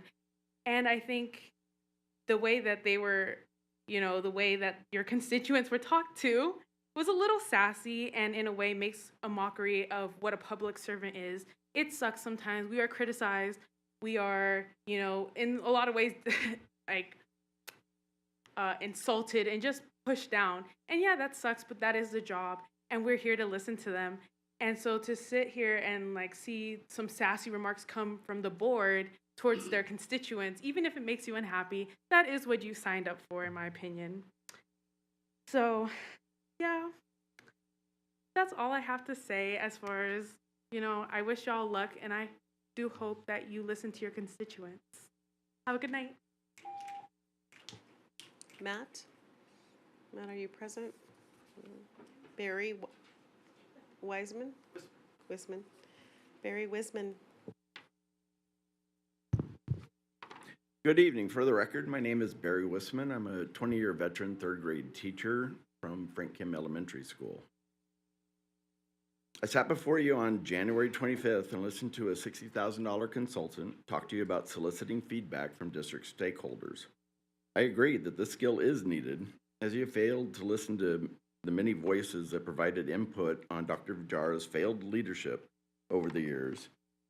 And while you attempted to install Dr. Brenda Larson Mitchell as superintendent on February 8th with no public input. I implore you to take the advice of this pricey consultant and seek stakeholder input as you hopefully begin your nationwide search for our next superintendent.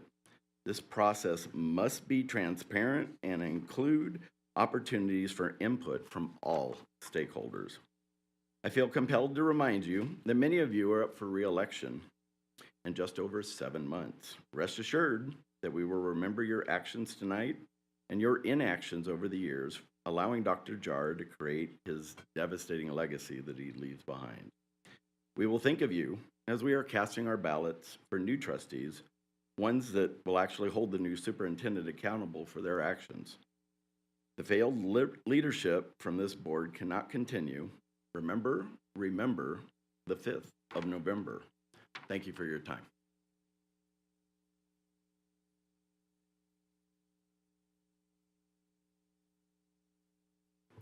Trustee Ford, excuse me, Danielle Ford.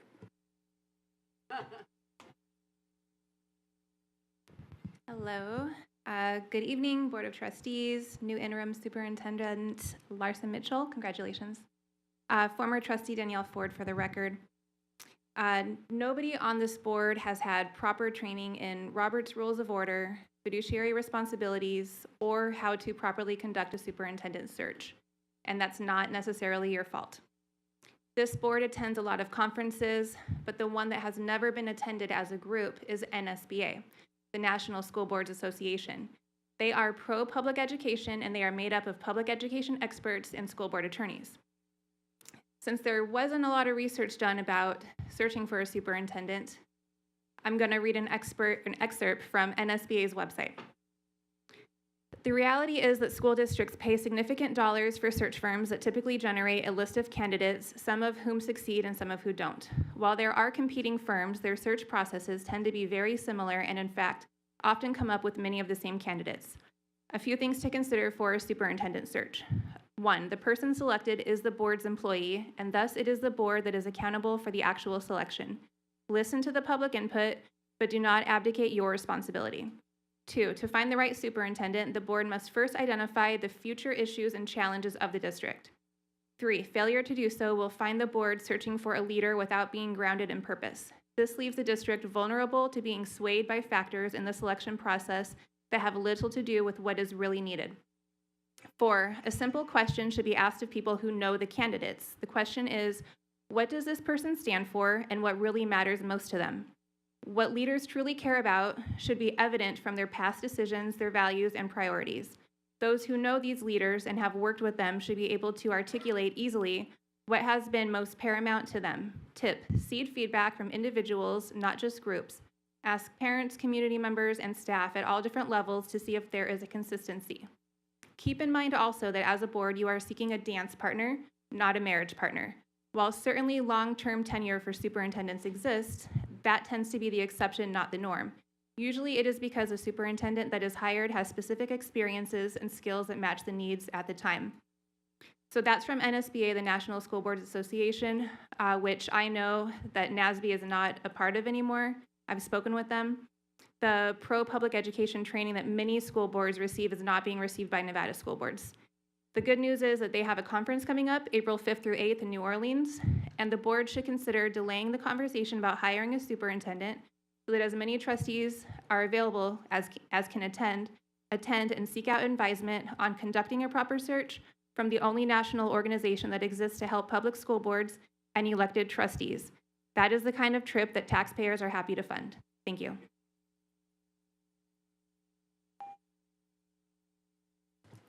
Thank you. Just to clarify the record for newest members of the Nevada Association of School Boards is still connected to the NASB as Yes, we are. that based off of recent information, and there is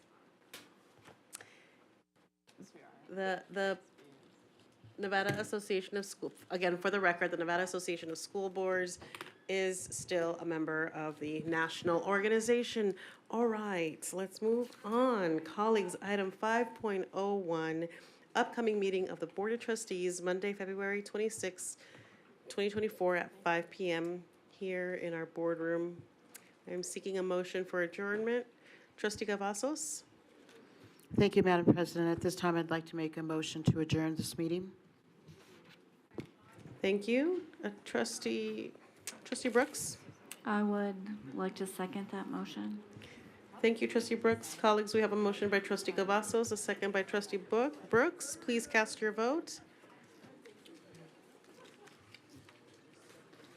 Trustee Williams? Aye. Thank you. Colleagues, that motion passes 7-0.